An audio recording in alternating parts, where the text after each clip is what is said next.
a bow, a full quiver, throwing knives, a dagger, and a sword to a beginner exam. The judge asks if he's ready, and this tiny silhouette in the middle of a giant empty arena is standing there just waiting. He nods without saying a single word. The test begins, and 20 goblins materialize all around him. He counts them calmly, noting they look a lot realer up close. Then he smiles and says no matter how well they imitate the real ones, they're nothing. The goblins charge screaming from every direction. One spin of the spear and the first wave gets shredded mid-run. The goblins burst into blue cubes before they even understand what killed them. The courage of the monsters went for as long I could go with my ex. One swing launches the whole group into the air like bowling pins. Without even turning around, his hand is already on the throwing knives. The knives leave his hand in a red flash, and every single goblin gets pinned to the floor. The surviving goblins take one look at their pinned friends and start sprinting the other way. But he's already drawing the bow, saying there's no use in running away. The arrow rips past a goblin's face before it can even finish turning around. And the reason his archery is this clean, the one who taught him was the famous marksman Gilbert Grimm. For a second, it's like the legend himself is shooting through him. The last survivors grit their teeth. If they're dying anyway, they're dying fighting.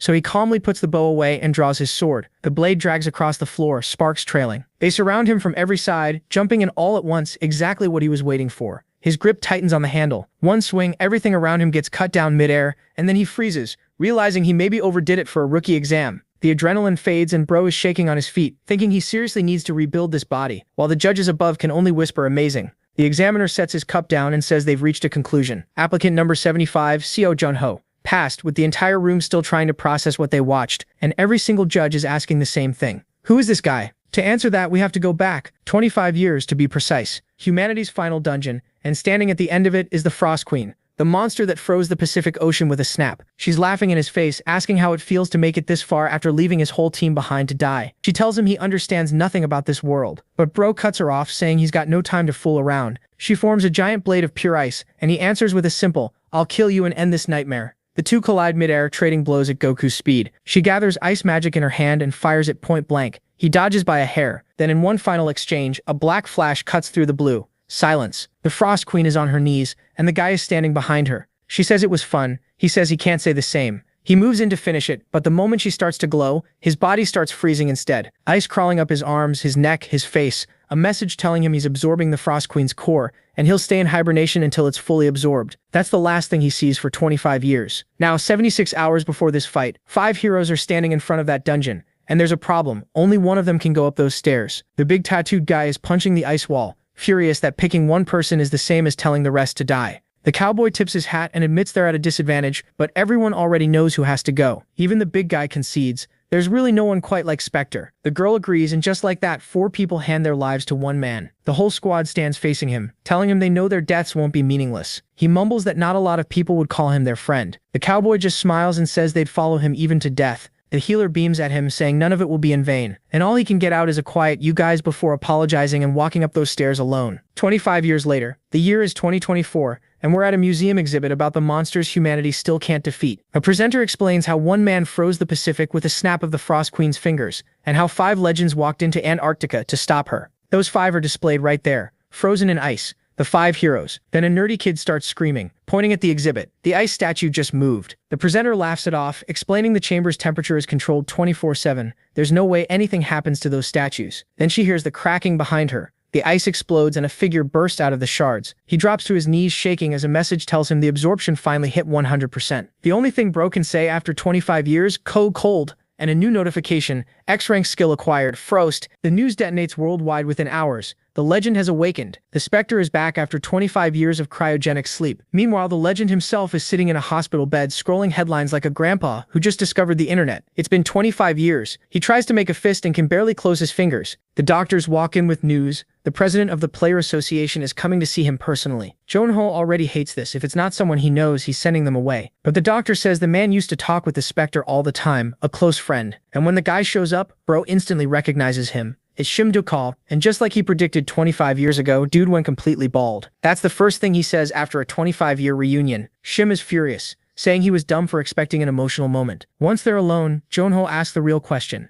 Why is everyone acting weird when the war should be over? So Shim explains. The day they killed the Frost Queen, the whole world celebrated for about a minute. Then a new message dropped. A dimensional elevator appeared in the Pacific, and the second floor was now open. 10 floors total. His team took 5 years to clear the first one. So after 25 years, humanity should be around floor 7, right? Shim can barely say it. In 25 years, humanity cleared one floor. Bro almost falls over. 25 years, one floor, but there's a reason. The third floor is a sea of lava, and the only way to cool it down is an altar that needs the Frost Queen's core. They searched the nest for decades and never found it, and Junho just goes quiet because he knows exactly where that core is. He ate it. It's inside him right now, so he forgives them, with the straightest face possible for a mistake they never made. Later, he sneaks out to the History Museum, and there they are, his 4 friends, still frozen on display like trophies. He sits down, apologizes for being late, and asks them to have a drink with him. But the moment he touches the ice, a message appears. The skill Frost Axe can free them from the frozen prison, but his magic stat is too low. Seal removal failed. His stats went back to level 1 after the hibernation, but every floor of the elevator cleared gives a permanent boost.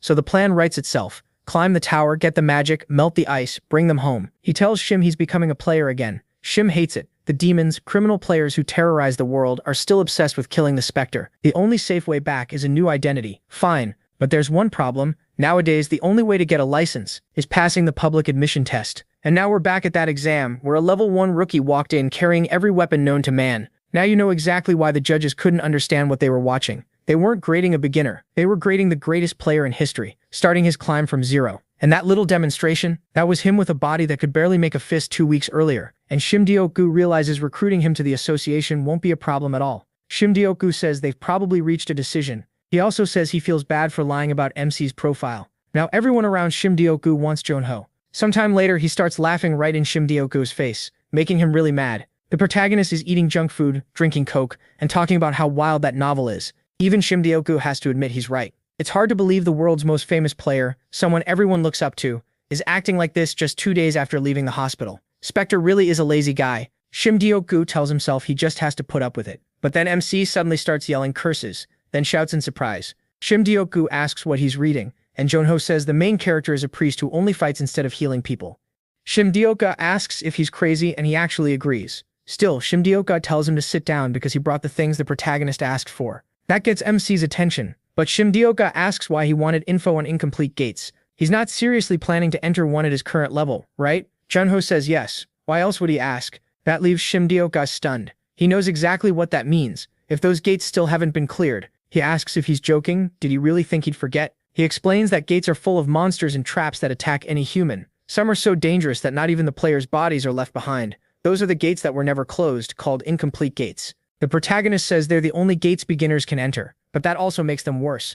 High-level players can't go in, and rookies chase the rewards then end up dead. With MC's body like this, it's too much for him right now. But MC asks what Shimdioka is so worried about. Doesn't he know him? Besides, incomplete gates must be a huge headache for the association. Shimdioka admits that's true, but says he still can't let a friend walk into a place that dangerous. Junho goes cold for a second, then ruins the serious mood by saying he knows this should be an emotional moment, but he's going anyway because there's too much to gain. Shimdioka asks what he means, and he explains that gate rewards grow over time. A gate left uncleared for years should give a ton of EXP. Shimdioka asks if he heard that right. The whole reason is just to level up faster. The protagonist says yes, straight to his face. Shimdioka asks if he already forgot that he died once. Why can't he take the safer road? Junho says his friends are waiting for him now, and if they were in his place, they'd do the same. Shimdioka says that still doesn't mean he has to pick the most dangerous option, but MC says that's not the only reason. Now that he's back as a player, he'll run into demons sooner or later, and time isn't on his side. When that happens, he has to be strong enough to fight them.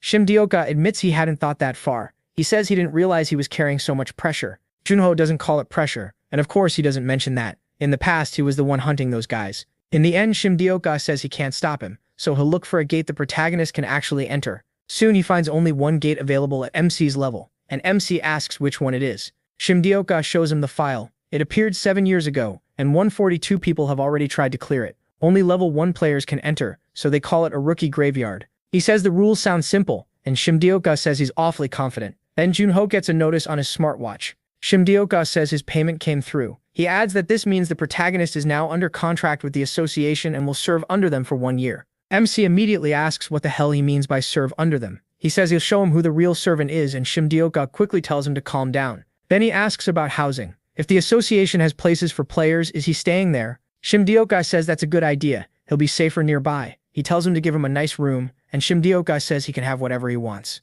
If he does well enough, Shimdioku might even give him a whole floor. The protagonist says he'll be the one giving orders anyway, and they both laugh. Then MC notices something else. Shimdioku says it's his armor. MC asks if he brought anything weird, but Shimdioku tells him to just open it, and when he does, he pulls out a coat and thinks it feels light. It's tough too. He gets visibly excited, saying it's actually really good, and asks where Shimdioku found it. Shimdioku says that's because it was made by Noya. Junho is shocked to hear that name and asks if the old man is still alive. Shimdioku says he turned 98 this year. He's nearly at the end, but he's still holding a hammer and making masterpieces. He passed the forge down to his grandson, but he still works there. He is surprised and says if that's true, then he should thank him in person. But Shimdioku tells Junho he can't. The protagonist asks why, and Shimdioku says they have to be careful with his safety. MC asks if he's suspicious of Noya, but Shimdioku says that's not who he's worried about. Then he gets it. They've got eyes on the forge, and Shimdioku confirms it. The demons know about Noya's connection to Spectre.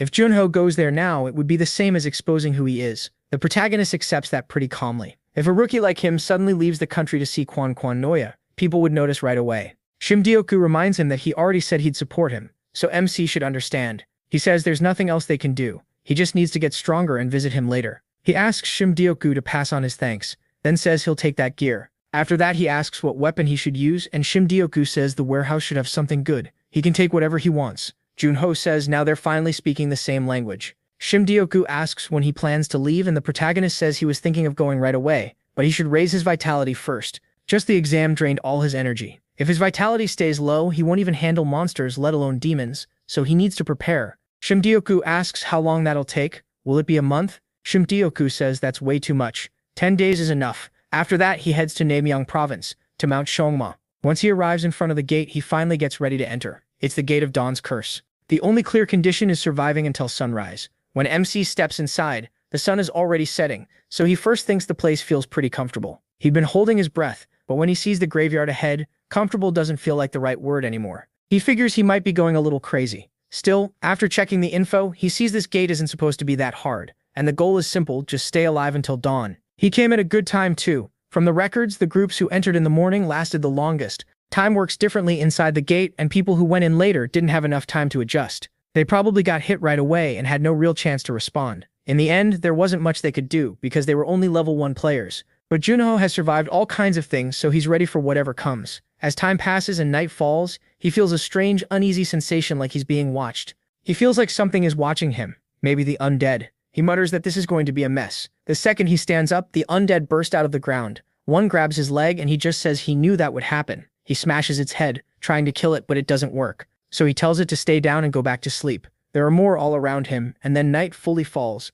His A-rank hunter vision kicks in, sharpening all his senses. That only makes the situation worse, because now he can tell just how many undead are around him. They don't feel pain, so deadly hits mean nothing to them. They ignore damage and only care about attacking. That makes them the worst kind of enemy. They're perfect for scaring beginners who don't have healing skills. Now he gets why this place is called the Graveyard of Rookies. More monsters crawl out of the ground and rush him, but he kicks them away and deals with them calmly. After all, he may be a rookie, but he's not weak enough to lose to trash like this. Then he looks back and sees their numbers keep growing. It's way too many. After a while, he's exhausted and wonders if it's finally over. He drops to the ground and leans against a gravestone to rest. Then hears a voice. Someone asks who's there, and the voice scares him stiff. He asks where they are. The voice answers, saying it's right there. He runs over and finds a coffin. That's when he realizes the speaker is trapped underneath it. The voice confirms it, and he asks how they got in. The answer? He trusted his friends and followed them inside. Everyone else died, and only he survived. Then he begs the prota to pull him out. The boy says he gets it, but first asks him to scream as loud as he can. The thing asks why, but he says he needs the exact spot, so it screams. That lets him figure out where the head is. He fires at it again and again with golden bullets. He says he knew this portal was way too easy to have killed 100 people. Then it hits him. That thing is what turned this place into a graveyard for rookies. He calls the faker out and it crawls up, showing its true form. It asks how he figured it out. Then Jonkin charges straight at it. There's no way someone could still be alive in an incomplete portal. Once the fight starts, the gate closes even if only one player is left. The others before him probably knew that too, but panic makes people act dumb. That's why the zombies alone shouldn't have been hard to beat. They died because of the faker. With that, all the hostile monsters die. He clears the Dawn Curse and gains 4 levels. His stats only rise every 5 levels, so the boost isn't huge, but he decides to take what he can get. Then he wonders if that's all, and gets a C-rank skill, Confession of the Dead. He's shocked, since he thought there wouldn't be any reward. Still, he's happy. Instead of some random item, he got a new skill. Confession of the Dead lets him see the memories of the dead. Once he learns it's basically memory reading, he thinks it may not be that great if it only works on corpses. Then again, maybe he got it for killing the faker. The conditions seem pretty specific, but it could still be useful. And this is a skill he earned, not as Spectre, but as a player. That makes him even more excited for what comes next. Later, when Junho gets back, Doc Go is annoyed because the kid hasn't stopped talking since he returned, and he hasn't had a day of peace. He tells him he still looks pretty happy though. Doc Go admits it's fun watching those guild idiots get frustrated. The protagonist points out that guilds usually ignore incomplete gates, so why are reporters making such a fuss? Instead of answering, Doc Go asks if he still won't reveal himself. Junho says no, not yet. Doc Go warns that if people find out he cleared an incomplete gate, everyone will come looking for him. MC asks why people buy luxury goods even when they're made in the same factory as everything else. Is it because they're expensive? Doc Go says yeah, because they're special, and not everyone can get them. So Doc Go asks if he plans to become a luxury item. The protagonist says not just that, he wants to be a legendary limited edition, something everyone wants but no one knows where to find. Doc Go realizes he wants to tease them, and the protagonist says exactly. Doc Go can only think that the kid's personality is kind of rotten. Even so, Junho says he can't leave things like this for too long.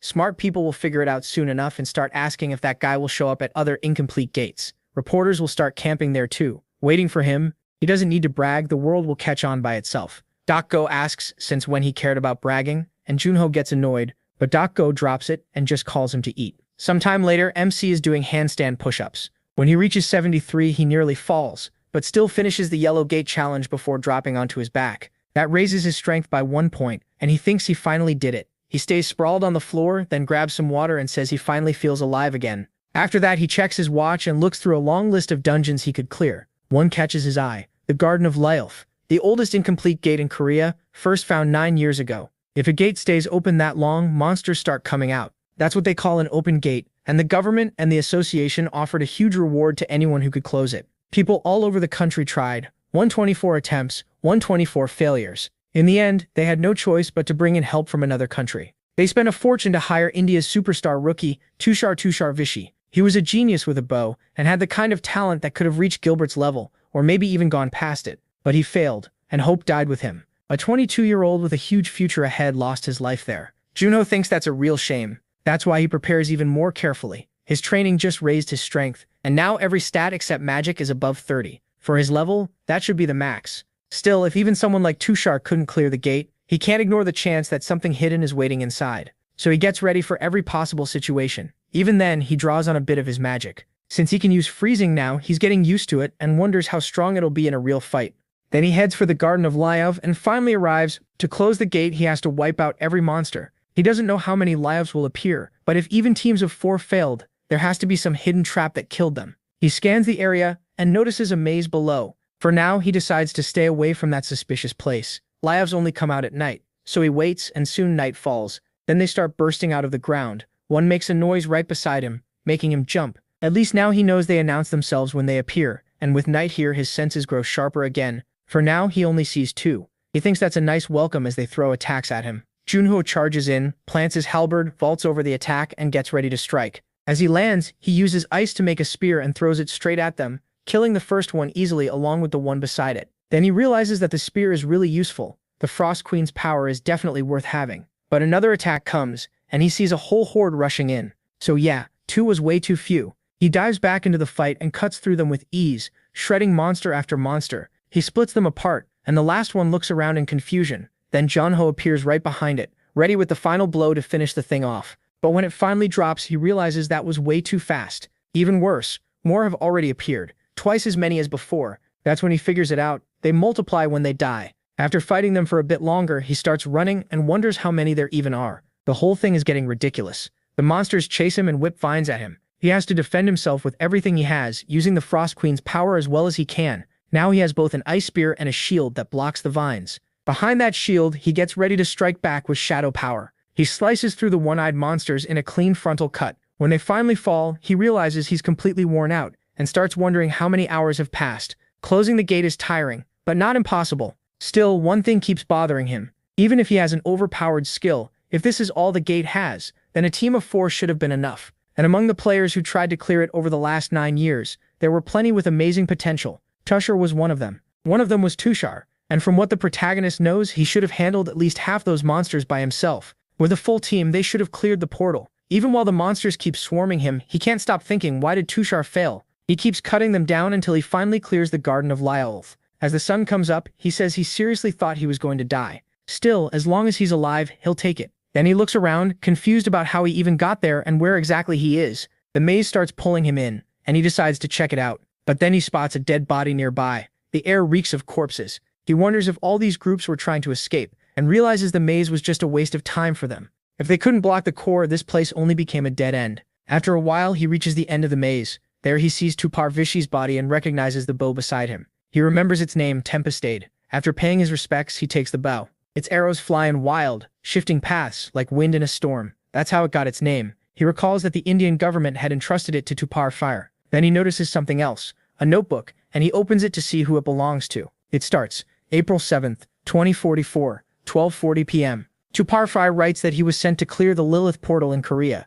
and he was proud to be chosen. He says he'll do whatever it takes, but his father had warned him to think again, since the portal still hadn't been closed after all those years. There was a real chance he would never come back. Even so, Tupar says the Koreans came all that way to ask for help. How could he refuse? To him, that would go against Vishi's teachings. He says he's level 10 now, and this is his only chance to enter the Garden of Lilith. Later, he asks a girl if she's coming with him. She says of course she is. She believes in him and will follow him anywhere. Even if he tried to go alone, she'd still find a way to come. She's just happy he asked her to join him. On top of that, she says she has to protect him. That catches him off guard, and he says he's glad Zaya is coming with him. There's no one else he'd trust to watch his back, and she already knows that. Zaya answers that of course she does. She's his partner, and honestly the two of them are more than just partners.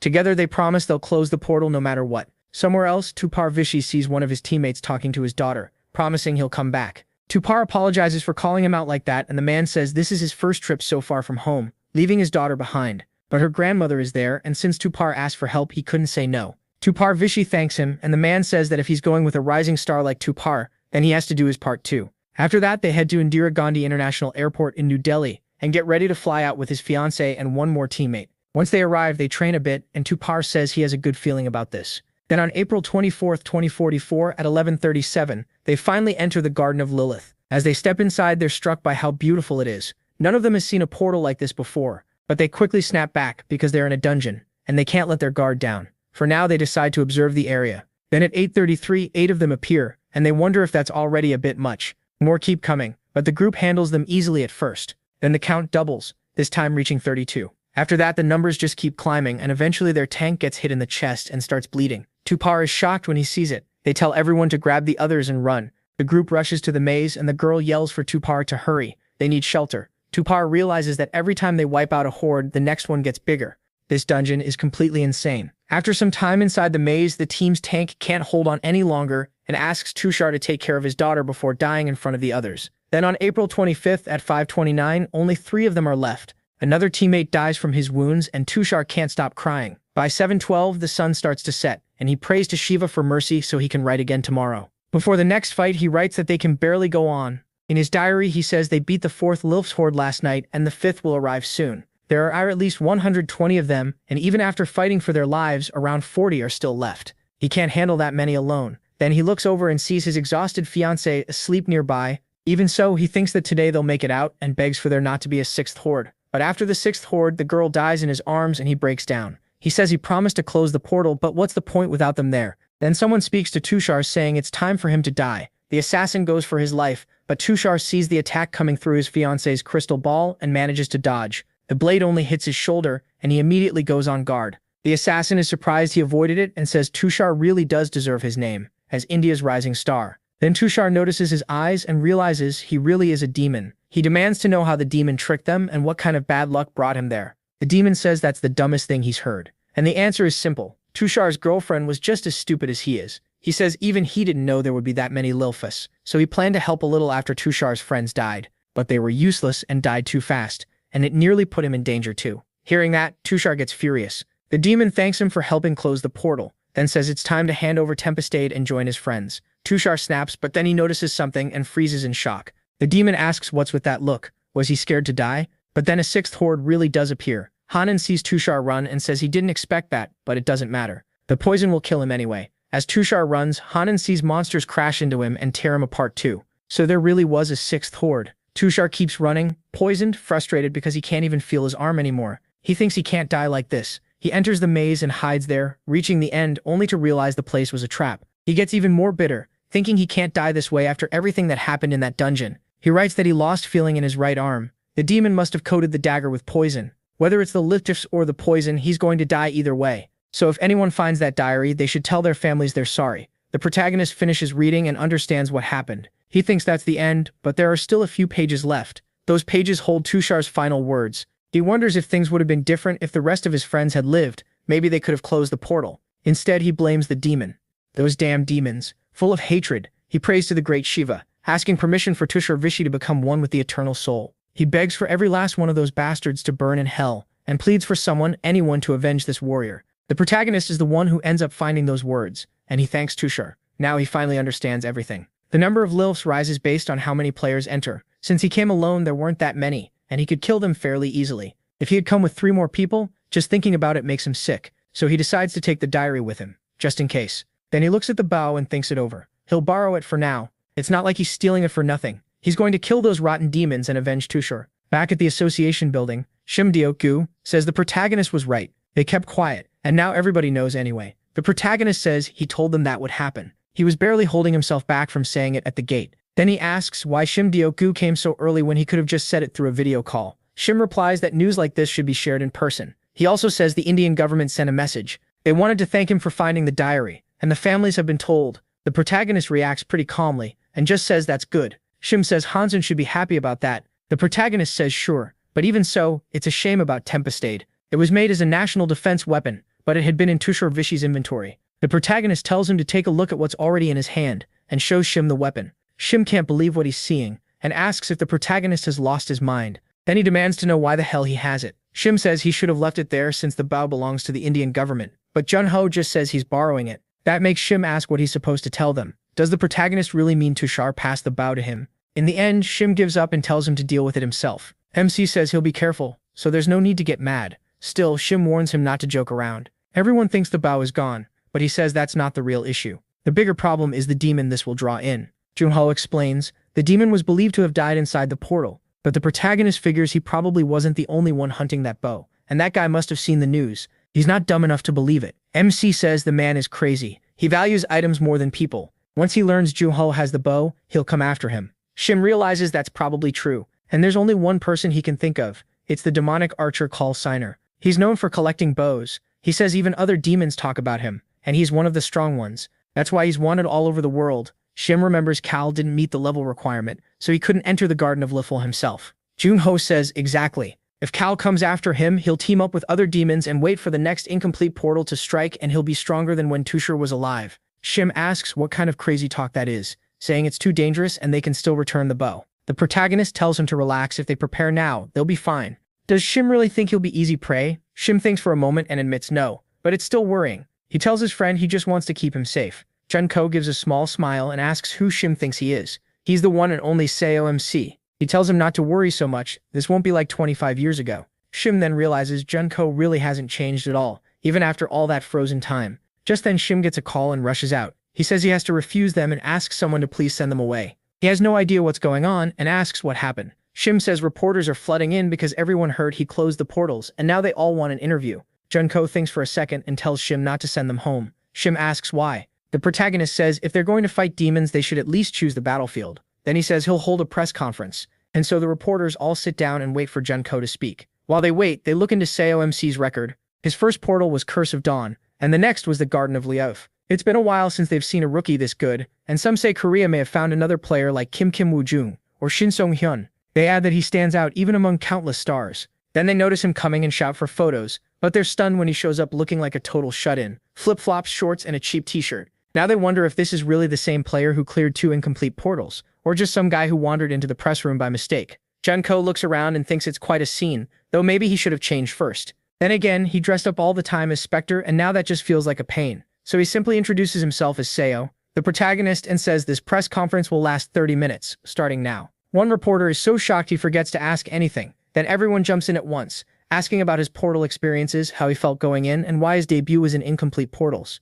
Jun-ko says he'll start with Curse of Dawn and answers everything. The reporters start wondering what's going on. He acts like he's done this before and seems way more experienced than he looks. Soon MC sees the time is almost up and says he'll take one last question. Someone asks if he's already chosen his next portal. He says no, there is one he wants, but his level is still too low. They ask which one it is, and Junko says the East Sea portal, smiling at everyone. One reporter drops his pen, and the whole room goes wild, taking pictures and recording the moment. They ask if he really means that East Sea portal. It's the last incomplete portal in Korea, and if he clears it, he'll have closed 3 incomplete portals, something that's never happened before. Junko says that's right, still smiling and leaving them even more shocked. They mention there's a boss inside and ask if he has anything to say about that. The association has even discussed whether to label it a rank 1 portal, so don't he think it's too dangerous? He understands why they react that way. A strong boss changes everything. Bosses are on a whole different level from normal monsters. They're incredibly powerful and some even rule over monsters, like a king. Even so, he just tells the reporters that if he fights a boss, he'll win. That ends the press conference and his words spread across the internet. Elsewhere, someone watches it all and says people are making a huge fuss over a rookie, but that only shows how important incomplete portals are. He says it's been a long time since the first floor gave him news this interesting. His assistant suggests contacting Junho if he's interested, but the man says no, he's not interested yet. In fact, not even close. When something amazing happens once, people call it fate. If it happens twice, they call it skill. But he says they should wait for best 2 out of 3 before betting on him. There's no point remembering the names of people who will die soon anyway. The stern man in front of him starts shaking and says that if player Junho pulls off one more miracle, he'll get an invitation from Shin Sung-han himself, the leader of Korea's biggest guild, Goblin. Meanwhile, the protagonist looks through all the offers. He says they're not bad but not great either, so he'll pass. Then he asks if all of them are cooperation requests. Shim says yes. After the press conference, he got really popular. MC says a good request needs 3 things: solid EXP and drops, fair difficulty, and good pay. It's hard to find all 3 at once. Honestly, he thinks they could try the last one,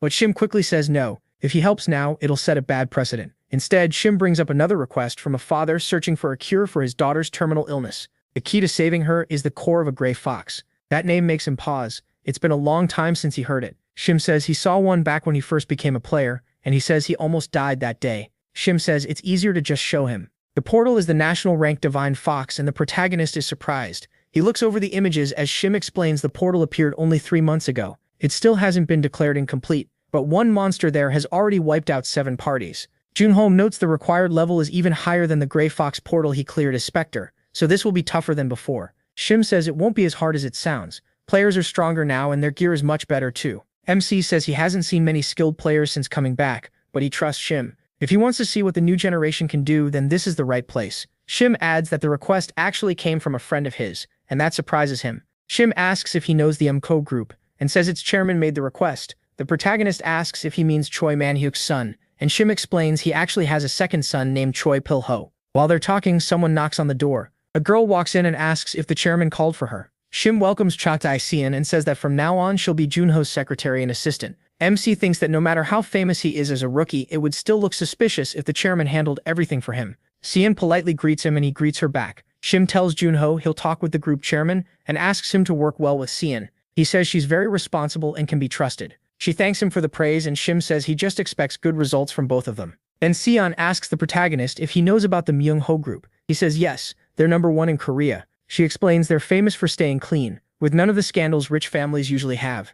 Their lives seemed perfect, but then tragedy struck. The eldest daughter, Choi Pyu-ho, has 9-hole rupture syndrome. MC says it's a condition some people with huge yin energy are born with. The only treatment is transplanting something with strong yang energy into the body to buy more time. She says one way to treat it is with the Gray Fox core. 29 years ago, Spectro, who was the top player back then, killed the Gray Fox and proved it worked. She adds that Spectro is someone she really looks up to. That makes Junho pause, and she asks why he suddenly got so awkward. He brushes it off, saying the story just hit him hard. When they arrive, he sees the place hasn't changed. She asks if he's been there before, and he says it was a long time ago. Then she tells him to wait outside while she goes in first, and make sure everything is ready. But before that, someone comes to the door and asks if he's Junho. The man says it's a pleasure to meet him. He's been waiting, and he's the head of the family. The secretary is shocked he came in person, and the protagonist introduces himself too. The chairman praises him as the hero who closed incomplete portals to protect people, then says he's the one who feels honored. But the moment they shake hands, Junho realizes the man is literally trembling.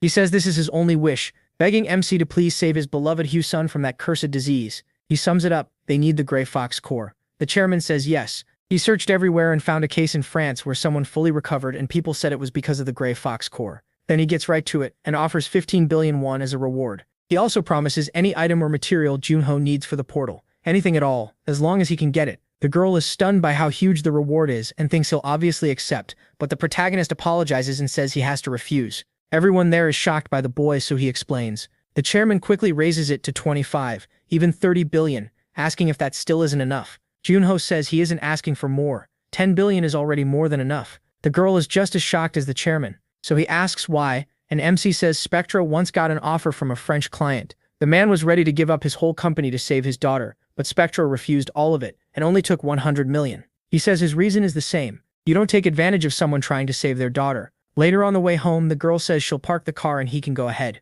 Then she remembers to ask if Junho heard the story about Spectro from the chairman. The protagonist says Chairman Shimdioku was close to him, so he asks Cha if she believes it. Spectro is known as cold and calculating, but she says it's the opposite. A kind person like him absolutely would have done that. MC asks if she really thinks Spectro was kind, and Cha says yes. After what MC said today, she's even more sure. Spectro watched his parents die right in front of him. If a client had money and offered 10 billion won, she doesn't think he would have even named a price unless it was truly needed. Someone who couldn't save his own family wouldn't want others to suffer the same. She adds that of course nobody but him knows that. Junho is surprised by how well she figured it out. A while later, Shimdioku asks how Cha was.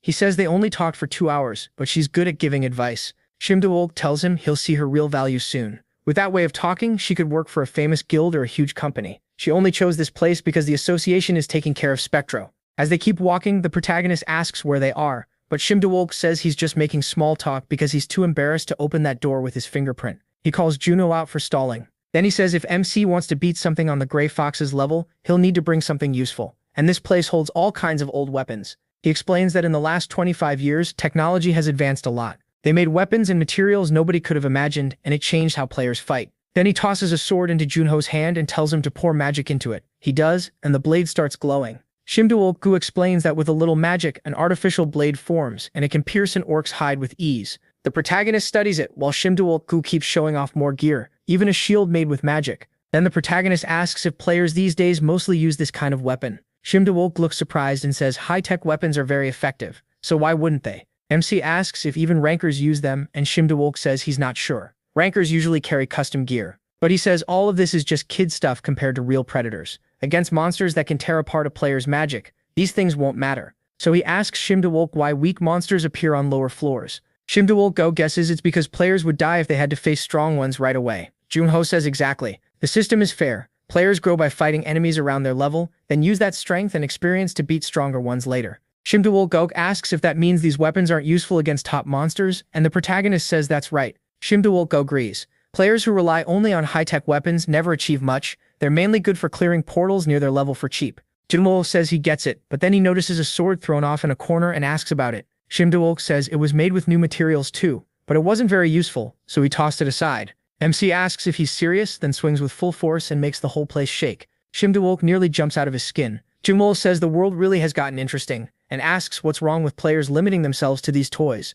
Some time later, they stand in front of the portal. He said he'd enter. He sees a crowd of reporters and players waiting there. Someone tells him everyone's excited about the Grey Fox core. Including him, a group of 27 people will enter the portal, and some were sent by guilds. Junho thinks it over as he steps out. He says he'd like another cup of that good tea she made, but also tells the girl she'll have to wake up earlier than usual tomorrow, and she complains about that. He says that after today's portal run, he'll be flooded with cooperation requests. As he heads for the portal, reporters swarm him. They ask if it's true he's on a personal mission for the Myung group, and since it's his first time fighting alongside other players, how does he feel about that? Meanwhile, some players off to the side say all this attention makes him look like a ranker, while regular players like them always get ignored.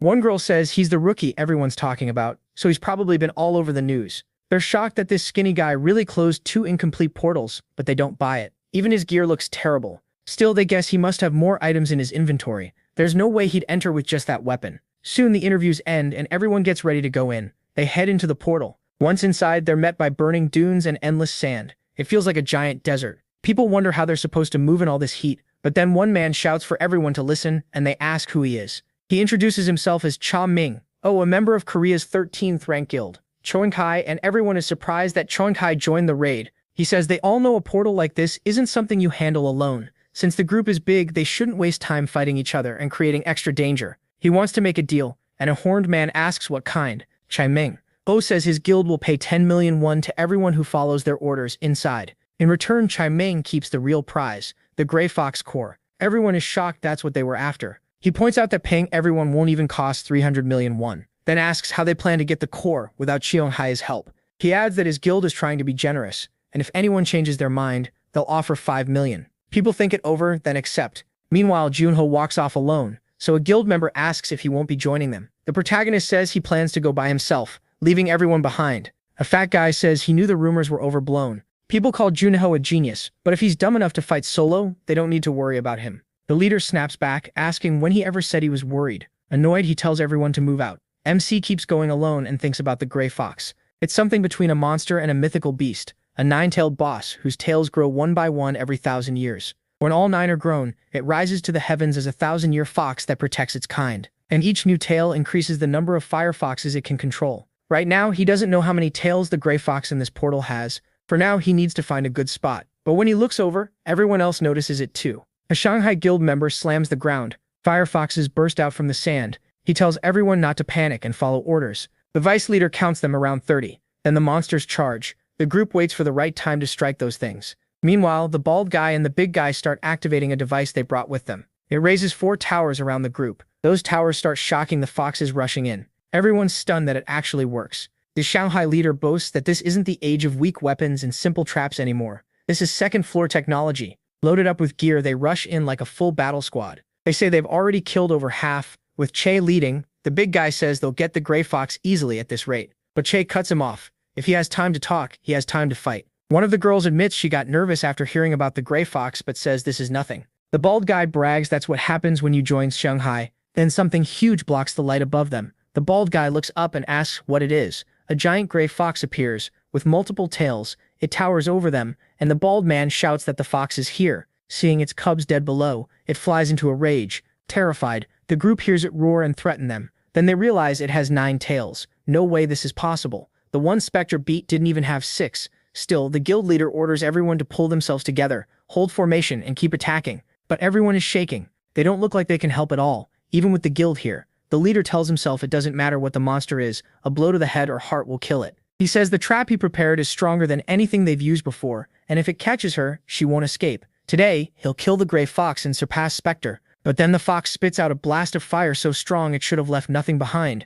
Even so, they barely survive, and the leader realizes none of his weapons, traps, or plans worked. How are they supposed to kill a monster this huge? It feels impossible, and the fox gets ready to attack again. He realizes this is how he dies. But just as the next attack comes, Junho steps in front of everyone. They're shocked to see him. They yell at him to move, but he calmly says he'll be fine. The leader can barely believe it as he draws his sword. The fox fires another giant flame blast straight at him, and the guild leader thinks it's over. But the protagonist slices the attack in half. No trouble at all. Everyone just stares in shock. Junho feels his sword shake from the force and realizes they were doomed from the start. Still, he wonders if he should really be satisfied with just this. He tells them to take the survivors and get out. The leader asks about MC, and he makes it clear he'll handle this himself. As the others run, he stays face to face with the monster, which snarls at him. He orders everyone to leave. Then, now that they're gone, he says he can finally enjoy this fight. The monster summons several more fireballs and Junho charges in, dodging each attack. The fox keeps trying to hit him with those blasts, but now he calls on Ice,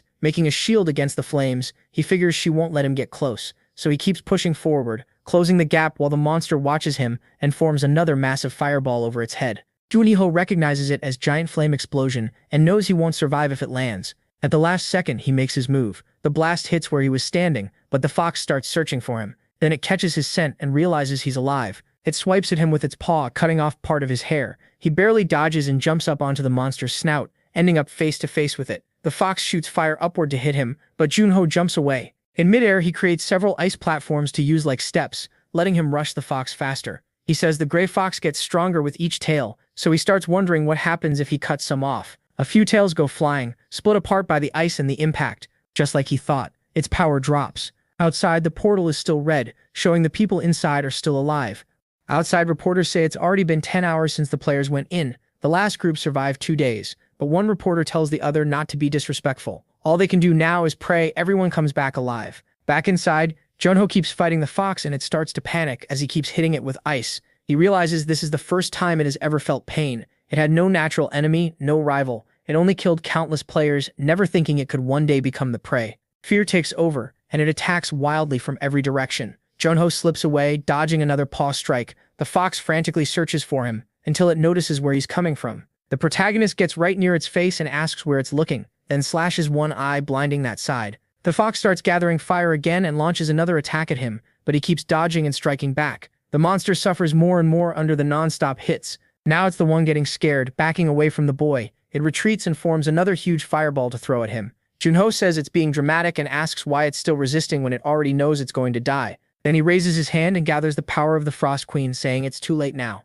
A storm of ice spikes appears above the monster and pierces its whole body, killing it in one blow. When it's finally over, he drops to the ground exhausted. The gray fox is dead and he gets its core as the reward. After some time, the people outside realize the group is coming out. They really cleared the portal. It took 13 hours, faster than the last team. The portal turns green and the players begin to come out. Out of all of them, the first to appear is Cha Ming, from the Shanghai Guild. The reporters rush in for interviews and call for the injured to be brought over. Soon, everyone is being carried out on stretchers. Then Cha comes out carrying Junho, who is taken for treatment. After first aid, they ask if he wants to go straight to the hospital, but he says no. He wants to explain what happened first. They ask if it's true that he led the players and cleared the dungeon, and ask how he feels. They also ask if the gray fox really had 9 tails, saying his name is the most searched right now, so he starts to answer, but then he notices this feeling. Even praise meant for the wrong person can get addictive, once you taste it a few times. That makes him remember being a kid, when his teacher asked what he wanted to be, and the boy said he wanted to grow up and become a great hero like Spectre. So he turns to the reporters and honestly says they're interviewing the wrong person. Then he says he'll tell them what really happened inside the portal. Sometime later, Junho wakes up in the hospital with Tia by his side. She says it's 6 in the morning at Rangok Hospital and asks how he feels. He says he's fine. She tells him that while he was out, she checked the cooperation requests he got, and he was right about waking up early. He asks if that's serious, but she notices he's already getting up to leave. Junho says he's going to see President Choi Pilho, since he must be worried. Tia tells MC he still hasn't recovered, but he says he only ran out of energy and passed out. He'll rest after checking on the real patients, so they should go to her. Then he heads to the president, who's glad to see him, but asks if he's really okay after hearing he collapsed in the portal. Junho says it's true, he was just tired. Nothing major. That helps calm the president down. Then he takes him to his daughter's room. When the protagonist opens the door, he sees her lying there with tubes in her arm. He says she's in worse shape than he expected, and that they need to hurry. He pulls out the fox core, and the president is instantly terrified. Junho says he forgot normal people shouldn't stay too close to the core because of the heat, and asks if he can wait outside. The president says he should have asked that first, then worries about using something so dangerous on his daughter. MC assures him it's fine. Not everyone can handle it, but he knows the method Spectre used, so there's no need to fear. The president guesses Shim Deok-gu told him the method, and MC goes along with it again. So the president asks him to please take care of his daughter, and Junho says it won't take long. As soon as the president leaves, he walks over to his daughter. He says her condition is even worse than the last patient he treated, so for now he plans to use the core's heat to slowly melt the ice magic. But then he notices something. The system says he's sensing intermediate yin energy from the target, and he can absorb it with his freeze skill. That catches him off guard, and the system adds that absorbing it will raise his magic stat. He's stunned. Freeze is an X-rank skill with almost no weakness. It works for both offense and defense, and now it can even boost his magic by taking in yin energy. Not even the X-rank Dark Observer could do that. Then he realizes this is the first time the skill has reacted like this. Maybe Dark Observer would do the same if it found magic tied to darkness. That's definitely worth testing later.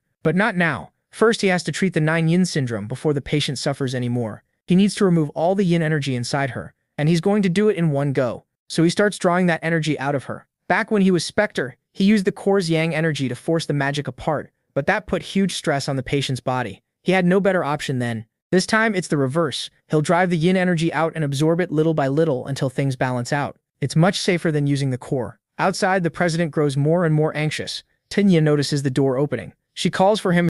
Junho steps out, and the president quickly asks about his daughter. The protagonist says it worked. She's completely fine now, and there shouldn't be any side effects. The president breaks down in tears and drops to the floor in relief. Then Tita says his vacation starts as soon as they get back to the association, and he should avoid physical activity for a while. He agrees. Still, he feels like he handled this mission well, and thanks Tia. She's happy to hear that. Then the president says he's thought hard about how to repay him. He even considered offering more money, but figured MC wouldn't want that. MC says he only did what he had to do.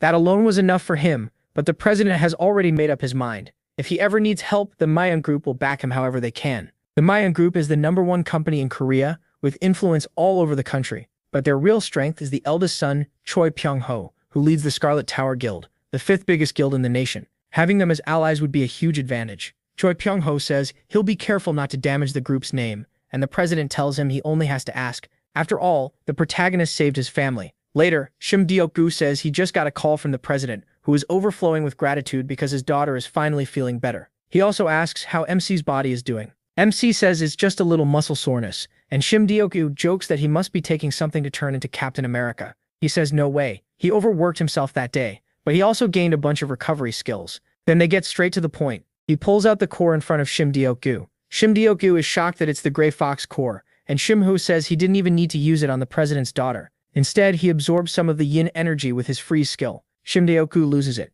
asking if that's really possible. The protagonist says the system confirmed it, and it even raised his magic stat. He also learned something useful. Freeze can absorb yin energy from anything, so it may work not just on illnesses like 9-yin syndrome, but on items too. Shim Deokyu says he was wondering where this was going, but if that's the case, MC is basically telling him to find a good item. MC says now they're speaking the same language. Still, one thing might be a problem. The syndrome was only rated intermediate. Shim Deokyu is stunned that an incurable disease is just intermediate. That probably means normal items won't do much, and he figures that's likely true. So Shim Deokyu says he understands and will look for suitable items, while the protagonist should check the market too. The protagonist mentions the player market has been a while, and Shim Deokyu tells him not to cause trouble. The protagonist asks why he'd think that. Honestly, because you probably would. With that, he starts explaining the player market. It's an offline market used all over the world, where people buy info and all kinds of items from portals. That's why even normal people know about it. Junho wonders how long it's been since he last went to Insindong.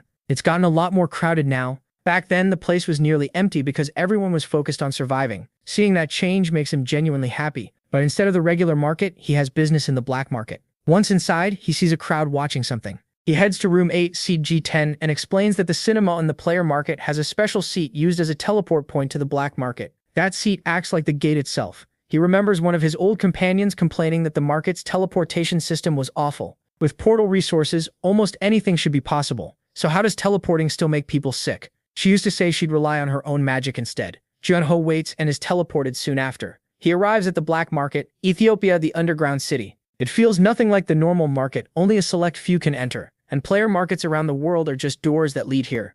Nearby, people are talking, saying Wu Zhang of the Nine Heavens hasn't been seen in a while, and asking how long the association plans to keep hiding Spectre. Junho explains that the black market has no guides or normal protections. It's an underground world where common science doesn't mean much. Then someone spots Ju Hong, the one who closed the incomplete portals, and MC notes that the place still isn't completely safe. Even so, there aren't many players here who could really threaten him, because most of the strong ones already moved up. The players left behind are either too weak to reach the second floor, or they made it there and couldn't handle the pressure. If they're that weak, he can deal with them. So when a few of them block his path, he simply tells them to move. One of them instantly gets scared, and Junho thinks that was easier than expected. Then he walks over to a bald shopkeeper. The old man is surprised to see a celebrity there. He says he came because he heard some artifacts had arrived, and the man claims everything on display is already out front. The protagonist didn't expect much, but he struck gold. He can sense weak cold energy from one item, other strange energies nearby, and even intermediate freezing energy. Even if the level is low, those items should still help raise his magic.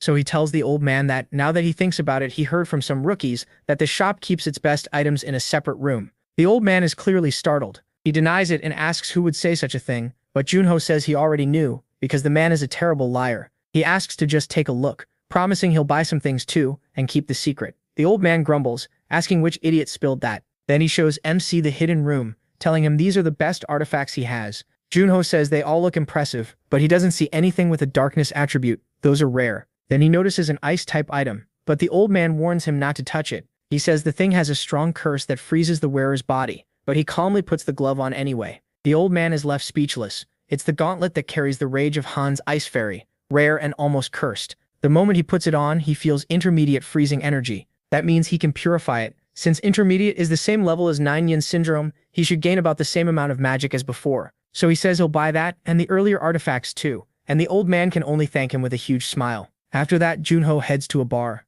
When he walks in, everyone turns to look at him. He asks to be teleported to Insandong in Korea, and orders a drink too. The bartender says that's fine, and tells him the wait time is 10 minutes. The whole room keeps watching the new star player who just showed up. Then someone calls out, asking if he isn't the famous player Seo Jung-ho. The guy says he's heard a lot about his little rookie act, and as his senior, he's proud. Junho thinks the black market isn't a place where anyone can stay comfortable for long.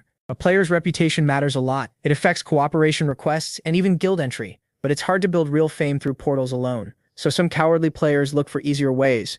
Like picking a fight with the protagonist. One of them smashes his glass and the thug says his senior is talking to him. The thugs keep pressing him, calling him rude and saying they need to teach him some manners. Junho just shrugs and says keeping the streets safe is for people strong enough to do it. They keep insulting him, but he suddenly bursts out laughing. To him, they just look pathetic. He mocks them in front of everyone, then asks how exactly they're protecting the streets. That kind of job is for top-ranked players, not nobodies like them. All they really do is bully weak rookies, then get their names in the papers. That hits a nerve, and they clearly hate hearing it. Junho tells them not to look down, they should look up. Maybe then they'll feel better after making those smug little grins. By then, the three of them are already shaken. As they square up against MC, who looks more than ready to beat them down, the crowd starts whispering, asking if that's really him. If he loses here, the news will go crazy. And these guys are really ganging up on a player who barely debuted. How lame is that? The redhead snaps back that Junho can talk all he wants. Only the result matters. He may have beaten the Gray Fox, but now he's facing the Gangnam Trio. The protagonist calmly asks the bartender how long until teleport. 4 minutes? That's enough for him? He says 4 minutes is more than enough to play a little. Then steps up to the halberd user. The guy can't hide that he's nervous. He starts swinging his halberd wildly, pointing it at MC and bragging that he's the trio's Reaper Lancer. MC should feel honored. Then he notices the dagger and asks about it, since he thought he used a sword. He answers without a care. He doesn't need a sword to crush trash like them. That sends the guy into a rage and he charges. But Juthal watches the strike coming and slips past it with just a lean of his body. He grabs the shaft, yanks the Lancer in close, and drives an elbow straight into his face. Everyone freezes. Blood sprays instantly, and the guy drops out cold on the floor. The hooded one curses him for falling for such an obvious feint, while the redhead attacks and asks if Junho can block this. He fires off a spell at the protagonist. MC slips through the mana darts, and the other guy rushes in too, ready to strike. Still, Junho handles every attack with ease. The redhead says he is just a rookie who killed a few monsters, and bets he's never killed a person. People without that kind of experience get careless the moment they think they've won, and that's when they die. He says that's the gap between them, because his side never planned to stop halfway.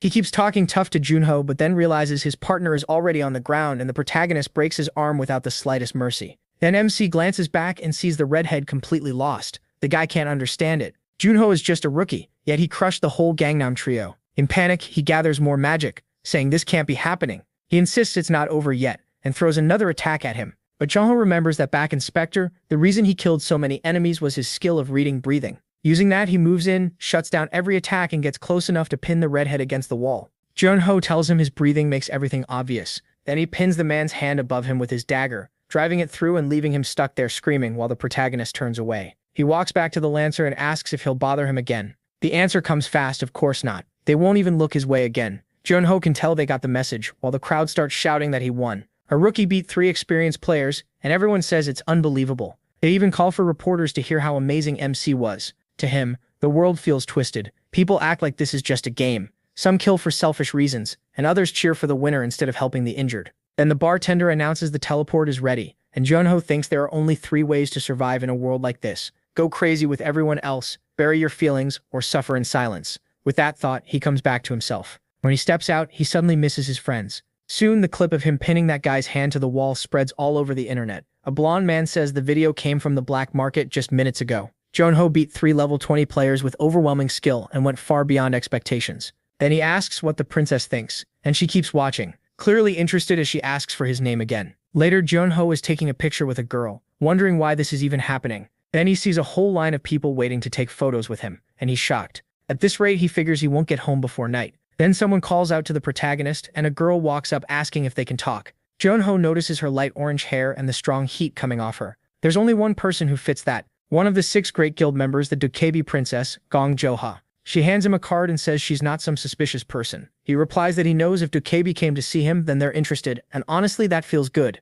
She asks if they can talk at a cafe, and he agrees. It also gives him the perfect excuse to get away from the crowd. Once they reach the cafe, he sits down with her. She says she hates going outside, hates the heat, and hates having to wear all those layers. Junho asks if that's strange for someone with fire powers. She says that's exactly the problem. She likes cold things. MC remembers hearing that even demons fear her and starts wondering if this really is the same Dokebi princess. Then she gets to the point about what Dokebi wants with him. She asks if he wants to join them. Junho is caught off guard by how direct she is. She explains the vice leader sent her to recruit him, and dragging things through paperwork takes too long. She planned to decide after meeting him, and after seeing him, she's convinced. First, his achievements alone are enough for a personal visit. He's the famous super rookie. Junho thinks no one at his level has done what he has. She also judges his battle sense and future potential as top class. He asks if she already heard about the black market fight, and she says she liked what she heard. He's good in combat. The last thing she wanted to confirm was his listed skill, asking if it really is just that one low-rank ability. He says that's what the fake profile shows, at least.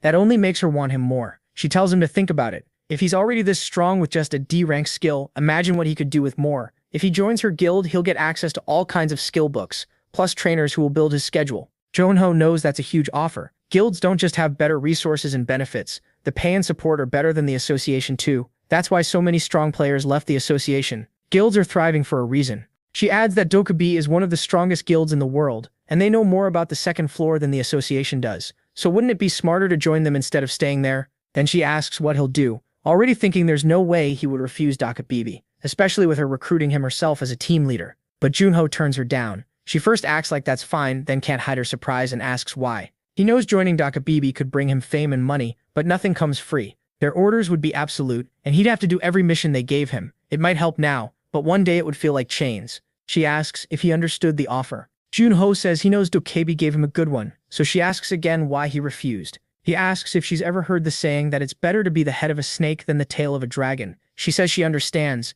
That answer makes her rethink him. He's smarter than she expected. Even if he joined Dokubi now, it would still take time to climb the ranks, and in a place filled only with the best of the best, the competition would be brutal. She asks one last time if he really won't join, and he apologizes, so she says there's nothing more she can do. It's not like she can force him to join, but she gives him one personal warning. Be careful. Junho asks if she means revenge. She says no, they're not that childish. Then she tells him demons have been getting more active lately, on the first floor too. He asks if that means the demons are planning something, and she says probably the association likely still doesn't know, which is why she warned him. If he runs into them by accident and gets attacked, she says she'd be disappointed. He just thanks her, and the girl says she'll see him another time, calling him Snakehead. That catches him off guard. Then he goes back to Shim Diokol and tells him everything he learned. Shim asks if the demons are moving again. Junho says Dokubi has no reason to lie to him, so it's probably true. Shim says he knew their intel was better than the association's, but that's not the real issue. Then he asks if the protagonist will regret turning them down since Gong Juhei came to see him in person.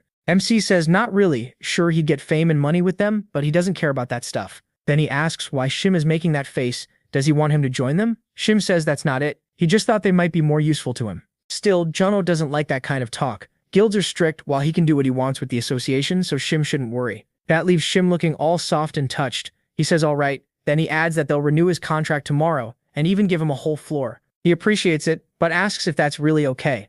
Shim says of course it makes sense for someone the Big Six wants, and the budget for him isn't small. He adds that once they gather enough information, they'll start trying to catch up. Junho is happy and thanks them for it. Then he asks which floor he should take. Shim says floor 77, and the protagonist says he'll go get his things. But before that, he speaks to Shim again, asking him to schedule the East Sea portal raid for 1 week later. Shim asks if it really needs that long. Then he wonders if MC is planning to go after the demons. MC says exactly. Once the bait is on the hook, he just has to wait. That's how you catch a big fish. Soon, the news reports that he will try to clear the East Sea portal. It's something nobody has ever done before, and if he succeeds, Korea will become the first safe region in the world with no incomplete portals left. The Korean Player Association also confirms that the protagonist renewed his contract, strengthening their partnership. They also reveal that Junho turned down an offer from the Dokubi Guild to stay with the association. Now everyone knows he plans to enter the East Sea portal, and the whole world is watching, trying to figure out how he'll pull it off. Meanwhile, that demon man keeps watching MC from the shadows. He stands up to act and calls his shadow out from the ground. It asks if he called for it. After getting his information, it asks if this is the man they should target. He says yes, he is the one who has Tempest. The shadow says there was a rumor it was in Tushar Vishi's inventory. He says of course Tushar hid it from the public, and he was the one who found proof that Tushar Vishi was killed by a demon. He says they'll be careful with him. Then the shadow asks if they should go to the first floor, but he says they still have no proof, so it's not worth risking a direct clash with the association right now. He says that's right, then asks if there's anyone left they can use. The shadow suggests the Shadow Brothers, the ones they plan to use at the Vegas auction. They're power-hungry, and even among demons they're especially capable, so he orders them sent to the East Sea portal. It doesn't matter whether they kill Junho or do something else. But then he suddenly notices someone watching them and turns around in fear, only to find no one there. Then he realizes it's the Sword Saint. He tells the shadow to get ready to leave, and it simply slips away, which only makes him furious. He curses Kim Wonjong, the Sword Saint of the Nine Heavens. Even as an archer, he still doesn't have enough range. If not for him, he would have recovered Tempest already. Now this is starting to feel like a joke to him. Thinking of the protagonist, he says Carl Seiner will keep watching until the protagonist's luck runs out. Back with MC, he asks if they took the bait, those American Shadow Brothers. He asks if they're really joining as Hyde's medics, saying that's completely suspicious. Then he asks if they can have Secretary Cha keep an eye on them. Now he starts to draw out his power. A shadow spreads from his body and fills the whole area. He says he's going to spread energy through the ground to train his magic. It's a little dangerous, but the method Skya taught him works better. So he keeps doing it, and it's like he's learning to cover what he can't avoid with S-rank dark observation inside the portal. He keeps training to get ready, and sometime later at the East Sea portal on Forgotten Dragon Island, he arrives there. Just from the name, Junho guesses the boss is probably some kind of dragon. Dragons are high-level monsters, and the goal is simple: defeat the nameless dragon, a boss rookies can't even touch. He fought dragons a few times before, but it was rough since he had no flying skill. He used to get stuck on the ground, pissed off while trying to hit them. So this time he figures he'll either climb onto its back and fight there, or bring it down. Then he thinks of something and gets a message from Chas with the information he asked for on the Shadow Brothers. He notices she's really fast. The Shadow Brothers, Vincent and Edvar, are a duo from the United States. They specialize in escorting VIPs and are veterans with over 200 completed missions. It's a rare case where both brothers awaken shadow abilities. In an interview, they explain why they chose to go to the East Sea portal. But then the question comes up, why this portal? They say they were moved by Junho's huge resolve, with the straightest faces possible. Asked if that means they think victory is guaranteed, they say it's just admiration. He is a player who keeps doing the impossible, and they're honored to help him close Korea's last incomplete portal. The protagonist wonders if he'll be able to use that, and sometime later at a dump-like place, the day of the raid finally arrives. At the East Sea portal, a huge crowd gathers in front of it. There are tons of reporters, and Deokgu asks MC if he's nervous. MC says he's nervous as hell, and Deokgu had actually thought he wasn't nervous at all, so hearing that shocks him even more. He says this stupid game keeps lagging, so he told Deokgu to buy a new phone. He asks why he's still using that thing. It's basically ancient. Still, he asks why Deokgu is getting distracted now. This is the portal with 500 reporters around, and Deokgu says he's not distracted or nervous. After all, why would the protagonist be scared of a dragon that doesn't even have a name? Deokgu agrees, but the protagonist isn't going in alone. He brings up the Shadow Brothers. Since there are no other participants, that probably means they're working with the demons. They're strong, and Deokgu gets nervous knowing they'll be guarding MC's back. He says they still don't have hard proof, but that's what his gut tells him. He wants to cancel the raid because he feels too uneasy, but he tells him not to worry so much.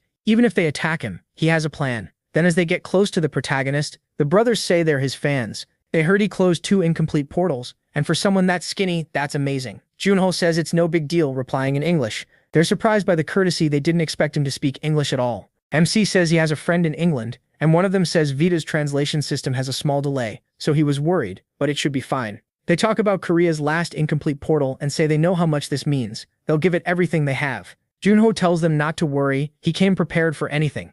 People comment on how players from different countries are greeting each other so warmly. If they succeed, Korea will become the safest region in the world. Then comes the question, when are players most nervous when entering a portal? The answer is right when they go in, because they don't know what kind of weather or monsters are waiting. Their instincts are at their sharpest the moment they enter the portal. But that focus brings a risk too. While they're so locked in on the fight ahead, they react slower to attacks from behind. So the brothers think they've found an opening and move to attack Junho. But the one in back sees his brother stop and asks Edvar why he froze. Edvar tells Vincent to wait, because now he's not sure his back is really open. It feels like he already knows everything, and that scares him. Then the portal closes around them and they appear inside. Edvar thinks they just lost a perfect chance, but Vincent calls out asking if this is an island. Edvar says they failed this time, but they'll make another chance. Then they start checking the area, and Edvar says the pressure is intense. He didn't expect a place like this inside a portal. Vincent asks where the nameless dragon is, or any monster at all, because he doesn't see anything nearby. One of them asks Junho if he sees anything,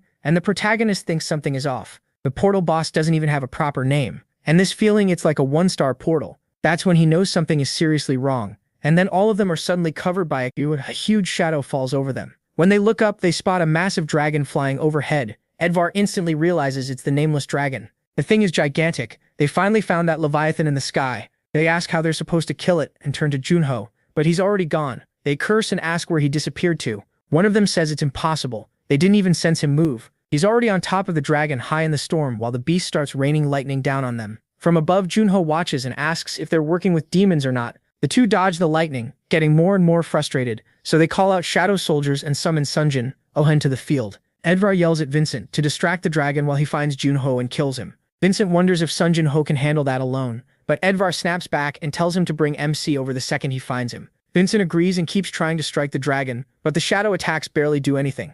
Then Vincent takes off running, wondering when things last went this badly. If this turns into another Vegas auction mess, they're dead. Then he notices a shadow off to the side. He thinks it's just a rookie who can't even hide his aura. calling out to Junho. He says Hewing is fighting right now and they need help, so he should stop making this harder and come with him. He attacks the shadow, but it's not the real him, just a magic trick. Vincent realizes the trees and bushes have made the area dark, full of shadows, perfect for Junho's shadow skill. Still, something feels wrong. The protagonist's magic was strong a second ago and now it's gone completely. Then MC appears and says they really are demons. What a shame. He's suddenly right on Vincent's shoulder, almost sniffing him. By the time Vincent notices, it's too late. Junho is way too close. Shaken, he asks when he got there. He answers in English and tells him to stop pretending they aren't demons. Vincent fires back that the protagonist is making false accusations. After all, the protagonist attacked first. If he'd already extracted one of them, of course they'd respond. MC says it was a nice try, but he should have hidden those red eyes first. The scarlet eyes of demons. Vincent realizes he's exposed because no one had ever suspected him before. Junho asks if he can't control them. Vincent asks if he thought he'd get scared and run just because he was found out. That would be a pathetic way to die. He grabs his sword again and activates his shadow skill. Demon clans almost never appear in portals, but if someone kills one and drinks its blood, they become a demon too, losing their emotions and growing violent, while gaining demon energy. Vincent says using it feels insanely exciting every time. Then he tells Junho he'll cut off those useless legs first, so he can stop dancing around, and he slashes at the protagonist's legs. MC doesn't move. He calmly uses Shadow Walker to slip out of the attack, shocking Vincent. Vincent asks where he went, but Junho's black energy wraps around him from behind. He says that at first all he could do was hide his presence a little. When Vincent tries to attack Seo, the protagonist, MC vanishes again, reappearing elsewhere as he explains that with time he trained the other parts too. Instinct, sound, smell, magic aura, then asks what Vincent thinks comes next before completely overpowering him. Meanwhile, the other one is still dealing with the dragon and thinks the beast won't even come down from behind the clouds. Then Edvar sees someone coming back. Vincent shows up and calls out to him. Edvar asks why he's alone and where Seo Junho is. Vincent says something is off about him. He already knew they were demons, and even after Vincent used demon energy, he still couldn't find him. That bastard had been hiding his real strength. Edvar asks how the protagonist escaped, because if he's really that strong, why didn't he kill Vincent? Vincent insists what he felt was real, but Edvar says he got tricked. Why would MC pass up the chance to kill him while they were split up? Still, Edvar decides it doesn't matter. Vincent needs to forget that and help with the dragon. They need one person to attack while the other draws its attention. Vincent asks if the dragon is really that strong.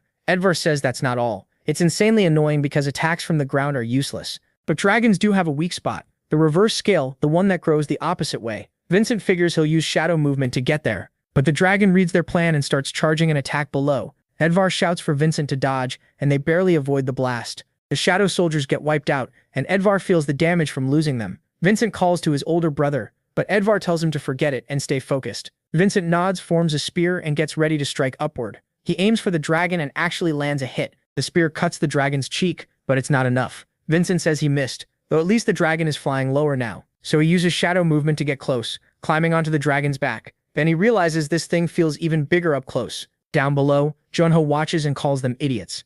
After taking damage, Vincent drops back beside Edvar, battered. He says they're screwed, and Edvar asks what he means. The dragon charges them again and blasts more lightning their way. Edvar says of course it reacted like that. They attacked its reverse scale. People who have never fought a dragon always make that mistake. The reverse scale is its weak point, but if you hit anything around it, the dragon feels threatened and becomes even more violent. And if the item they offered wasn't enough, that makes it worse. Junho wonders if he should use the bow this time. He draws it, lines up a shot, and tells those damn demons not to die yet. They just need to buy him time. He's not about to sit around while they keep struggling against the dragon. Edvar tells his brother to stop talking because it's messing up his focus. Vincent wonders when this will end, asking if the nameless dragon's attacks are endless. Then he realizes things just got worse with even more attacks coming. But suddenly the dragon gets hit right in the middle of the head and starts reeling. The brothers ask if it was Junho, noticing the boy nearby. It was. He says it'd be a problem if they died here, because he can't beat the dragon alone. In the end, all three of them have to work together. He says the dragon will focus on him if he keeps attacking, so they should use that chance to fall back.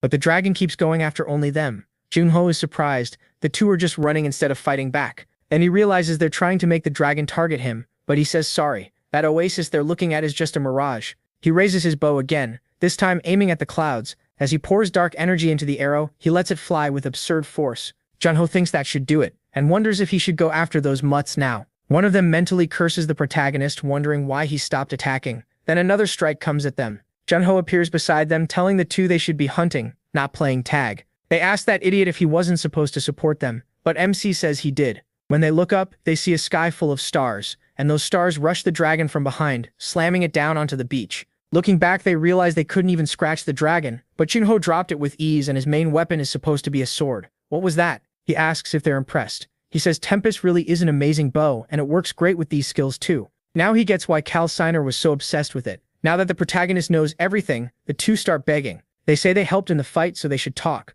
They're just underlings. They offer information about his whereabouts if MC lets them go. MC tells them to go to hell. He has no interest in making deals with people like them. They've seen too much, so he can't let them leave. One asks if he really thinks they'll die that easily. He rushes straight at Junho, but the boy doesn't hesitate. In one move, he tears off the man's arm and takes his head too. As his brother watches Vincent die, Edvar panics and charges him in rage. The protagonist dodges the attack and drives his sword into Edvar's stomach. Edvar asks how Junho can do this, and MC says if there is an afterlife for bugs like them, they should think hard about what they've done.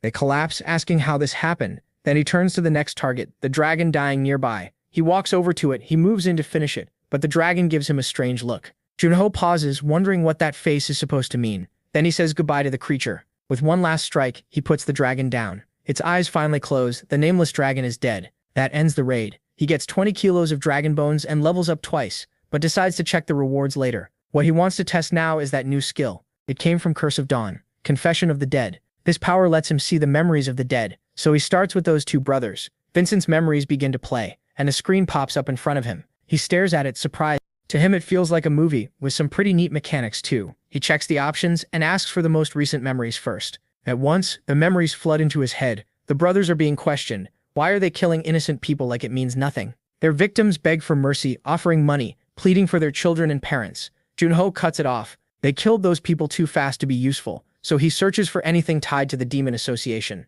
Then he sees a shop that Edvar entered to get information. Inside, a man says they've been ordered to join the Korean Association rookie at the East Sea portal. Edvar asks what this is about. They were getting ready for the Vegas auction. The man says he's only a messenger. That tells Junho this Inclinio's place is one of the Demon Association's bases. He keeps looking for anything else useful. Then he sees the brothers again. Someone says he likes the look in their eyes and will turn them into second-rate items. That person also promises them power. Junho realizes what he's hearing, but the memory cuts out. The skill rank is too low, so he can't recover the whole thing. For his safety, the skill shuts off on its own. He wonders who that last person was. Maybe a demon ranked above the brothers, but if he wants more, he'll have to evolve the skill. Then the protagonist remembers something. The skill doesn't work only on humans. He looks at the dragon's body and figures a monster this strong, far beyond the gray fox, should have some kind of history. So he tries to see what kind of being it really was, and activates the dragon's memory. Suddenly, he's standing before a monk. The monk says it's been 5 years since the Great War between nations ended, then asks if His Majesty can hear the people celebrating his peaceful rule. But the king questions that. He says the war never truly ended. The Great Republic is still moving into the northern lands. Junho is completely lost, and then realizes this is a human memory. The man is sick. No, the king is dying. He asks Beapose if he knows the legend of Shin Rayong, the dragon that protects the Great Republic. Beapose asks if that isn't just a superstition. The king says he thought so too, but if the Great Republic really has such a dragon, then his people need a Shin Rayong of their own. After he dies, they must burn his body and scatter his ashes in the East Sea. Then he will become the nation's guardian dragon. The monk asks how he can reject samsara and karma like that. The king answers that he lived a life of luxury and one day he would fall and become a beast anyway. This is simply his fate. Junho is stunned. The nameless dragon used to be human and became the nation's guardian dragon. That means he was Mumu of Silla. Right then, the system says he has witnessed something unbelievable. Junho drops to one knee and says this land is safe now, asking the dragon to rest in peace. Then all its scales begin to leave the body and drift into the air. MC is shocked again when the dragon speaks, thanking him for praying for its soul. With that, he clears the nameless Dragon Island secret quest and receives the Flute of Tidal Breath, along with the title Assistant of Ascension. Once it's over, he's surprised that the mission was a secret one. He says this was a huge win. He leveled up, got a unique item, and never expected something this good. The item grants King's Army, King's Expansion, and King's Purity. Honestly, making that mistake wasn't so bad after all. Now he really finishes the portal and heads out for an interview. People notice Seo Junho came out alone, which means the Shadow Brothers are dead. They can hardly believe it, but even people with great careers can die without warning. The brothers were no different. Soon the press event starts, and everyone wants to hear what he has to say. When he arrives, he says the reason he came out alone is because it was all his fault. He even starts crying, saying they got separated in a maze inside the portal, far from the entrance. By the time he found the way out of the maze, the nameless dragon had already killed the brothers. If he had escaped a little sooner, things might have been different. He says he'll never forget them. But the man who wants the bow falls for the lie, thinking Junho is absurdly lucky. Later, someone asks Signia what they should do about the Vegas auction. He says sending the Shadow Brothers was his call, and he has to prepare the first strike no matter what. The hunting dogs were supposed to move to the second floor, and the other man agrees. The higher-ups said keeping them on the first floor would be a waste. Still, Signia tells him to delay that for now. The Shadow questions it, saying the executives won't like it. Signia reminds him the Demon Association only cares about results, and the auction mission must succeed. He warns him not to interfere. He'll probably get beaten for this, but that's better than failing and getting beheaded. So he orders the hunting dogs sent to the Vegas auction, whatever it costs. Later, Junho talks with Chad and asks why she didn't sort the cooperation requests this time.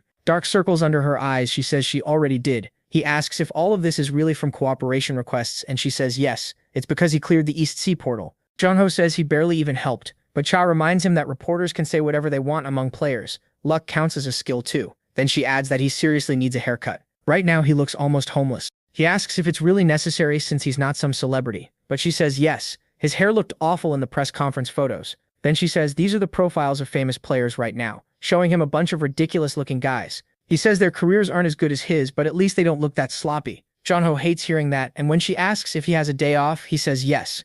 So she hands him a card and tells him to go to this salon right away. At that moment, he really misses his mask. In the end, he agrees and says she can go home early too, since she worked hard organizing all those documents. That makes her light up. She thanks him and leaves right away, still reminding him to cut his hair. He can tell she's genuinely excited. After she's gone, he wonders if it's really gotten that long. At the very least, he figures he should let them trim it. He says there's nothing bad about an expensive salon, but things were a lot easier back when he was Spectre. No matter where he went, once he took off the mask, everything was simple. Now it's different. When he gets there, he's fully covered up, thinking maybe he should try to breathe like a normal person sometimes. Inside, there's barely anyone there, as usual, so he takes off the mask. The place is so empty, he almost wonders if they're about to go bankrupt. He thinks about heading to his usual spot and ordering some ramen, but then he notices someone there and thinks, isn't this a little too much, even for a novel? He just ran into his old teacher years later in a random place, and that girl is none other than Miss Cha. She spits out her instant noodles in shock when she sees him like that. Junho sits down to read for a while and she keeps staring.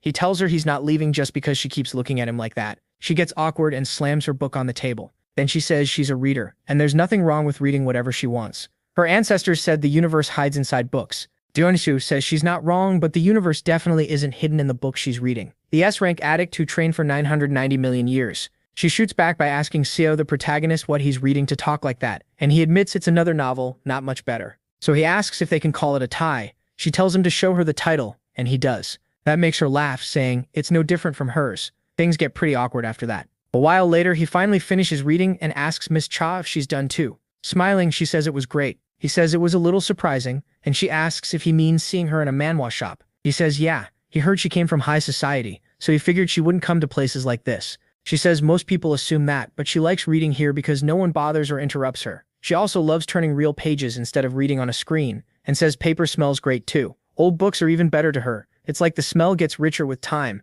Then her watch beeps. She says it's late and she should head home. He asks if she wants him to call a taxi, but she says it's fine since she lives nearby. She tells him she'll see him tomorrow, and Junho thinks Miss Cha really works hard, so he decides he should do the same. Then Shim shows up and brings up the US, asking if MC is planning to attend the Shadow Brothers' funeral. He asks why he would, and Shim shoots back, then why does he want to go there? He also says he found a place where the demons gather, thanks to that lead, and Shim is shocked, asking where it is.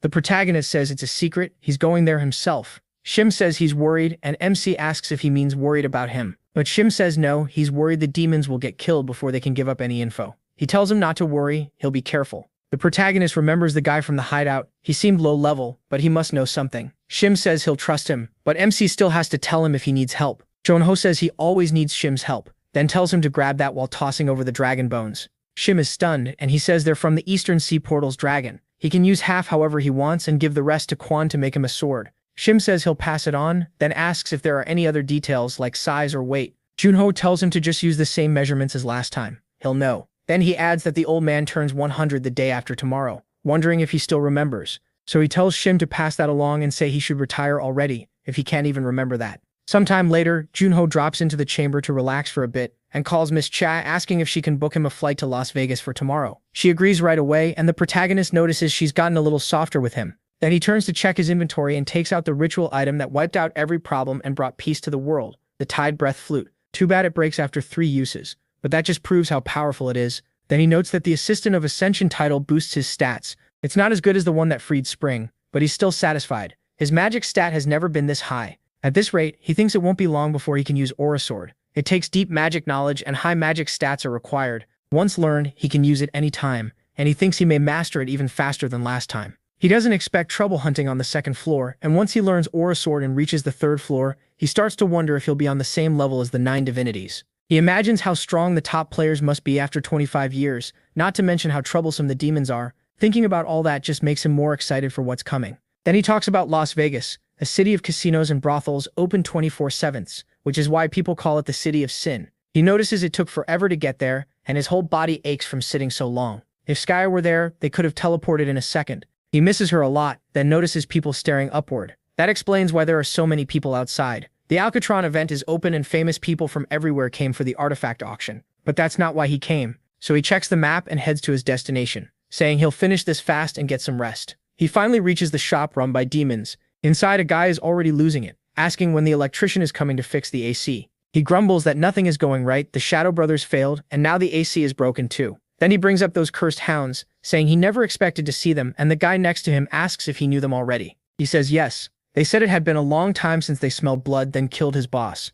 Just then someone arrives, and the guy almost jumps out of his skin when he realizes it's the hounds. The girl asks what the hell this is and why it's so hot, asking if he wants to die. The two quickly apologize and she tells them to just give her the orders already, taking the request. When she reads it, she's surprised, then realizes her assignment really has changed. They can't believe it and ask if they're not going to the second floor. She tells them to look for themselves if they don't believe her, and as soon as he checks, he gets furious. She asks her boss if they shouldn't file a formal complaint, saying they're basically being robbed and the signer isn't even truly above them. The boss stays quiet until he looks at that green-haired guy and asks for the order. He smooths the paper out and hands it over. The moment the boss takes it, he burns it up and asks the scout if there are any other orders. When the answer is no, he simply tells the two of them to leave, shuts the door and leaves the clerk collapsed in fear. His friend asks if those really were the hounds, and he says they were terrifying, though the leader looked pretty decent. Then the old man snaps and asks if he's blind. When asked why he's so mad, the leader says he'll only say this once, so listen well. People call the 9 strongest players in the world the 9 divinities. The Hound's leader Arma is the disciple of one of them, just like one of your association's executives, Nasa Yahello. The blonde guy asks if Arma is that skeleton mage who caused the massacre in Turkey 6 months ago, and they say yes, it's insane. People say the Hounds had 5 members, but Arma didn't like 2 of them, so they were turned into a skeleton. Then the door opens again and they panic until they see it's just Junho. He asks if he's there to fix the AC and complains about how long he took because he thought he was going to die from the heat. MC asks about the heat and says he might be able to help with that, summoning his ice power. They yell that it's illegal and ask if he's a player, but then it gets way too cold, nearly freezing. They beg him to stop messing around and listen while they're still being nice. Junho refuses. He's not joking. Stupid demons should die quietly. That's when they realize it and activate their red eyes. Then he has his shadow swallow both of them. They really were just small fry, everything they did was pass along orders, but the Hounds are a whole different story. So he calls Shim, who curses him out because it's 2:30 in the morning there. Junho apologizes for waking him up, but says he needs to ask a favor. Shim asks if he's in danger, but the protagonist says no. He just wants to attend the Las Vegas auction, and he can't get in without an invitation. Can Shim get him one? Shim says he's the president of the Korean Players Association. Of course he can, and tells MC to just send his name and hotel room number. Yunho finally arrives at the hotel where the auction will be held. He says he only came to get familiar with the place, so he probably won't need to wear the clothes Shim sent him. He says that crazy guy sent him a suit made from silk spun by a queen silkworm monster, way more expensive than necessary. Then he keeps walking and reaches the casino, arriving at the entrance. He says he's never been there before, but the moment he steps through the door, something happens. The alarm goes off. Then some men approach and ask if he's Seo Junho. He asks who they are, and the blonde one says they met in Sandong with leader Gong. He's half from the Cab Guild. The protagonist remembers he was the guy standing next to Gong and says he's got it now. He apologizes for not recognizing him sooner, and Hap brushes it off, asking what brought him to Vegas. Junho says he's here for tomorrow's auction, but didn't want to sit in his room doing nothing, so he came to look around. Then he asks about Ha. Ha says his group was hired by one of the owners as security, so they're just patrolling. Then he asks if MC was trying to enter the casino. MC says, yeah, since he came all this way, he figured he'd take a look. But the alarm went off, so Haf says he can explain. The security system was changed. After the world changed, casinos started losing tons of money because players were using their powers to cheat. Ho and Ho says that's right, so the hotel made a choice. They created a casino just for players. He explains that players there can use their skills freely, since the staff are players too. Junho asks if that doesn't just favor high-level players. Ho and Ho says not really. A player's level doesn't always decide how good they are at gambling. He points ahead and says Gong is getting crushed. The princess still hasn't won a single round. She insists it had to be the second one and asks if this is cheating. She can't believe she lost again, and Junho has no idea what to say after watching that sad display. Inho says this kind of game doesn't suit her. She's not the type to read odds or play mind games, and it works better for people with strong eyesight skills. He asks if the game is fun. The girl says she's lost way too much money. When he asks if she's having fun, she finally notices him and blurts out that it's Mr. Snakehead or whatever weird nickname she gave him. She's shocked they ran into each other here and jokes that maybe he came to become her subordinate. The protagonist asks why he'd do that. Laughing it off, she says she was kidding and asks what brought him here. He says he came for the auction but wanted to look around since Hafinho brought him in. She tells him to call her if anything happens, since she's in charge of hotel security. He agrees, though he wonders if she should really be gambling while on duty. Then he asks if the game is really that hard, and she says yes. According to her, that guy's hands are crazy fast. She also heard they were on the second floor before coming down here. Junho asks if she knows who they are, but she says no. Everyone's wearing masks, and MC figures that's probably to hide their abilities, so he buys some chips. The girl notices he's jumping in right away and warns him it'll be hard since he's not used to their speed yet. Junho asks if she kept losing even after she got used to it. That hits hard, and she looks totally crushed. Then the dealer calls them over to start. He takes the little ball, hides it under a cup, and starts moving them at insane speed. Then he tells him to choose. As he gets ready to answer, the girl says she finally gets it. She picks the left one and says she feels good about this round. Then she wonders if she should bet again, but Junho tells her she really should stop. She asks why, and he bluntly says she has no talent for this. Then he picks the middle cup. The dealer looks surprised. He congratulates Junho for getting it right, and the girl is stunned, wondering if this is that legendary beginner's luck. Still, she says that kind of luck only works once, so he should quit while he's ahead. Of course, she never won even once, so she never got the chance to stop. The protagonist asks what tragic backstory explains luck this bad, then he goes again. But right then, a woman walks up and calls out to Bondes, asking if he wants to play with her. That immediately puts MC on guard. The man asks her not to call him that, and even MC is surprised he found them here so fast. His luck is holding up. He didn't even have to search for them. Still, he has no proof they're demons and he can't make a scene in public. They probably won't expose themselves either, so he needs to make his own battlefield. Junho says this is more fun than he expected, and decides to play a few more rounds. The girl thinks gambling addiction is terrifying, if he already wants to keep going. The dealer says that since there are 3 players now, he'll use 5 cups this time, and he starts shuffling them right in front of them, while all 3 watch closely. After that, he tells them to choose. The woman picks the middle, Junho picks the right one, and the other man picks the far right. Then the dealer congratulates them. The ball was on the right. He wins again, leaving the girl seriously shocked. He glances at that skinny guy, thinking he'll be harder to deal with than the woman. After a few more rounds, Junho has piled up a lot of money. The princess says he has to be cheating somehow, and asks how he's this good. The protagonist says he learned it from a friend. He remembers that sniper telling him not to fall for bluffs. It's easy if you stop looking at the surface and focus on what really matters. It doesn't matter if the other person is stronger or weaker. What matters is understanding the core of their technique. The dealer gets ready for another round, and this time he moves even faster. Junho says the important thing isn't the cups, it's the dealer's skill. This time both MC and the skinny man pick the same spot, second from the left, and that's the correct answer. Then the dealer announces a staff change and asks everyone to stay in their seats. Junho turns to Gong and says that since they have a moment, he wants to show her an interesting artifact. He pulls it from his pocket and shows it to her. She sees it's a compass filled with strong ice power, and he says President Shim lent it to him. If you put mana into it, it can find a certain kind of person. She asks what he means. He says there'd be no reason for it to react here. Then he activates the compass. The girl notices it points straight at those two. Junho says that can't be right and wonders why it's reacting like that. Then he says he's going to the bathroom, and Gong tells him to come back soon because now she's curious. The skinny guy says he's going too, and the girl asks if he'll be long. He says no, he'll be back in 5 minutes. Instead, Junho slips out of the hotel and runs until he reaches a dead end. When he stops at the wall, the skinny guy catches up and says, "This doesn't look much like a bathroom." He figures the protagonist's artifact tracks demons and that running here was how he confirmed who they were. But MC suddenly smashes the compass on the ground. The skinny man is confused. No normal artifact should break like that unless it's single use. So this wasn't a real artifact at all. It was a trap, and he realizes too late that Junho lured him here. He draws a huge katana and attacks. He says he felt something off back in the casino. The guy's instincts are sharp. Then the demon asks how much the protagonist knows about them. MC says not much, maybe just their plans for tomorrow. The demon decides talk is over, his red eye revealing what he is. Then he rushes Junho. As soon as he gets close enough to slash, he calmly steps aside. He notes that the guy is fast. The protagonist quickly pulls away from his range and realizes it's not just physical speed. The demon has a speed-up skill. As MC retreats, the man gets ready to chase and says he understands MC's level now.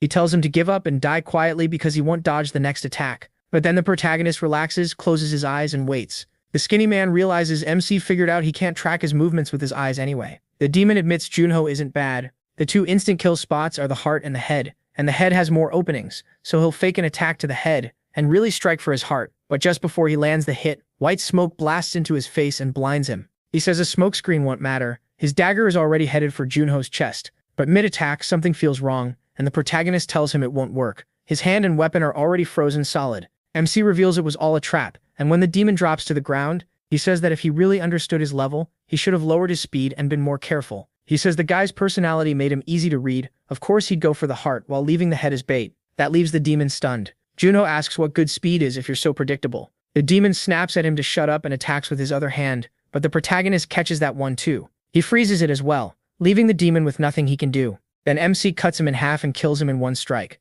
As the demon dies, Junho says being too careful can be dangerous too. Meanwhile, the other demon woman watches through the window and thinks, much as she hates to admit it, that skinny guy was way better at strategy than she is. Since he still hasn't come back, he's probably dead. She thinks he's an idiot for promising to return in 5 minutes. Then the bald man in the room asks what their target looked like. She says he was an Asian guy with Gong and him from the Cave Guild, so he's probably one of them. The bald man says this is the list of every player currently in Las Vegas and tells her to find him.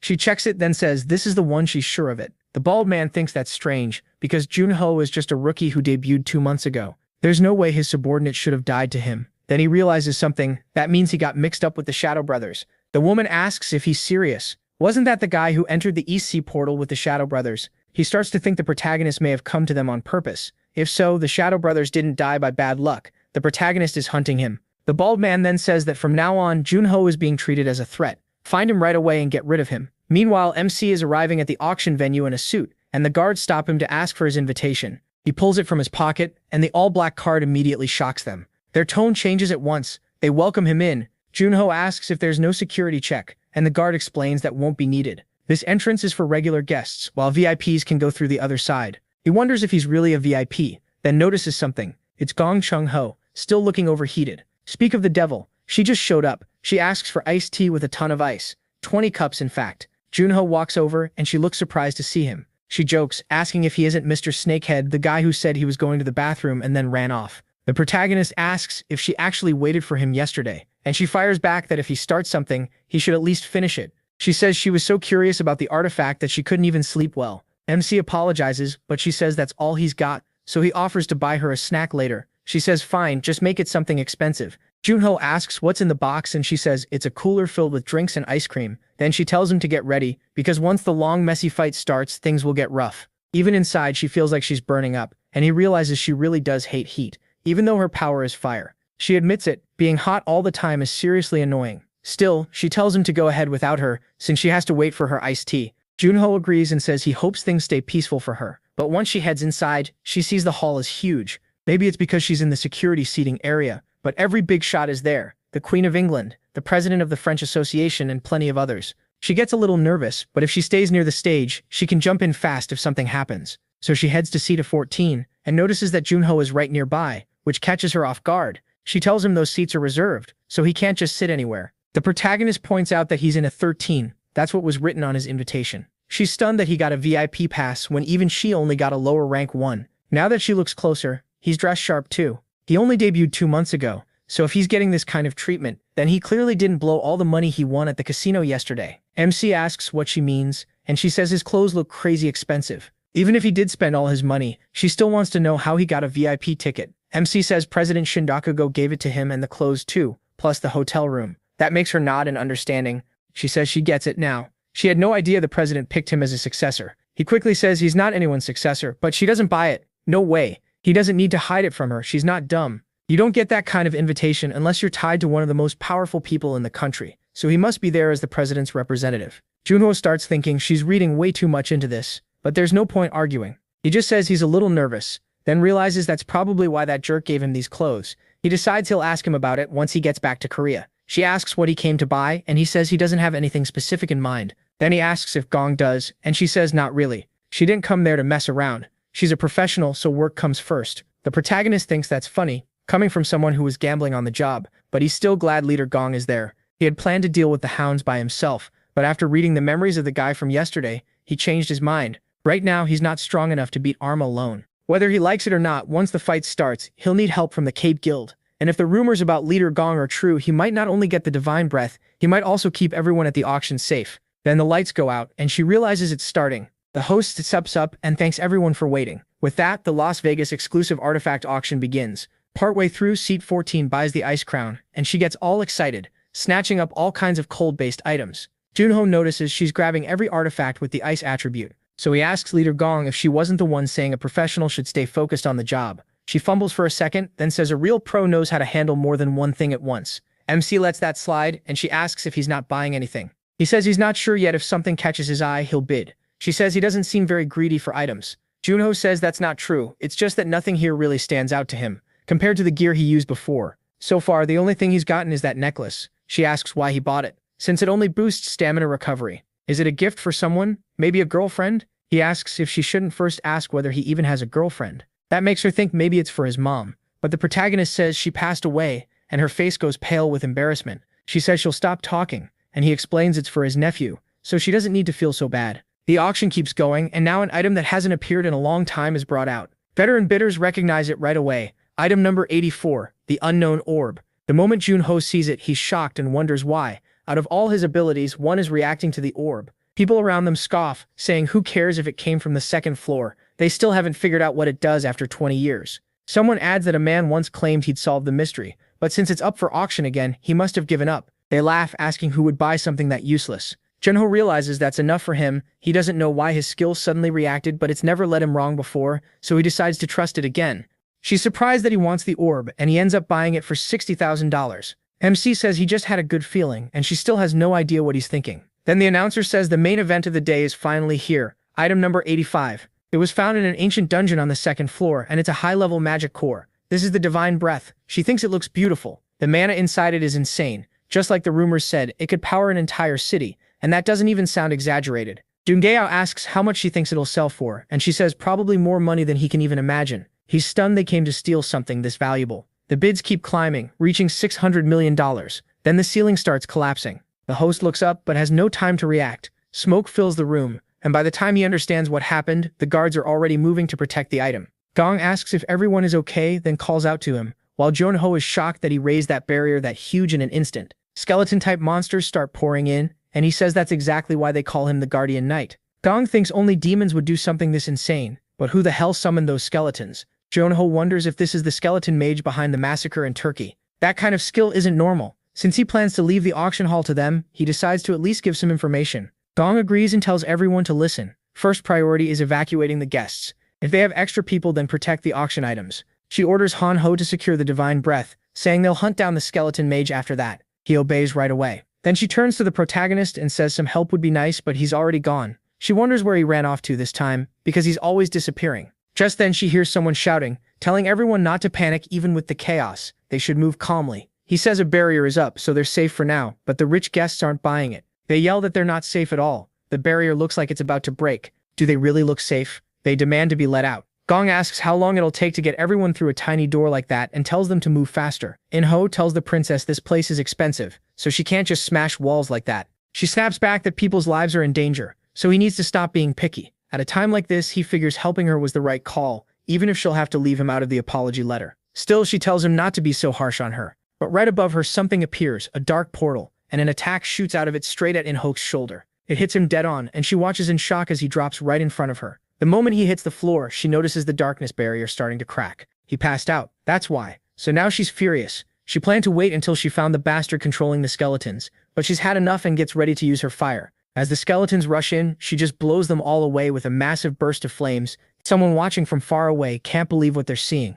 The demon woman can barely accept that a human did that. Once she realizes this is the S-rank flame ruler, she decides not to fight that monster head-on. A sniper should act like a sniper, so she sharpens her vision and scans the battlefield from far away, until she spots the orb they need. Then she uses capture, opening a black hole in her hand and pulling the orb to herself. Just like that, she steals the divine breath with ease. Right after that, her phone rings. The boss asks if she got the item, and she snaps back. Of course she did. He praises her and tells her to head to point B right away. She says the mission is done, and even if she didn't kill Junho, this is good enough. But then she looks down and sees that it's Junho. He's running toward her, and she lights up. Speak of the devil, there he is. She grins and says she'll kill him fast, aiming for his head. She fires into one of her portals, then opens several more to move the bullet closer. including one right behind the protagonist. But he dodges at the last second and escapes the shot. She's stunned that she missed. That was a long-range shot boosted by teleportation. Missing should have been impossible. Annoyed, she swears she won't miss again, and fires another round at him. This time, the protagonist looks right at her position and uses Shadow Step, vanishing from her sight.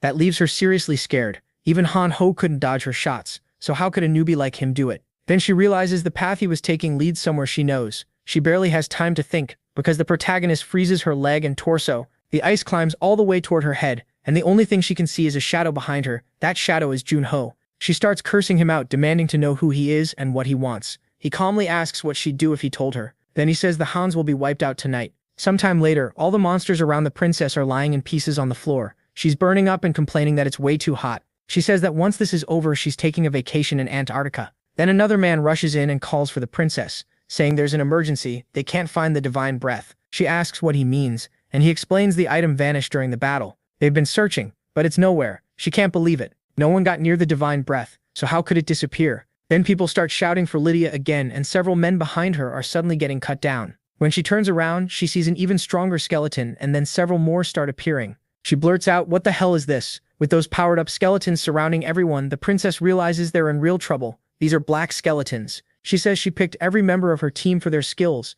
and even tired, they shouldn't be losing this easily. Then one of them tells the princess something is strange, and she asks what. He says their armor looks familiar. She asks what he means, and he reminds her of the incident 3 years ago, when players vanished on the second floor and caused a huge uproar. She asks if he means the case where those players disappeared without a trace, and what that has to do with this.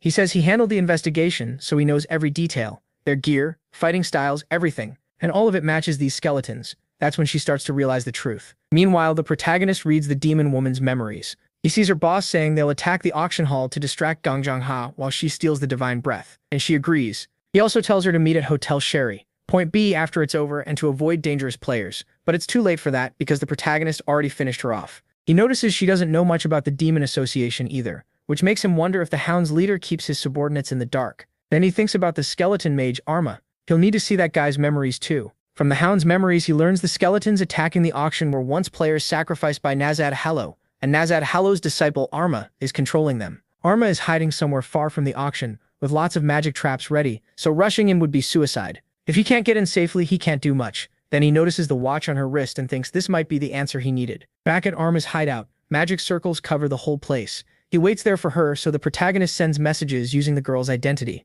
He says the mission is done, but a strange guy is chasing her, not Junho, and not someone from the Ocape Guild either. That makes the boss suspicious. He asks about the item, and the protagonist replies that she has it, but the person chasing her won't back off, so she'll hide in an alley near the hotel and leave her mark there. Now the boss is even more uneasy. If it's not MC and not the Ocape Guild, then maybe there's another group involved. The whole thing feels off. So he stands up, activates more magic circles, and heads to the alley by the hotel. There, he spots the mark above him and senses a strong cluster of magic nearby. He says this saved him the trouble of searching. But when he opens it, he finds the highest level magic core, the divine breath. Yet when he picks it up, he starts wondering if magic cores are always this cold. It doesn't feel like it has as much mana as he expected. Then the ice sphere the protagonist set as a trap bursts in his hand, sending shards flying at the mage. In an instant, he's covered in ice. He realizes the trap was made with mana condensation and demands to know who did this. Then he forces himself to calm down. First he has to defend himself, and whoever set the trap must be close. So he casts his magic, summoning even more skeletons around him,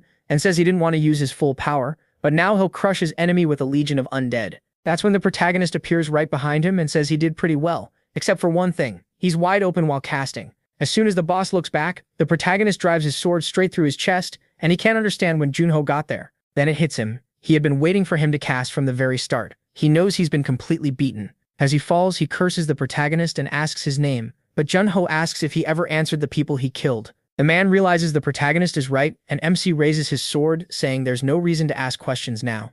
Then he finishes Lex. At the same time, all those skeletons vanish, including the ones fighting the princess. She doesn't understand what's happening, while the men near her watch them crumble to dust. She wonders if the mage called them back or if he was defeated. It's the second one. The protagonist pulled it off, and Junho jumps up 2 levels at once, more than he expected. He figures it may be because Arma's level and skill ranks were higher than his. If Arma hadn't fallen into the trap, he would have been the one who died. So now he hopes the memories give him something useful. He remembers when Arma first became a summoner, and was told that kind of skill was very rare, something the higher-ups would love. They talked about how long it had been since they found a first-class talent, and told the boy he should feel honored that Yahello was interested in his ability. They wanted to make him the next leader of the hounds, and their biggest goal as demons was to take over the tower. He'd learn the details once he reached the second floor. But then the protagonist's skill cuts out and he's thrown back to reality. The system says his skill rank is too low to recover the full memory, and it shuts down for his safety. He realizes it's happening again just like before. The most important memories are locked. Those blocked memories are broken up, but he still learned a lot.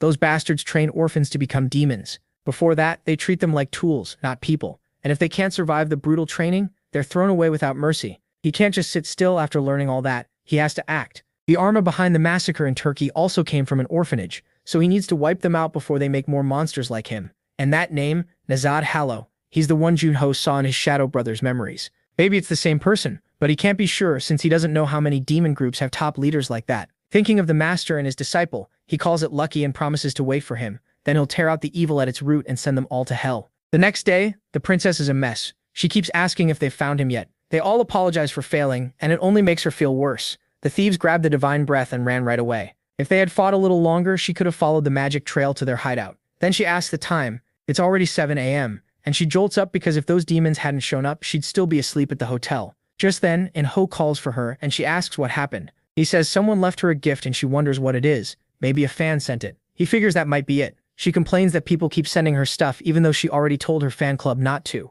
unless it's for a signing event or something like that. But Enho says what's inside is actually good news. It made him happy. She asks if it's something weird and if he already opened it. He says no, nothing strange. He checked it first though because it might shock her. And when she sees it, it's exactly what she's been looking for. At first she thinks it's a copy. It looks exactly like the divine breath from the auction, but he tells her it's the real one, and she lets out a huge scream. She asks if it's really genuine. Since the skeleton mage took it, Enho says that's why he warned her. After everything that happened, this would definitely shock her. He also says there was a letter in English. In it, the protagonist says he already dealt with the skeleton mage and the two demons, got back the divine breath, and left the skeleton mage in an alley behind the hotel, signed a fan just passing by. The girl realizes her mystery fan handled everything. Enho says that's what it looks like, and she says she didn't even do anything. He just says it all worked out. They won't have to pay for the damage either. He doesn't even want to think about what would have happened if they hadn't gotten the core back. She says she doesn't know who helped them, but she's very grateful, and asks if they can find out who it was because she wants to meet him. Enho says he was curious too, so he checked the skeleton mage's body. But this fan is impressive. He left no trace at all. It was clean like a pro did it. With skill like that, he's at least a ranker. Still, Enho can't think of anyone, while she keeps wondering who it was because she really wants to know. Then she suddenly shouts at him. He tells her good morning, and she's still really annoyed with him. She demands to know how he could do that when he just ran off in an emergency. He acts confused, figuring this was bound to come up. She says he ran away last time too, claiming he had to use the bathroom, and adds that if he has power, he should use it the right way. She reminds him that Spectre said a player's strength is meant to protect people. Junho asks if he really said that. She stares at him, asking what he means. Spectre said it, not him. He's mixing himself up with the character. That catches him off guard. He can't believe he said something that cheesy, then remembers it was basically scripted. He says one of his interviews was almost fully planned out, so he doesn't even remember most of what he said. She tells him that from now on, if something happens, he better not run and should think about people's safety. He says he'll remember that and admits he was wrong. Even though the day was saved thanks to the Ice Girls, she lights up after scolding him and says she hopes he got the message. Still, she asks if he knows who wrote that letter. He says no. All excited, she says a fan caught the skeleton mage and the other demons sent back the divine breath. And Ho thinks the person must be a ranker. She's dying to know who it is. But Junho asks, what if it wasn't a ranker? She says that's impossible. They checked the area, and the person left nothing on the body or in the alley. And Ho is a ranker too, so if even he found nothing, then it had to be another ranker, or someone on that level. The protagonist smiles to himself at that. He erased every trace with magic. He learned that trick from Skya Killiland, and it turned out to be really useful. Meanwhile, she thinks the handwriting looks natural, so the writer must be fluent in English. Junho asks if she really needs to find him. If the person wanted credit, he would have shown himself. She admits that makes sense, then asks what brought him there since the auction is over. He says he came to pick up the items he bought and they're handing them out there. She points him to the table and shows him where to go. Then she asks if he's heading back to Korea now. MC says yes. She says it's kind of sad that they have to part like this. Then she asks one more time if he really won't join her guild. He thanks her again, but refuses. She thinks it's annoying and says the next time they meet, it'll be on the second floor. Junho says that won't take long, and she replies that everyone says that. He tells her she'll know when the time comes, and she says his confidence is unreal. Then she says if he really reaches the second floor within 6 months, she'll give him a gift. He asks what happens if he doesn't. She says then he'll have to grant one of her wishes. Junho realizes she still hasn't given up on recruiting him to her guild. She's not subtle at all, so he agrees to the bet and tells her not to cry later. After that, he goes to the counter to collect the stamina regeneration necklace and an unknown orb. He wonders why his sharp senses react so strongly to it. There's no item window, so he tries using magic on it, but nothing happens. He wonders if that's all, then decides it reacted for a reason. So he'll keep it in his inventory and test magic on it now and then. Good or bad, something's bound to happen. He also looks at the necklace and knows it's going back to its real owner. Then in the residential area near the second floor border, a boy receives Junho's package, sent through the first floor teleport. Inside is a note saying he hopes he's doing well, and that he'll be there in half a year. Signed, your uncle. The boy is shocked that he's finally making a move after all this time. Later, Junho's assistant meets him and says she didn't expect to come all the way there to pick him up. She says escorting him home is part of her job as his secretary too, then asks if they should head straight to the association if there's nowhere else he wants to go. He asks her to wait a second and says he has a gift for her. He wasn't sure what to buy, so he got her a book. He adds that he doesn't know if she'll like it. It's the youngest son of the portals, and she asks if it's the English edition. He asks if she knows it, then explains it was the last copy in the rare books section, so he bought it. She says of course she knows it. She looked everywhere and couldn't find a copy. He's relieved since he was worried she might not like it. Then he says she can start reading now if she wants. She says she's working and can't do that. He asks if there's anything she really needs to handle right now, and when she says no, he asks what the problem is. He's not used to the time difference, so he's going to take a nap, and tells her to wake him when they reach the association. So she simply wishes him good night and lets him sleep. Later, Junho goes to the association to talk to Doc Hugo. Hugo asks if he brought him anything expensive, then says he doesn't know what to do since he stopped drinking lately. The protagonist says he already contacted Arthur and told him he'll be going up soon. Doc Hugo thinks that's good since the kid went through a lot after the incident 25 years ago, but still turned out well. He says it's a shame he can't see him since Arthur has been at the second floor border. MC asks if it's been a long time, and Doc Hugo says yes. Arthur said he doesn't want to come down because being in the Earth area reminds him of his father. He changes the subject and says Gong told him the invitation Hugo gave him wasn't normal. Hugo starts explaining it, saying he finally found out. He says the world needs to know he cares about him, so nobody will mess with him. But then the protagonist asks for a favor. He needs help finding a certain orphanage. Doc Hugo asks why he wants to do that, and MC says he found out something about the demons, so he tells Doc Hugo everything. Hugo asks if it's all true that they raise orphans to become demons. He says yes, but he knows almost nothing about the orphanage, except that it's in another country. Doc Hugo snaps, saying, those bastards really have no limits. Junho reminds him he said he quit drinking, but Hugo says forget that, he's drinking. Yeah, so the protagonist drops some ice into Doc Hugo's glass. After a sip, Doc Hugo says Kun Noya called for him, which catches him off guard. Doc Hugo asks if he remembers the sword he ordered before leaving for the US. Kun Noya says it'll be finished tomorrow, and he wants to hand it over himself. He adds that with Seo Junho's current fame, even if people see him there, it won't seem suspicious, especially since Okabe's guild escorted him.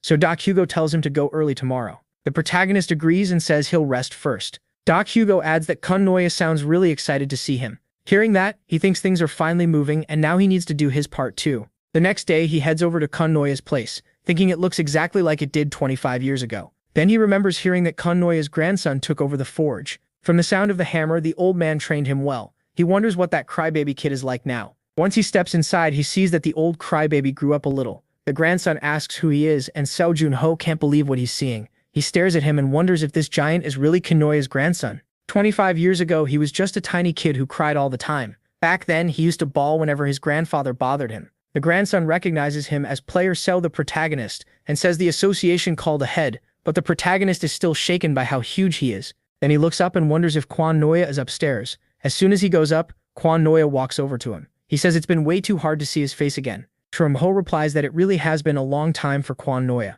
Then he asks if this is the first time they've met again, but Kun Noya tells him not to worry about that. Instead, he tells Palmo to bring their guest a cup of agarite tea. MC pauses at the name. Kun Noya tells him not to make him repeat himself, and Junho notices the grandson still obeys his grandpa right away. Kun Noya tells him to stop acting like he doesn't know him, saying he gets stubborn whenever he pretends not to understand. The protagonist says Kun Noya taught him well after all those scoldings. He saw the grandson hammering earlier and his skill is amazing. Kun Noya says the boy still has a lot to learn, and the protagonist admits praise still feels awkward coming from him. Still, he asks why Kun Noya didn't welcome him properly. Isn't he happy MC came back alive? Kun Noya questions that word happy.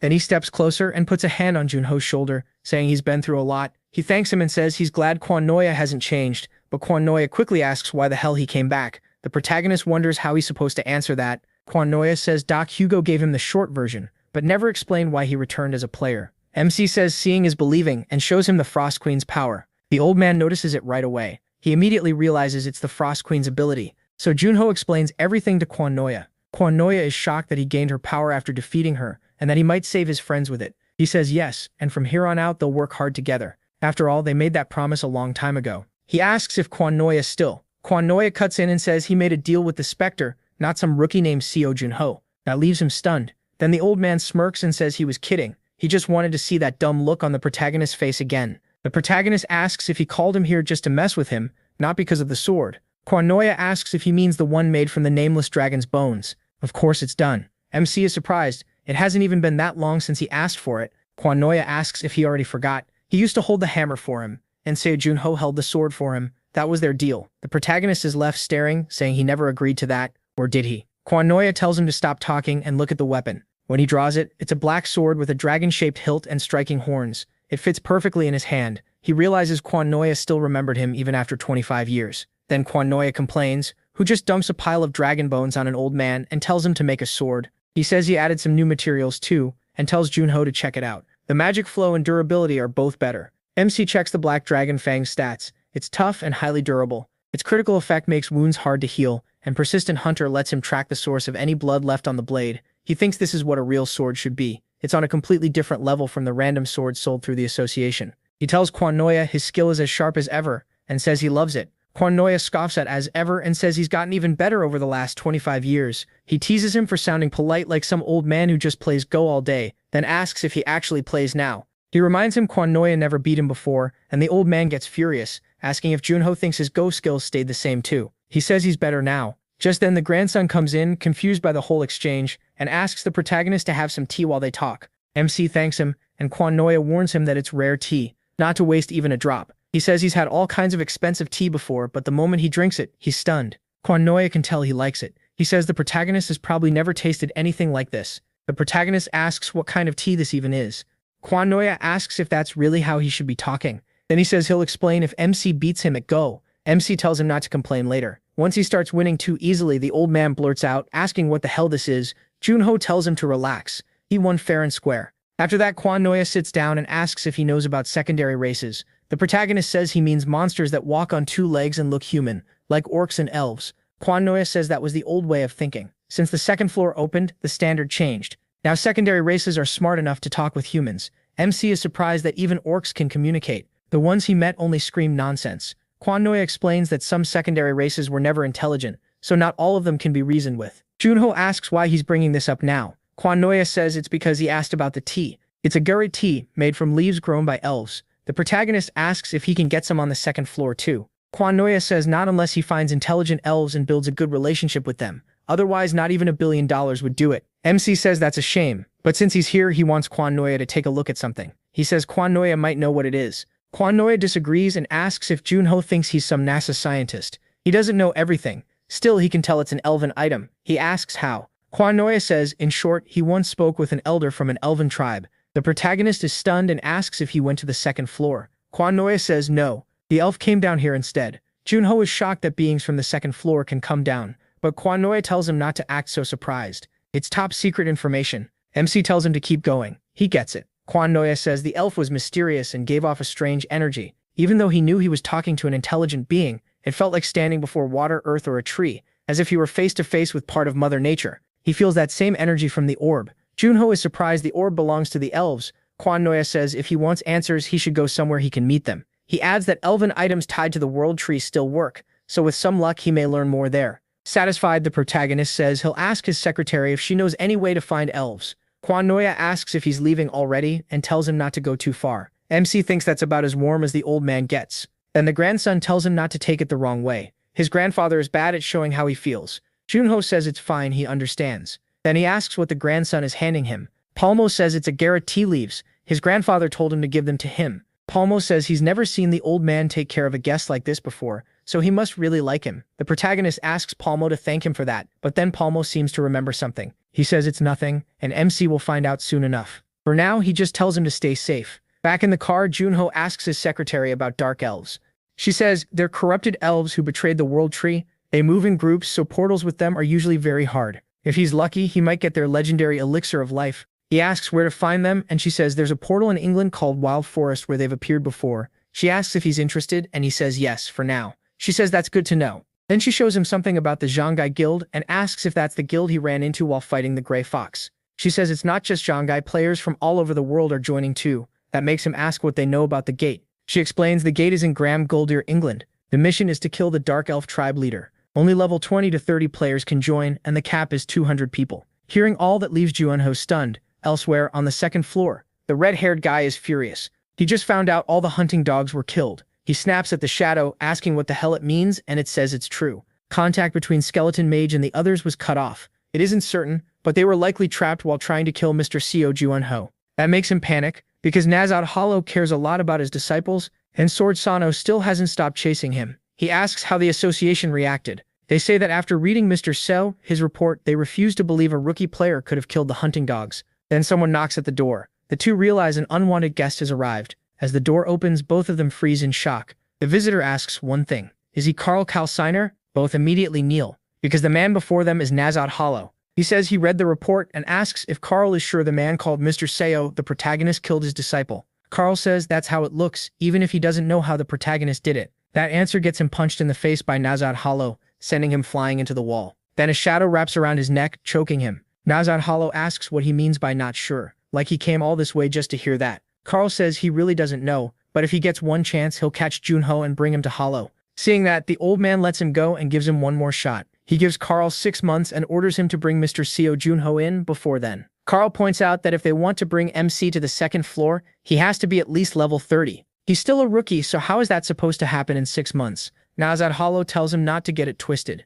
It's Karl's life on the line, so he better figure it out. After Nazad leaves, Karl falls into full panic and orders the Shadow to find a tracker. The Shadow asks if he means the thing that lets him use the dimensional elevator without the succession noticing. Then it asks if Signer plans to go down himself, and he says yes. He'll leave Kim Woo-jung behind and head to the first floor to deal with this himself. Meanwhile, in Graham Guldir, England, a plane lands. Someone asks Junho if he got to the hotel okay, and he says yes, thanks to their help, but they ask why he came so early when the raid starts in 4 days. He says there are a few small gates nearby, and he wants to clear some first as a warm-up.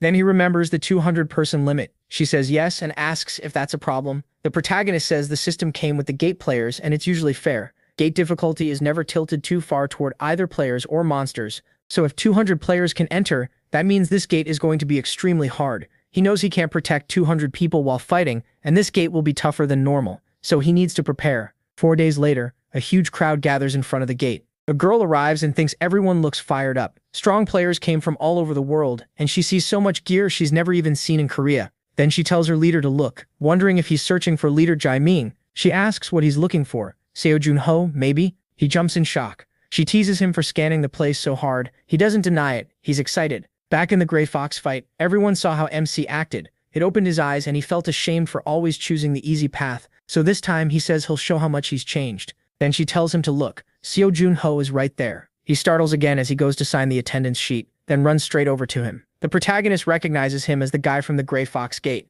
Minho is surprised he remembers, and MC says he heard Minho carried him out after the fight, so he thanks him. Minho says no, he should be the one thanking MC. He says he didn't just come over to say hi, he actually has a proposal. He asks him if he already has a group, and the protagonist starts to realize where this is going. Minho says if he doesn't, then how about joining Guild Zhongai? Zhonghao thinks that's not a bad idea. Going into this gate alone would be inefficient, and there's no reason to refuse, so he agrees. At 11:02, at the Wild Forest Gate entrance, everyone heads forward and enters. Once inside, Junho's group finds itself in a massive forest. He asks why everyone is moving off on their own. Shouldn't the guilds hold a strategy meeting first? Minho says they use terminals now, so they don't need a meeting after entering. Junho asks what terminals are. Minho explains they're items that create a magic communication network, letting players talk over long distances. That's why everyone split up right away. The girl asks if he's sure he's not some time traveler from the past. Minho tells Mirai not to be rude. Then he says he forgot to introduce his team. He points to the guy with glasses, Jim Pio, their healer. Pio has been around for a long time. Minho adds that Pio also records what they do inside the gate so they can review it later, and says he's counting on everyone. Mirai complains that he called her a spoiler, and says it's easier to just show Jinhu being her skill. She says she wants to read his fortune. Then she stares right into MC's eyes. He tells her she isn't really looking at him, and that makes her pause in surprise. She says he's amazing because he'll defeat 10 dark elves by himself. Junha asks if her skill lets her see the future. Minhyo explains that she can see a person's near future just by looking at them, but the cooldown is long.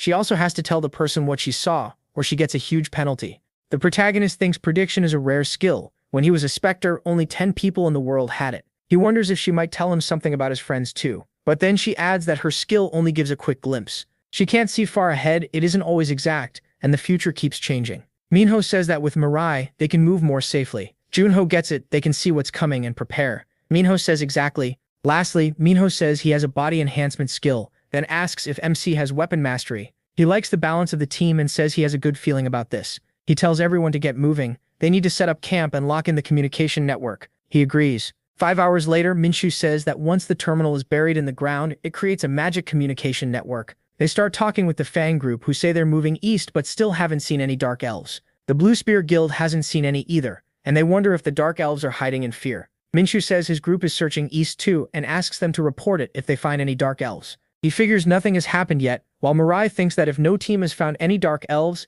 there probably just aren't many of them. But Junho feels something is off. There are too many participants for the monster count to be that low, and it's suspicious that 200 players can't find even a trace of the Dark Elves. Mirai thinks maybe they got scared and hid. The protagonist says Dark Elves are proud monsters. Even if their leader told them to hide, they wouldn't just sit still while intruders walked around nearby. He asks Mirai if she still can't use prediction because of the cooldown, then asks what time it was in the future she saw when they were fighting the elves. She says she doesn't know the exact time, but it was dark, so it had to be night. That makes Junho pause. Interested, he pulls something from his inventory, sets up a bed and says the Dark Elves will probably launch a surprise attack at night. No matter how much they search, they won't find them first. Mirai says they should warn the other guilds. Junho says they can if they want, but no one will believe them. Then he says he's going to take a nap and they should rest in shifts, because tonight is going to be busy. Later that night, the other groups feel the cold after sunset and wonder if the Dark Elves might attack now. One member of MC's team hears that and tells him to quit talking nonsense. They gave into the lure of power, bit the roots of the world tree, and became twisted monsters.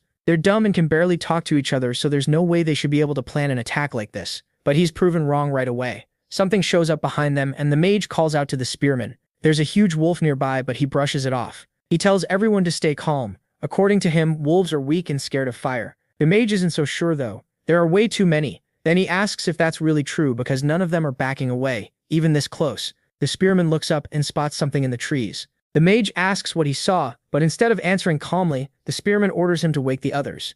When the mage hesitates, he shouts it again. There are Dark Elves everywhere, packed into the trees with giant wolves. Hearing the commotion, Junho wakes up at once. He reacts instantly because he can already sense the elves hiding in the trees. When Mirai notices he's awake, she's confused.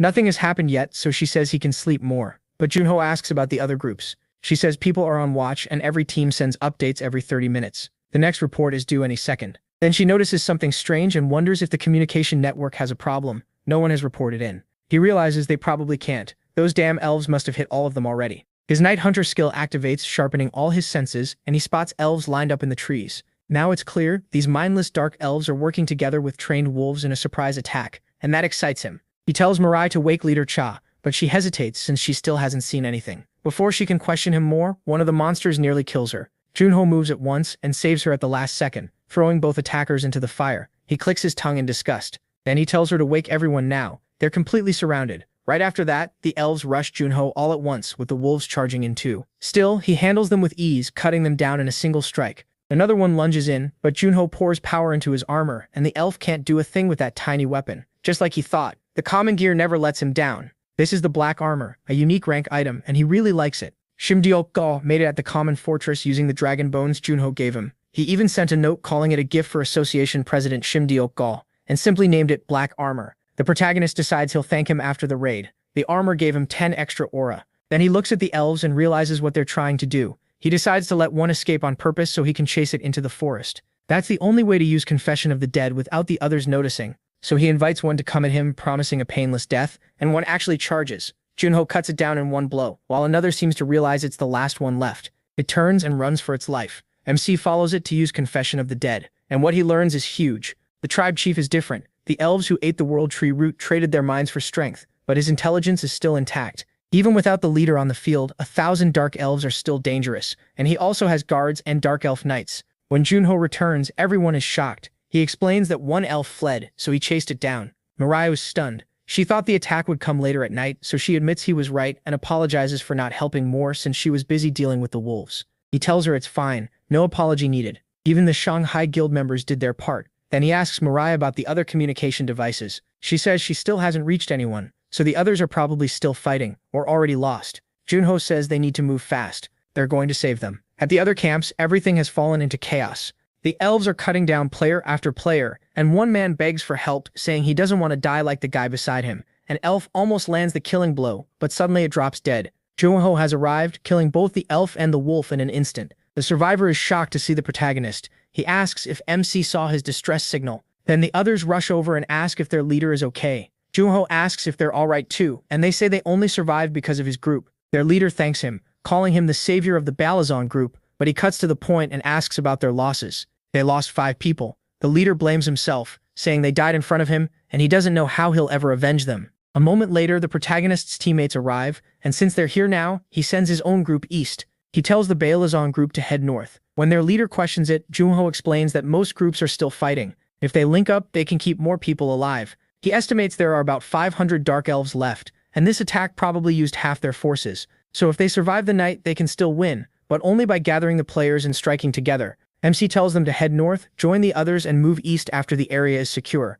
The Balazon leader still hesitates, so he says he understands how hard it is to keep fighting after losing comrades, but he has to keep going. If the Dark Elves split them up and crush them one by one, the raid will fail. Then his fallen teammates won't be avenged, and their dreams will die with them. That finally gets through to him. He thanks Junho for opening his eyes and says the Balazon group will follow Korea's new star from now on. Elsewhere in the forest, a battered hunter drags himself to a tree. Pain spreads through his body, and he realizes those damn elves coated their arrows with poison. Barely able to move, he lies there cursing them and wishing they'd all die. Then several wolves close in, and he says that as a member of the Great Bravo group, he'll at least take one wolf down with him. He tries to fire, but a wolf grabs his arm. He still manages to shoot it in the head. After that, he realizes he can't even lift his gun anymore. He wonders if this is how he dies. Then Junho appears and wipes them all out like a bolt of lightning. The hunter stares, wondering who that guy is. Another member of his group runs up, finds him alive, and is stunned. He thought his superior had died, but then tells him not to move. He explains that player CEO Junho saved him and even helped search for him. They'll treat him right away, then go look for the others. He says that without the protagonist, their whole group would have been wiped out today. Meanwhile, MC keeps cutting down everything in his path until morning finally comes. Only then does he stop to eat with his group. He says they made it through the worst part. Last night's attack caused losses, but 150 people survived. The Dark Elves, on the other hand, probably lost half their numbers. Now they won't dare leave their own camp, so they'll be forced onto defense. That means the players need to attack next, but the mood nearby is bad. One man says they have to hurry and close the portal. Someone in his group is in critical condition, and they don't have a healer who can cure poison. He's barely hanging on, so they need to finish the portal and get out fast to bring him to a hospital with a high-level healer. The blonde man says he understands, but the other groups still aren't ready and have too much left to handle. He also says it wouldn't be fair for everyone to risk themselves for one person. The other man snaps back and Junho cuts in, asking how they expect to close the portal while arguing like this. Then Mio asks what he thinks. Should they close the portal right away, or wait until everyone is fully prepared? Which one is more efficient? The protagonist says both choices have good and bad sides, but he believes closing the portal as fast as possible is the better move. The man with the poisoned teammate lights up, but Junho says that's not because one life matters more than everyone else's. The real reason they need to close it soon is that the longer this takes, the worse their position gets. The blonde man asks why he thinks that. MC says it's simple. They all know what Dark Elves are usually like, so they made a plan based on that to keep casualties low. But after last night's ambush, it's obvious these elves aren't normal. Mindless Dark Elves attacked in organized groups, which means some special being is giving them orders. That means the one leading them is both smart and powerful. One of the others gets it now. Night attacks were strange, but portals are always full of surprises. Another points out that even if only 500 Dark Elves are left, the wolves are still a problem. They may not be hard to kill, but trained beasts can still cause trouble. Junho says there are no wolves left, so they can stop worrying about that. Everyone is shocked, and he tells them to think back to when they rescued the last player. He asks if they remember how big the wolves chasing him were. They were just pups. The Dark Elves had already lost all their adult wolves and were forced to use the young ones instead, so they can't launch another large-scale attack like last night. But that's the only thing they've lost. Once they regroup, they'll switch to smaller raids. They'll likely keep firing poison arrows into camp, and with little food, less sleep, and fewer people, everyone will wear down fast. They'll drag things out as long as they can, then charge the camp once they think victory is certain. Hearing that, the others realize Junho was right. They apologize for arguing, admitting all their lives are on the line. The other man apologizes too. He was only thinking about his own team. He says he hopes things stay calm now. Then he speaks to Mirai. He asks her to come with him for a moment, and she wonders why. He says it's cold, then asks if she can use her ability. She says yes and asks if he wants her to check, so she looks into his future. She says they found the Dark Elves Valley, and tomorrow they'll head east to wipe them out. Just like Junho said, there are a lot of them. Among them is one Dark Elf with a very dangerous aura, and near him stand 5 Dark Elves wearing better armor than the rest. The protagonist figures they're probably the tribe chiefs and Dark Elf Knights. Still, he already saw this yesterday, so it doesn't help much. He thanks her and asks her to tell the others what she saw. Then he admits he was curious about something else, but ended up disappointed. The girl agrees, but she remembers he was holding something made of ice and asks if it's an artifact. He says yes, then tells her to head back to camp. He wants a little time to clear his head. Left alone, he thinks to himself, the tribe chief may be stronger than he expected. Still, he's not sure if that enemy is strong enough to force him to use his freezing skill. By morning, some adventurers are talking among themselves. Their guild scouts found the valley, along with the tribe chief and the Dark Elf Knights Mirai mentioned. The Dark Elves near the entrance aren't smart, they're just pacing around. But the chief and the elves beside him are standing in proper formation, so they decide they need to strike first before the ones at the entrance can fall in line too. Just like Junho said, closing the portal fast is the best move. Meanwhile, MC keeps warming himself up. Then he asks, is everyone ready? The group fires up at once. They take their positions. Ready to hear his orders, they report that all 147 fighters except the non-combatants are prepared. Junho calls everyone forward. Together, they move into the forest. Soon they reach the Elves Valley. The place catches him off guard and he explains, because of the World Tree's curse, dark elves burn in sunlight, so they live underground where no light reaches.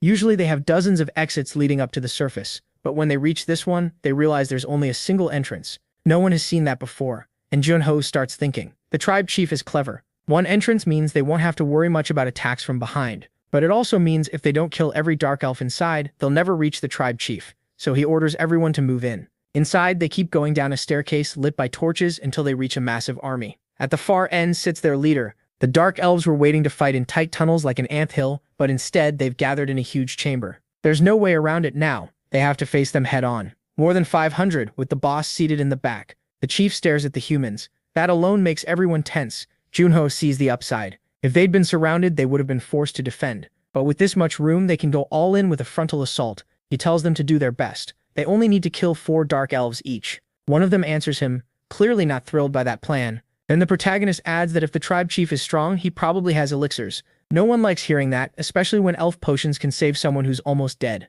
Junho says that if they do find an elixir, it'll usually be split by contribution. Then he cuts himself off, but everyone gets fired up by the thought of an elixir. That was exactly why he said it. Now they finally look ready to fight for real. At last, the elves below notice the humans coming in. Both sides rush to kill as fast as they can. The slaughter begins, and Junho starts cutting through everyone in front of him, leaving a trail of bodies. The others can't believe how fast he is. It hasn't even been that long since he became a player. And one fighter realizes he's only killed one enemy while he already can't keep up with Junho. Manhwa also charges into the Dark Elves. But as he pushes forward, he gets surrounded and nearly killed. MC steps in and saves him. He warns Manhwa that it's getting too dangerous and tells him to fall back. But Manhwa asks if that means Junho plans to break through the line alone. That's insane. He just says he does crazy things all the time, leaving Manhwa speechless. Manhwa admits it was way too much to think he could keep up beside him. Still, he says he has a lot to learn. Next time he won't fall behind. Junho thinks that's good. He's already looking forward to their next meeting. They keep pressing on, but then the Dark Elves from the King's Guard appear. These are the Dark Elf Knights, and Junho says they look nothing like the trash he's been cutting down. This time he decides to use a real weapon, drawing Quan Yua's blade. He remembers that before they were corrupted, the Dark Elf Knights had been elven knights who protected the kingdom. They used traditional edgegramma techniques and could also borrow power from great spirits. Normally he wouldn't be able to beat them, but their spirit contracts are gone now. If all they have are swords, he can take them all down by himself. He's never seen anyone better at edgegramma than himself. One of the knights lunges at him with a wild slash. It comes with all the force the knight can muster, and Junho studies it. The knight attacks again, but the protagonist reads the path of the strike and dodges it with ease. He admits their power is overwhelming. If even one hit lands, he's dead. It's been a long time since he felt this excited. Then he readies his own attack and slices off one elf's arm in a single swing. The elf screams when he sees the missing arm, drops his guard, and Junho closes in, stomping on his foot to stop him from moving. He asks where he thinks he's going. Running isn't allowed. Then he kills the first of the knights. If that one couldn't even dodge, then Junho is disappointed. He tells the rest to do better. But then a scream rings out nearby, and he says they've managed to hold him off for quite a while. At the same time, one of the elves counterattacks and hits a girl in the shoulder, knocking her aside. Manhwa shouts that someone is hurt. He asks if there's a healer because they need support, and the nerd tells them to wait a little longer. He's still healing the others. Manhwa realizes there are too many enemies and wonders how many are still left. The mage says 1 person killing 4 elves sounds simple, but 100 people killing 400 isn't. He didn't think the gap would be this huge, and those bastards are rotating fighters to save energy. They feel like they've killed 100 of them, but the enemy line barely looks thinner. The old man says they have to keep the pressure on so the elves can't switch out. Then they hear another scream, and even the elves react to it. Someone asks what's going on and realizes the screams are coming from the elves themselves. Those dark elf knights are killing their own side. He can't believe it. They're cutting them down one by one. Everyone wonders how this is happening. Then they look ahead and see that Junho is the one making it happen. One of them figures it out. He lured the knight into the middle of the battlefield and is using them to break the elves' formation. He's helping them. But this is more than help. He's basically carrying the whole fight. Another says he thought MC was just feeding them. False hope, but now he tells them to pull themselves together. Pride means nothing in a life or death battle. This is their chance, so they need to give it everything they've got. They charge in, taking advantage of the opening Junho created. He thinks he's helped them enough. That should be plenty. Then one of the elves rushes him, trying to land a blow, but the protagonist strikes back, stopping the attack and nearly knocking the weapon from the elf's hand. He tells the elf not to look at him like that. He knows he hurt him and chased him down, so this time he'll kill him without making him suffer. Watching all this, the king is furious. He realizes he can't just stand by anymore. His people were once known for their beauty and wisdom, but now they're no better than wild beasts. And now they're being cut down by 2 humans. Their glory days are long gone. Junho thinks this is his first time fighting this many enemies at once. To him, they're like roaches, and that instantly sets the elf off. He snaps at MC not to say that word in front of him. He just keeps teasing him, asking if he really hates roaches that much. Aren't elves supposed to protect nature? Then he adds that as a dark elf, he kind of looks like one himself. At that point, it's basically self-hate. That makes the elf explode with anger. He says he's done talking and raises his sword to fight for real. Junho only tells him to come on. The elf mocks him for still acting cocky in a moment like this. Then with both of them facing off, the elf slowly lifts his blade. Junho recognizes the stance. It's a special elven sword style tied to the power of nature spirits. But the protagonist points out that only true elves who can use spirit power should be able to do that. Corrupted dark elves shouldn't. Even so, the elf charges straight in. The strike is so fierce that MC has to bring up his sword fast just to survive it. The elf is shocked he blocked it and jumps back to reset before attacking again. Junho figures it out. This must be a new technique the elf made himself, one built for a dark elf's body. He even says it feels like the elf can read breathing patterns too, and that makes the fight fun. The elf tells him to talk with his sword, not his mouth. Then he comes in again, and they trade blows for a while. The elf attacks with everything he has, but Junho slips away, then fires right back. This time, he finally lands a clean hit before the elf can react. He admits the guy is fast and strong, but it's still not the overwhelming power he saw in the dark elf's memories. Even injured, the elf stays on his feet, watching his race die around him. He thinks about his tribe and how those fools followed a cruel leader to the very end. All he ever wanted was to fix their mistakes and bring back their lost glory. Then he remembers a vision. Something called them foolish mortals and said that if they wanted their wish granted, they had to kill 1,000 enemies. It also warned that failure would not be forgiven. So he decides there's only one path left: win. Junho notices the shift right away. The elf's energy changes. He's suddenly even faster. The moment he rushes in again, he hits the protagonist with a brutal blow and sends him flying. For the first time, he draws blood. As Junho hits the ground, the elf keeps pressing, forcing him to dodge with everything he has. MC realizes this is the power he saw in those memories. He quickly pulls out a revolver, but the shot misses. The elf comes right back at him, calling that kind of attack pointless. Junho has to use nearly everything he's got just to stop the next strike. Even then, he's pushed back. He knows he's only hanging on because of Black Dragon Fangs. He can't keep fighting like this while holding back his real power. Still, too many people are watching, but he doesn't have a choice. Another attack from the king smashes him aside again, and after crashing into a wall, he drops down sitting. Junho thinks one of his ribs is broken as the elf walks closer. He asks himself what now. He has to get up. The elf prepares to finish him, but then the adventurers rush in together and stop the attack. Junho shouts for them to protect Junho, and everyone throws themselves at the monster to buy him time. Seeing that, he is stunned. Then the nerd runs over to heal his ribs and says it'll take about 30 minutes. Another healer joins him, along with a girl who says her healing is weak, but it's still better than nothing. They explain that even from the rear, they saw everything. Junho fought the monstrous chief alone, and that inspired them. The chubby guy says he's only been active for a few months, but after seeing the protagonist keep fighting, they couldn't just stand there scared. There are less than 100 enemies left now, so they can help. MC says things will be fine once he kills the tribe chief. The nerd warns him not to move yet, but Junho says he only needs 10 minutes. Just give him 10 minutes, so everyone does whatever they can to hold the boss back. They tell themselves they only need to last 10 minutes. Even so, they're not sure they can do it. He's a monster with no reason or emotion, and even altogether, there's no promise they can win. Still, say Junho was almost on equal footing with the tribe chief. If it's him, maybe he really can finish this. If they can just hold on. Then Tenmei loses focus and becomes the next target. An old man beside him notices and yanks him out of the way, saving his life. The chief nearly kills him. The old man tells him to wake up. Meo thanks him and apologizes. The old man says they're all risking their lives here, and even if all they buy is a few minutes, then if he dies here, he'll die with honor. He orders them back into formation.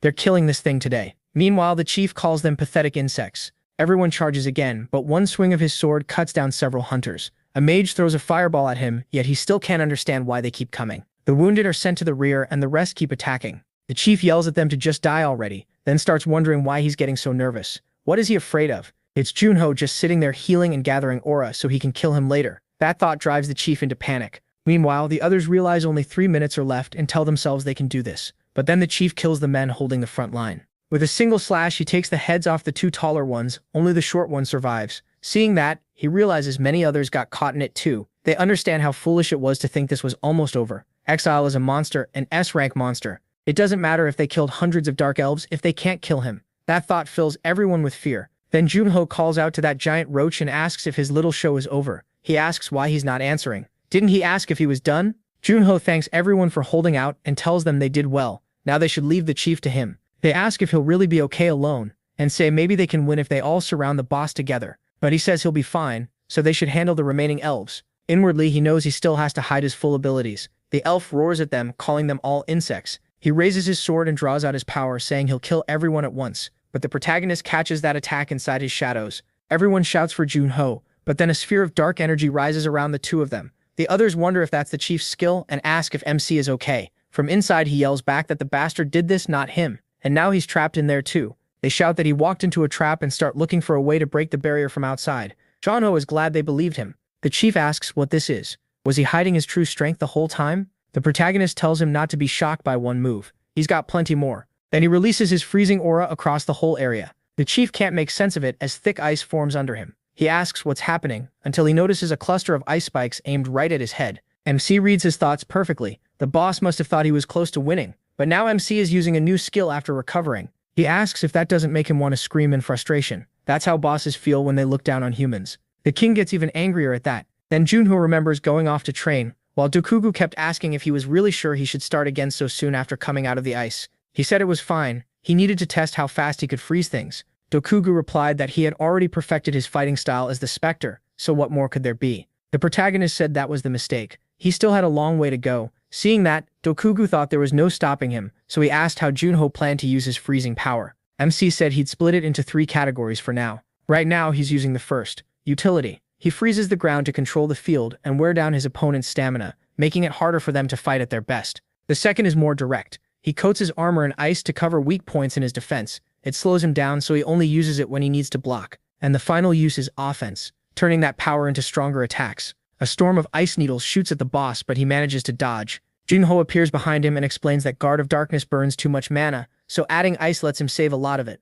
The boss turns and tries to strike back, realizing he isn't just a swordsman or just a mage, and demanding to know why he hid that kind of power. He says it couldn't be helped, then asks if the protagonist was hiding his real strength too. The king explains that his skill burns his soul to borrow a corrupted spirit's power for a short time, so he can't keep it up for long. Even so, Junho still feels like a dangerous mystery, but he says that changes nothing, and gets ready to attack again. MC thinks to himself, 10 minutes? No, even 5 will do. When he says 5 minutes is enough, the king asks what he means. Junho answers, that's all the time he needs to kill him. The king bursts out laughing. He says he gets it. The protagonist is still looking down on him. The protagonist tells him not to take it badly. It's a compliment. Even if he's weaker than before, he'll still beat him with everything he has in 5 minutes. That shocks the king. Junho has formed an aura sword. Then the king rethinks it. No, a real aura sword burns much hotter. MC only packed magic into his blade. With his current mana, a true aura sword should be impossible. Still, the energy feels just like the real thing. The king asks what kind of weird technique that is.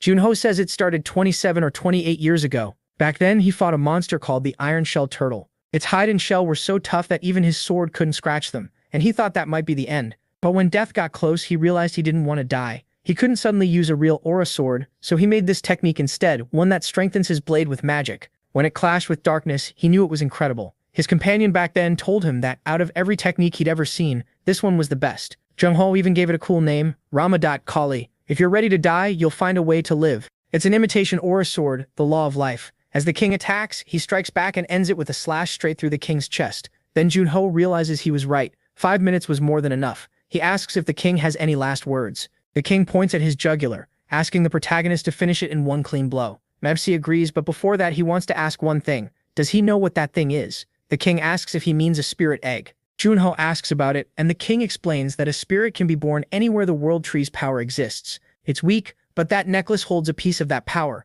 If he pours magic into the egg, it will crack. The protagonist asks if he has anything else to give him, an elixir or something like that. The king can hardly believe it. Even after losing to a human like this, he's still being asked for more. Junho tells him to just say it if he doesn't have anything. He pulls out his sword. At the same time, the king prays to the great world tree, asking that if it can still hear him, it take only his head and spare the fools who followed him. Then MC kills him. Meanwhile, on the second floor, a boy and his friends are getting beaten up. The boy asks what Karo wants. He says he doesn't even know if Karo understands what kind of place this is. But Karo only asks where Pathfinder is. Back with Junho, he finally defeats the Dark Elf chief and learns that the item is a spirit egg. He hears that if he makes a contract with the spirit, he can use powerful abilities without spending mana. Back in his old days, he had little mana, so he was always jealous of anyone with a spirit friend or enemy. Now he can finally make a contract with one, and he loves that. He remembers hearing that spirits only bond with people they match well with, so he's sure it'll be a huge, fierce dark spirit that will help him in battle. That's exactly what he wants, a dark spirit. So he breaks the item the king gave him, and it starts to glow. The power is weak, but he can feel the forest's energy. If he pours his mana into the spirit egg, something should happen. Soon the egg begins to crack. Junho fills with hope. Outside, everyone waits to see what happens. They think the last dark elves are gone, but players see how he still hasn't come out. One of them wonders if something happened. He says he's nervous because they can't see inside. Then everyone gets a notification. It says they cleared the savage forest. With the stage cleared, everyone is happy they can finally go home. They say that when they saw the tribe chief, they thought they were all dead, but Seo Junho saved them. They can barely believe he beat the boss alone. Then the barrier starts to fade. The protagonist finally comes out, looking down, and everyone rushes over to ask if he's hurt. They offer treatment, but Junho says he's fine. He walks past them, a little down, and thanks everyone for their hard work. They notice he doesn't seem badly hurt on the outside, but something still feels off. The fight must have been rough for him to look that serious. But MC doesn't seem sad, he looks disappointed. Later on the flight, he watches a video calling him the MVP of the Savage Forest raid. Junho thinks MVP or not, none of that matters. It's useless. Was it really too much to ask for a dark spirit? He never wanted an ice spirit. Then a tiny version of the Ice Queen appears beside him. She looks out the plane window and says human technology is interesting. How can they fly without magic? Junho tells her he already said not to talk to him until he sorts out his thoughts. The little pest says she was only talking to herself. He snaps that she's the monster who froze his friends and terrified the world. Why did she become his spirit when he's the one who killed her? She says they've already ridden in rolling machines, and now they're flying in the sky, so he's had plenty of time to think. The protagonist repeats that he told her not to talk to him, but she uses the same excuse again, saying she was just talking to herself. Nosi then asks why someone like her came out of the egg. She says she answered the call because she was the best match for his magic. If anything, that proves ice suits him best. Junho tells her not to joke around. He used Dark Guard for over 5 years, but freezing magic for only about 3 months. Even so, the Ice Queen says she's the one who came from the spirit egg, so he should stop being stubborn and make a contract with her. He asks if she really thinks he'd do that after everything she did to people. She asks what exactly she's supposed to have done. He can't believe she doesn't know. He asks if she really has no idea. Then he brings up the biggest thing, she froze the Pacific. She wonders if he's upset for the fish. He says that caused all kinds of climate problems. Sure, it also stopped temperatures from rising from global warming, but that doesn't matter. Her other huge crime was freezing his friends. She asks if he's acting stupid on purpose. She says she wasn't the one who froze them, and in the end, he used her power to melt the ice. She says this one last time, she did nothing he can blame her for. If anything, she's the victim because he killed her ice. With no comeback, John Hyo tells her to shut up and look out the window. Then he checks his smartwatch and calls Theoko, asking what he thinks the Ice Queen did wrong. Theoko asks why the protagonist is suddenly bringing this up, but the protagonist says he's in a hurry and tells him to answer. Theoko says it's obvious, she turned him and the 4 heroes into ice.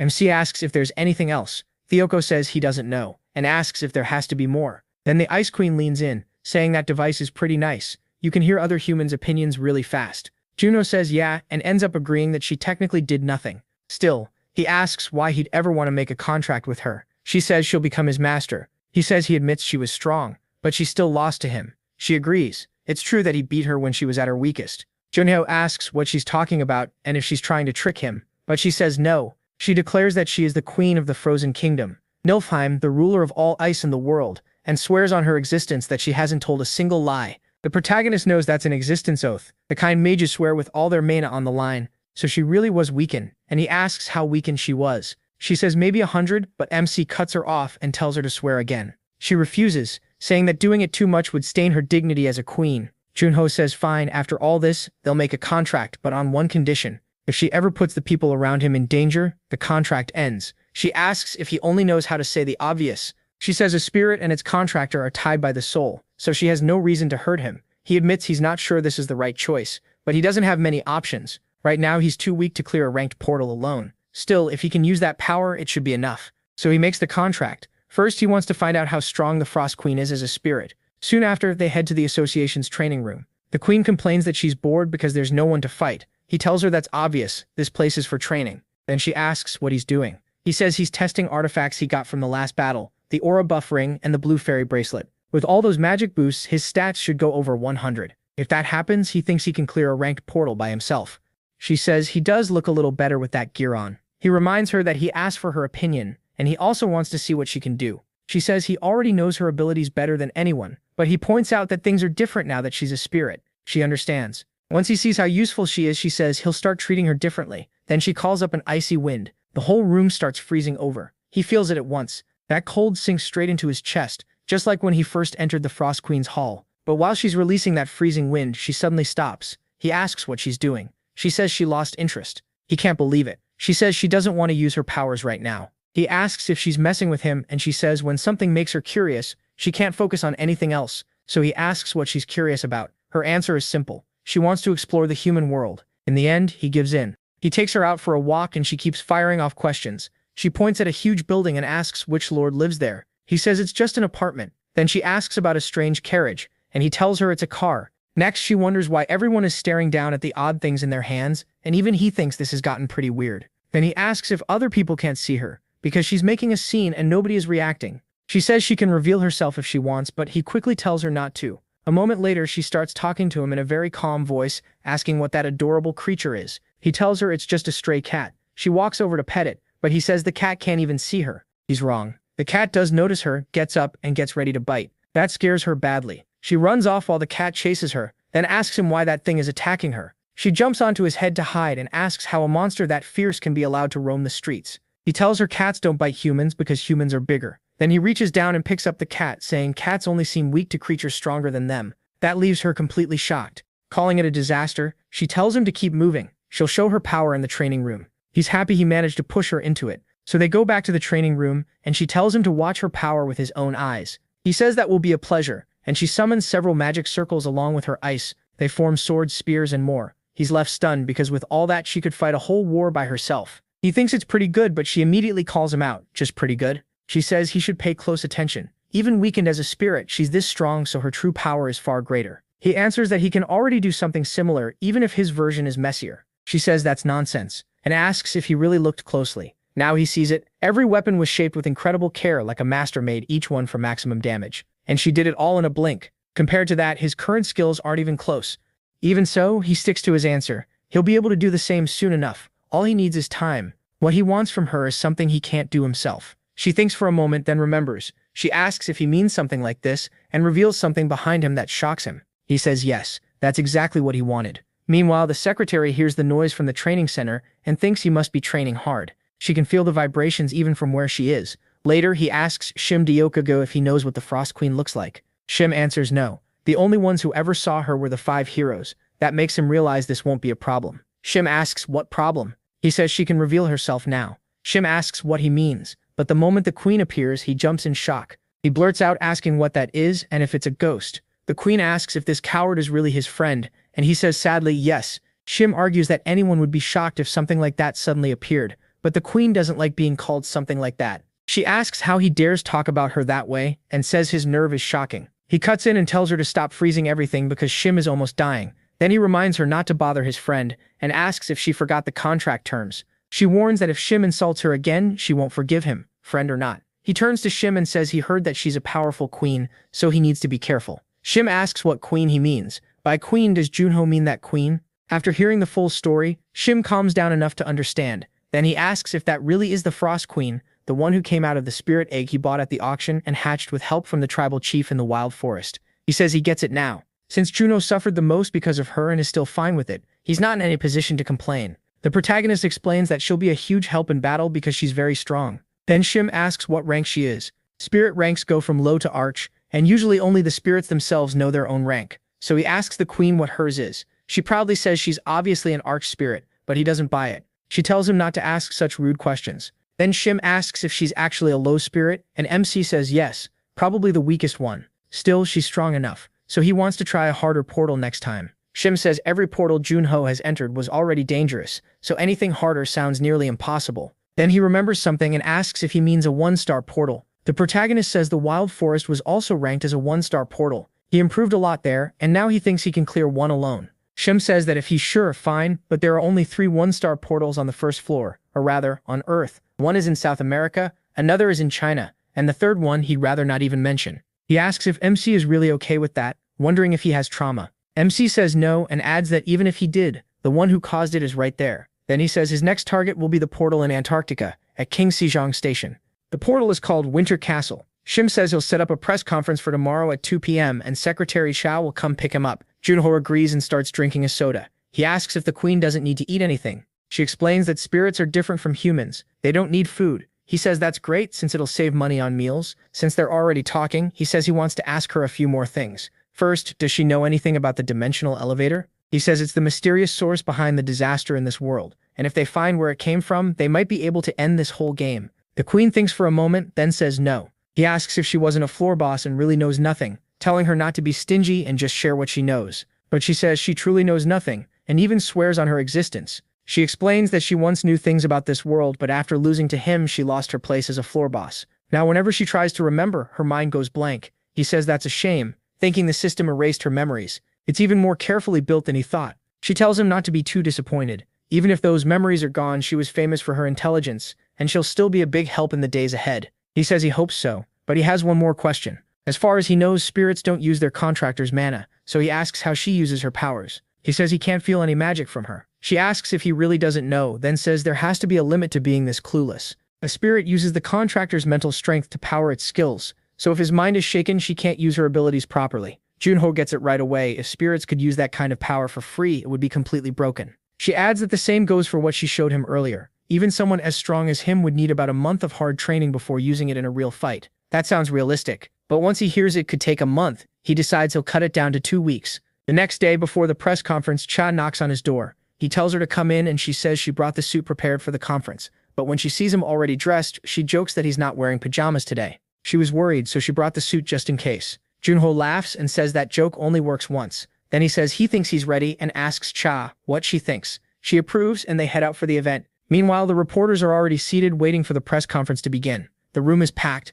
It's only been 3 months since Junho's last conference, but his growth has been so fast that people can hardly believe it. Some say they saw him during the Ocean Portal conference, and his presence alone stood out. They even compare his talent to top players from the past. One reporter says he wouldn't even be shocked if the protagonist announced he planned to clear a 1-star portal solo. Everyone else thinks that's going too far. He shrugs it off as just talk, and then Junho steps inside, and the whole room focuses on him. They quickly notice he's no longer showing up in pajamas. Then the conference starts. A reporter asks if he's planning to enter the Cave of Trials. Junho says yes, they are already working out the details. That answer shocks the room. One reporter thinks this is normal for rising players. No matter how fast MC is growing, there's no way he'd ignore a chance like this. The Cave of Trials is a portal in the Tibia region, and just like its name says, it puts players through test after test. Each time someone clears a trial, they can either keep going or stop there. Unlike most portals, quitting halfway still lets you leave safely. Because of the system, no one knows what waits inside or what rewards it gives. Still, so many players challenge it that there has to be a good reason. The reporter is already happy she has enough for her article, but then Junho adds something else. After the Cave of Trials, he says he'll head to Winter Castle. That leaves everyone stunned because he really means Winter Castle. It's one of the 3 1-star portals still open in the world, and its difficulty is brutal. It's the same portal now haunting Antarctica after the Frost Queen. They ask if it's really Winter Castle, and Junho confirms it. The moment he says it, it becomes breaking news. He can tell the whole room is fired up. Arma asks if he'll really be okay. People already think the Cave of Trials is too early for him, so a 1-star portal sounds even worse. Junho explains that entering the Cave of Trials requires being between levels 25 and 30, but there's something most people don't know. The rewards depend on how much the player suffers, while the portal's difficulty stays the same. So the lower your level, the better the rewards for clearing that same challenge. Arma understands why that matters. He says it's only useful if you already know how the place works. The Cave of Trials doesn't let players return after they claim their reward, and he already challenged it once before under the name Spectre. But his rewards were lost and all his stats were reset, so he may be able to enter again. Because of that, he plans to take on those trials again. He'll see his frozen companions one more time, and he'll also try to surpass his old self. Then he tells Arma he hopes she'll help train him when they get back, and she asks what he means. A second later, she realizes he's asking for her guidance. Junho admits she knows ice better than he does, so there's no reason not to learn from her. She starts thinking she'll be his master, but he immediately asks what she's talking about. Ignoring that, she excitedly tells him to come on already. It's her duty as a monarch to teach him the right way. The protagonist says he wouldn't go as far as calling himself her student or servant, but he agrees. She warns him the training will be brutal, and he says he's looking forward to it. While all of this is going on, his friends are still frozen. And that's the end of Season 1. I know the season's over and you made it this far without leaving a like. Yeah, I saw that. Then people wonder why there's no continuation. If you don't support it, I can't really help either. But relax, if you thought this was the end and we're about to close the video, I'm not stopping here. Now we're at the Players Association where Junho is training with Arma, and the session has completely worn him out.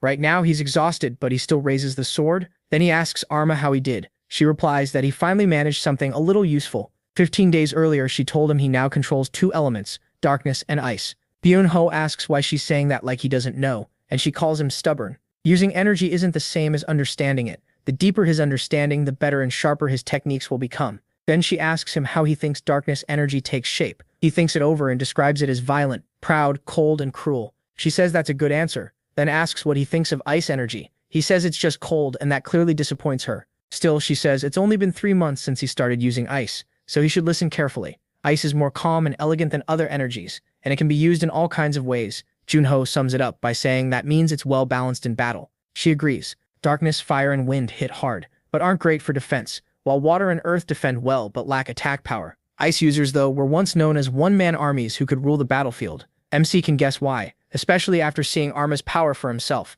So she tells him she'll personally teach him how to use ice energy. But first, she hands him a sword. He can tell it's impressive, and she says it's Fragerach, the finest sword in the kingdom of Ice Niflheim. Then she tells him to make one just like it, and says the real lesson comes after that. Junho tells her to wait. He doesn't want to learn how to make fancy ice weapons. Arma says a one-man army must handle every role, and if he can't even do this, he still has a long way to go. He complains that it's unfair, but she doesn't budge. Later, after trying for a long time, he asks if this version is good enough. She says no, and he begs her not to do this again. The blade isn't sharp enough, the weight is off, and she asks if he's really trying to copy her ceremonial sword with those toy-like attempts. Junho asks how many she's broken already. He can't help wondering why this is so annoying. But inside, Arma is impressed. In just 34 minutes, he recreated Fragerach's outer form with 62% accuracy. She remembers the power he showed 28 years ago. It was so overwhelming she could barely believe he was a human from Earth. Watching him now, she thinks she may be creating a monster. At the same time, she feels proud and realizes watching his growth is actually fun. She steps in and points out that the sword's angle is still off by 5 centimeters. After more tries, she finally says this one will do. It only took 152 attempts. Then Junho says he really was doing his best, then asks if this one finally passed. Instead, she snaps it and tells him to do it again. Then she admits the sword was actually fine. She only broke it because she was annoyed. He drops to the floor in despair. After that, she walks over and says that's enough weapon making for now. He's been awake for 2 straight days, so she tells him to go sleep. When he wakes up, she'll teach him how to use ice like he wanted. Junho says this feels suspicious, and asks if she's going to make him forge a spear next. Since he's teasing her, Arma suddenly says she's tempted to change her mind. He warns her that if she's lying, he won't do it, but then he drops flat from pure exhaustion. Arma makes a blanket and tosses it over him. She says he's absurdly tough, and with talent like his, the gods really are unfair. Then she tells him to grow stronger, strong enough to protect the people important to him. Sometime later, in another place on the Tibia Plateau, Junho arrives at the Cave of Trials portal. A monk greets him, introducing himself as Jampa, the one in charge there, and welcomes him to the Cave of Trials. Jampa says the Player Association contacted him first. They told him the protagonist wanted to enter the cave, while the Ice Queen keeps telling him to look over because the monk is sticking his tongue out. On the ranking list, Spectre is still shown as the first one to reach the 9th floor. Jampa explains that this record holds the names of everyone who cleared the Cave of Trials before, and Junho realizes no one has beaten the record he set 25 years ago. Jampa adds that only those who entered know anything about what lies inside the portal, and who knows what horrors are waiting for him there. He prays Foam blesses MC's days and hopes he returns safe. Then he steps inside. He arrives beyond the portal, thinking it's already been 25 years since he came here with the queen. But then something glitches. The cave detects a second entry and asks the administrator for permission, leaving Junho completely confused. As he passes through, he suddenly finds himself in another dimension, standing in front of a door. Then the admin appears and greets him. He says he manages the first floor's dimensional elevator, and his name is Gray. Junho has no idea what this first floor administrator is supposed to mean. He asks if that makes Gray the god of Earth, but Gray quickly shuts that down. He's just a public servant placed there to manage this area.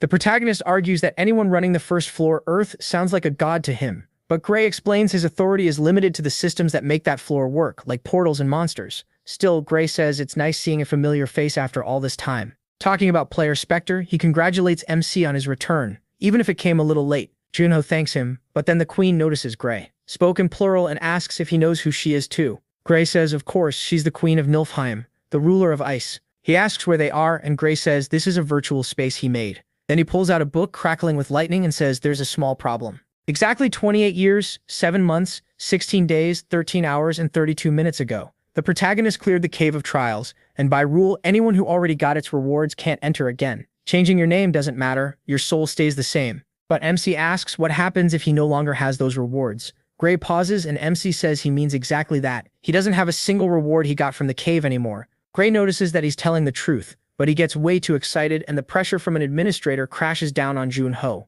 Gray repeats that he has no rewards left. The protagonist says that by the rules he shouldn't be blocked from entering. Gray answers that's exactly what he, as the administrator, has to decide. The issue isn't just breaking rules, it's fairness. MC already entered once, so he knows what trials are coming, and that would be unfair to every other player. So he tells him to raise the difficulty, even if that makes things more unbalanced. Gray asks if he's sure. Does the kid really think he can handle that? Junho says if that lets him enter the cave then yes. Gray says he can't tell if the protagonist is clever or just honest, but fine. MC amused him a lot more than last time, so he'll do him this favor and wishes him luck. But then the queen stops him, saying he seems to know her very well. She asks if he knows why her memories are gone, but Gray says he can't talk about that. He only tells them to enjoy themselves, and Junho notices the damp air, proof that he's really back in the Cave of Trials. Meanwhile, the queen thinks Gray is hard to read. He asks if she really lost her memories, and she says that's what makes it even more frustrating. She remembers nothing about the floors. Even so, Junho says this trip wasn't for nothing, and he's glad things worked out even better than he expected. Then he sees the mission. Level 1 is the magic test, where he has to pop the spheres using magic. The queen asks if that isn't way too easy, and the protagonist reminds her it's only level 1. He starts bursting them one after another, saying it's basically a tutorial, and clears the magic test with no trouble. The queen admits it wasn't bad, though she claims it would have taken her less than a second. Junho tells her to stop lying. Then he's told that if he wants to continue to the gravity test, he only has to say advance or stop. He chooses to move on right away, and the gravity test begins. He gets slammed to the ground. The queen asks what kind of test this is, and Junho explains that every minute the gravity on his body doubles. She asks about the other 8 trials, and he says most people would call them torture. After gravity comes zero gravity. The queen says he shouldn't waste a chance like this. MC asks what she means, and she says chances to endure something this extreme are rare. He should train. He fires back that doing that in this condition is easier said than done. It's rough, especially after being crushed by that gravity. He says it sucks, but that doesn't mean he can't do it, so he starts doing push-ups under the crushing force. The queen says he should try running next time, and Junho tells her talking is easier than doing. After a while, he finally drops flat on the floor, thinking it's finally over, and wondering just how much Gray raised the difficulty. He hits advance again, but the queen says he looks exhausted, and asks if he shouldn't rest first. Junho says it's better to keep going while his blood is still hot. He knows the Cave of Trials gives better rewards the more the player suffers, so if he keeps pushing, the rewards should be more valuable. Then the queen asks about the next trial, and he says it's the Ghost Challenge, the one with illusions. Last time, he fought like crazy to save his parents from monsters, and had to force himself to remember those ghosts weren't really them. It took him half a day to finish.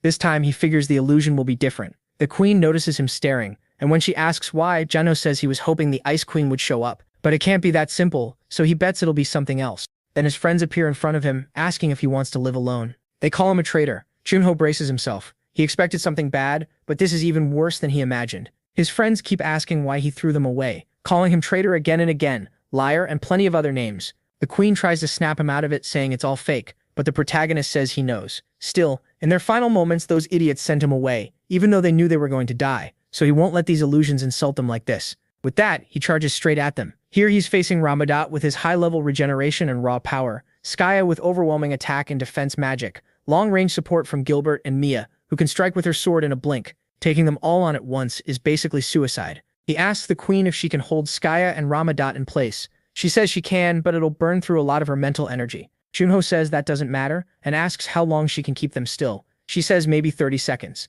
MC figures that's more than enough. He plans to take out Gilbert and Mia first since their defense is weaker, and rushes them with everything he has. The queen calls up her soldiers, ordering them to rise from the frozen ground and defeat the enemy. The golems appear and pin them down, but then Skaya moves to protect the others. Junho gets hit by a huge mental shock, and realizes her energy is draining way too fast. As he pauses to figure out what's happening, Rahamat comes at him full force, saying it's over, but the queen freezes him, locking him in place, and tells Junho not to focus on her and just do what he has to do. He says fine, she just needs to hold on a little longer. But then a shot comes from far away. It's Gilbert firing at him, warning that the next shot will kill him. Junho is stunned because even as an illusion, Gilbert's magic bullet became real. If one of those hits him, he dies instantly. So while Gilbert takes aim, the protagonist vanishes. Gilbert wonders where he went, but Junho appears behind him using Shadow Walker to take one of them out. With Gilbert down on the ground, MC thinks he probably can't do that again. After Gilbert, his next target is Mia, who demands to know how he could kill him as she gets ready to use her draw attack.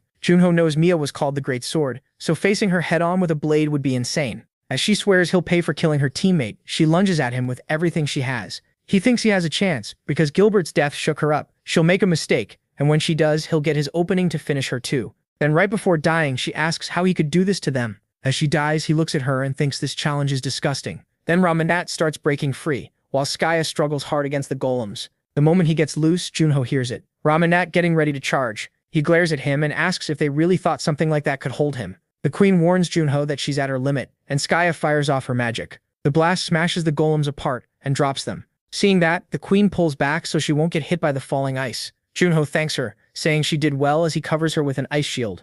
Right after that, Ramadot rushes him and slams a fist into the shield, driving the protagonist down. He curses him as an arrogant bastard and asks if he really thinks he can keep dodging forever. Then Skaya calls to Ramadot and rains spells at Junho, snapping that he's an idiot, and she told him not to rush in like that. MC barely avoids the magic and realizes again how strong they are. Ramadot's insane toughness and Skaya's long-range magic made them the perfect pair. If he wants to win, he'll have to go all out, so he activates Booster. With that boost, he actually cuts Ramadot across the chest, but instead of falling, Ramadot praises him, saying Junho really punched a hole through his chest, and sounds almost relieved. Then he asks if that's all he's got, and nearly lands another punch. Junho grits his teeth. Just like he thought, it didn't work. Ramadot's regeneration is absurd. Skaya says she won't miss this time and takes aim at him again. He slips through the attacks by a hair. With Ramadot healing endlessly, there's no point fighting him head-on. Normal tactics won't work. He has to make Ramadot attack first. Ramadot gets annoyed and asks how long the protagonist plans to keep running.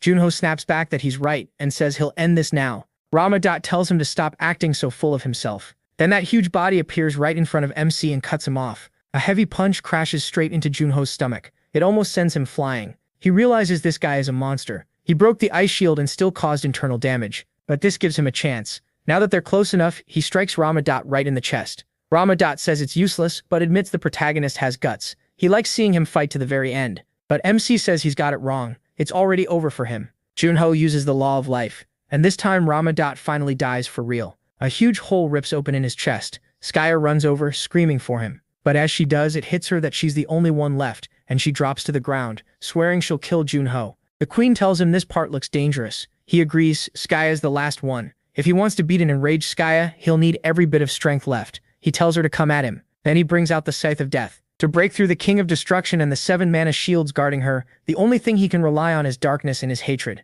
He knows the weapon burns a ton of magic power, but it's his only choice. So he attacks, trying to finish her in one hit. He gets close enough to slash her with the scythe. Junho says it's a good thing she's only an illusion, because if this were the real Skaya, he would have lost. Skaya speaks to the protagonist and says she'll be waiting for him. She smiles as she fades away. And with that, he clears the Phantom Challenge. A voice tells him that if he wants to keep going, he should say so. Junzu says there's no need to even ask, and moves on to the next challenge. After all that, he opens his eyes again. The mini-queen asks if he's awake. MC is completely exhausted. She says he slept for 30 straight hours and she almost thought he died. He says he expected to be out for at least 2 days, so he slept less than he thought. She says his Scythe of Death is powerful, but the side effects are brutal. Kershal answers that even if they were illusions, he fought all 5 heroes, so it was a small price to pay. Then the mini-queen asks how many challenges are left, and he says he doesn't know exactly because he doubts it. Ends after level 10. The administrator changed the content and difficulty, so he can't be sure. She's shocked there may still be more of these cursed trials. He says the cave gets harder the deeper you go, and so far it's been worse than he expected. He doesn't know how many more levels he can endure. Then she asks if he's feeling a little better. She points out that he fought his old companions, and it must have been a long time since he'd seen them. Trishul says they were only illusions. Still, he thinks it's a little disappointing that he didn't see his parents this time. The queen asks why his parents would appear in the Phantom Challenge, and he says it's because both of them are dead. She feels awful for speaking without thinking, and says she made a huge mistake. The protagonist tells her it's fine, it didn't happen yesterday. Then she touches him and says she also lost her parents when she was 6, so she really understands how he feels. Trishul answers surprised by how kind she is, and thinks soft-hearted people really do draw others in.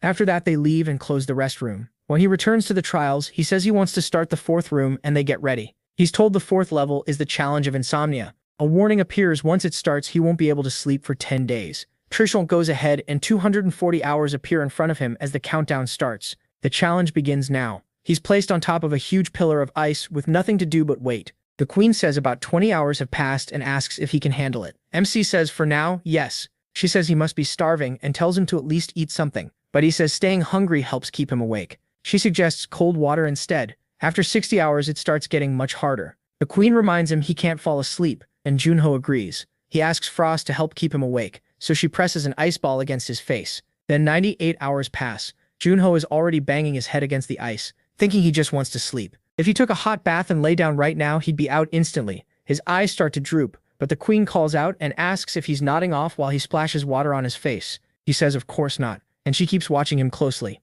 So the time keeps passing, and now only 24 hours are left. He stays seated, forcing himself to focus. Then he remembers how, back then, he complained about the reward for clearing the 9th level. Even though it was the A-rank hero's mind and a 10-point boost to all his stats, the rewards match the suffering. So this time, he has to reach at least level 9 again. He thinks about his friends and what he needs to do to save them. He promises himself he'll save everyone. And then the queen suddenly starts shouting at him, snapping Junho awake. He instantly asks if he fell asleep, but she says that's not it, and tells him to look. The challenge is finally over. Right away he falls back, thinking he won. She agrees, but he says it was nothing. With that, he clears the challenge of insomnia, and if he wants to continue, he should step forward. Junho moves on even though he's tired. He thinks it's been a long road. After resting, he entered the challenge of the senses. It tests taste, smell, sight, and hearing, and even touch. All of those effects stack up. The challenge of immobility led into the challenge of dreams and silence, and those original trials were fused together, which means there's a new combined challenge now. Junho thinks he's endured every nasty trial so far, and no matter what, he's going to the end. But then he looks over and sees the mini-queen tapping on the ground. She asks if he's going to eat, and he notices she's really enjoying Morse code ever since he taught her. Right after that, he remembers the next trial is the void, and most players who challenge the cave quit there. Because that place is pure nothingness, a basic fear most people can't handle, and humans grow weak when they lose their 5 senses. If your mind is weak, you can lose yourself in the void. In the past, he ran from it too, and that's how he clears the challenge of immobility. Then he's told Challenge 9, the Void, and Challenge 10, Time,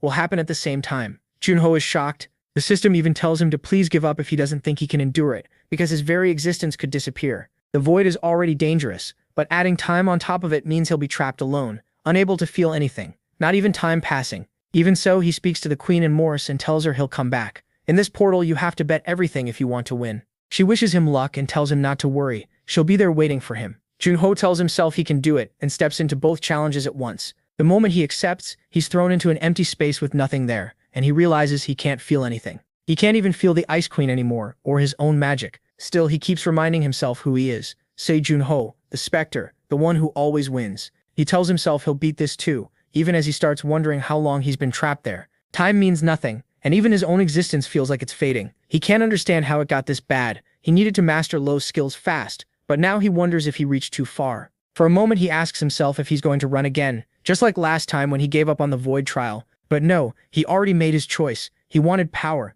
even if it meant risking his life. He chose this because he truly believed he could clear the trials, and he refuses to die in a place like this. He keeps thinking, I'm the Spectre, I'm Seo Junho. That resolve is enough to carry him through the trial. Then he wakes up once again. The mini-queen is there to welcome him back. Junho asks how much time passed, and she tells him 10 days. That makes him furious at the cave. He's sure he counted at least a month before giving up from exhaustion, yet only 10 days passed outside. Then she tells him that something about him seems very different now.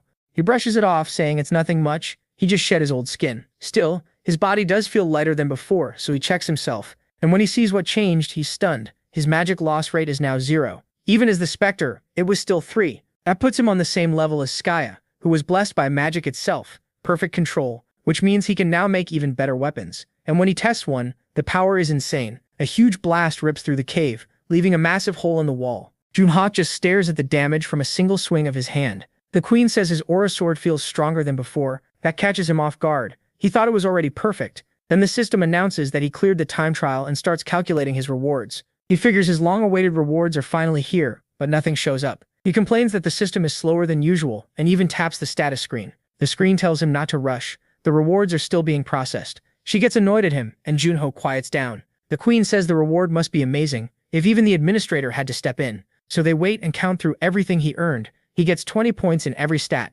Keen senses rises from B to A, and hero's mentality jumps from A to S. Junho is shocked. 2 skills ranked up on top of all his stats. Way more than he got before. But then he notices something else. He remembers that the cave's rewards match how much the challenger suffered. So Gray must have known this would happen. He even gets a new title given to those who conquer the Cave of Trials. Every time he levels up, one random stat will rise by 1 point. The title is a Limade Breaker. Junho turns to Frost and asks her to pinch him. She actually does it, and he realizes this is real. An extra stat point every level sounds simple, but by level 130, he'll have gained 100 bonus points. As time goes on, the gap between him and everyone else will only keep growing. He could end up standing above them all. Frost tells him to get a grip. He's acting silly, and she's sick of this cave. Junho agrees. They need to leave before staying any longer. Drives him insane too. A portal to the real world opens. The protagonist says it took a while, but he got really lucky. Then jokes to Frost that she was born in the wrong era. She asks if he ever gets tired of saying dumb stuff. Outside, a man beside the religious group thinks it's already been a month. Since MC still hasn't returned, maybe something went wrong. Then the bells start ringing and everyone goes on alert. One of them tells Jampa to look ahead. The ranking list changed. Seo Junho just beat the Spectre's record. Everyone is stunned. A new legend has just been born. Meanwhile, a man arrives at a place that looks like a daycare. He knocks on the door and the person who comes out says it's an honor to welcome the demon Bao to such a humble place. The visitor says it's been a while. The red-haired man says this place doesn't look very fun. The other man replies that it isn't meant for fun. It's all for the second coming of the heavenly demon. The red-haired man brings up the heavenly demon, Taurus Milo, and asks if he should really say that name so casually in a place full of children. The man says, of course. Then, with a snap, he freezes the entire place.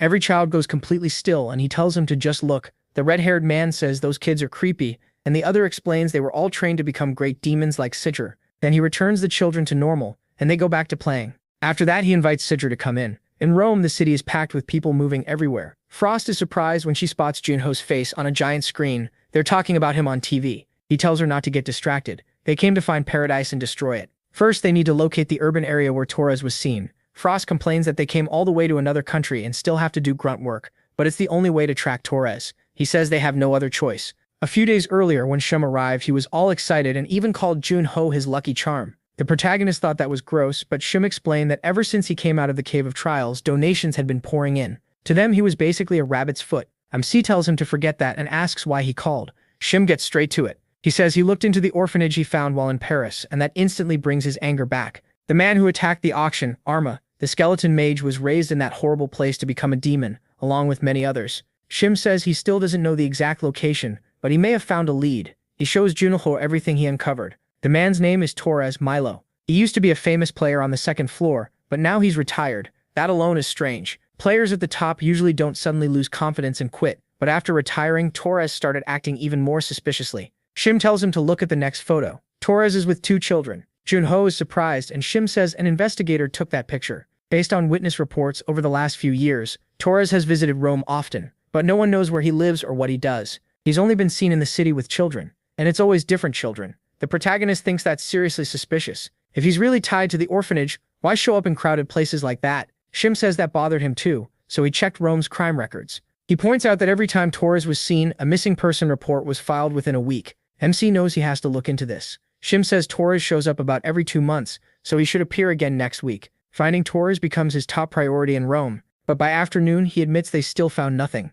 Frost tells him it's only the first day. They can call it there and head back to the hotel. He's about to agree, but on the way back, a child bumps into Junho, says sorry, and tries to pass by. The protagonist immediately grabs the boy's arm. The kid is shocked that he got caught so easily. He asks what MC is doing, clearly scared. Then he drops the watch he stole from Junho onto the ground. The boy acts tough, saying he thought he was an easy mark and asking what he's staring at. Does he want an apology or something? He says no. He says he's just deciding whether to take him to the police or let it slide. That instantly scares the boy.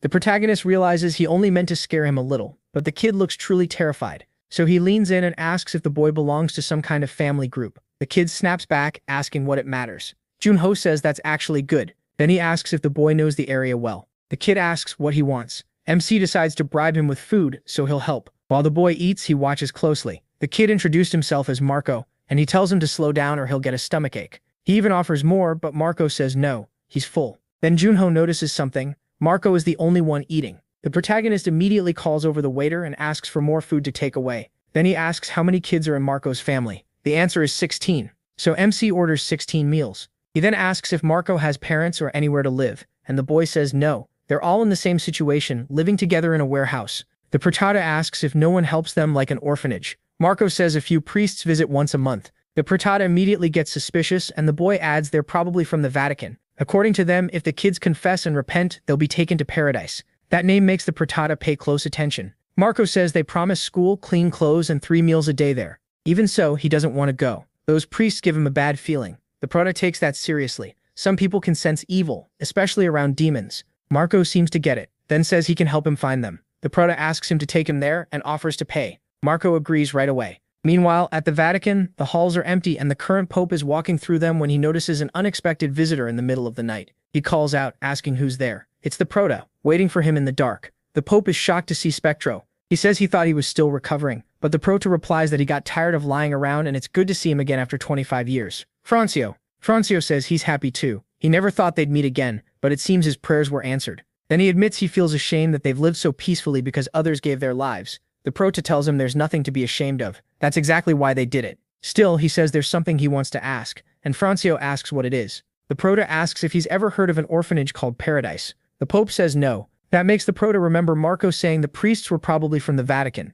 and he figures it must be a cover. Whoever they are, they're bold enough to pose as Vatican priests while kidnapping children. That all but confirms they're demons. So the prota lets it go, and the pope apologizes for not being able to help. Before leaving, the prota remembers one more thing to tell Francio. There will be a huge fire near Rome in the next few days, so he needs fire trucks ready. The pope is confused by that warning, but the prota says he'll explain another time and starts to vanish. The pope tells him to wait, but he disappears before he can say anything else. Same as always, he's just gone. Sometime later, at Marco's family hideout, Marco reminds everyone not to forget to eat because he'll be back soon, and the kids all agree.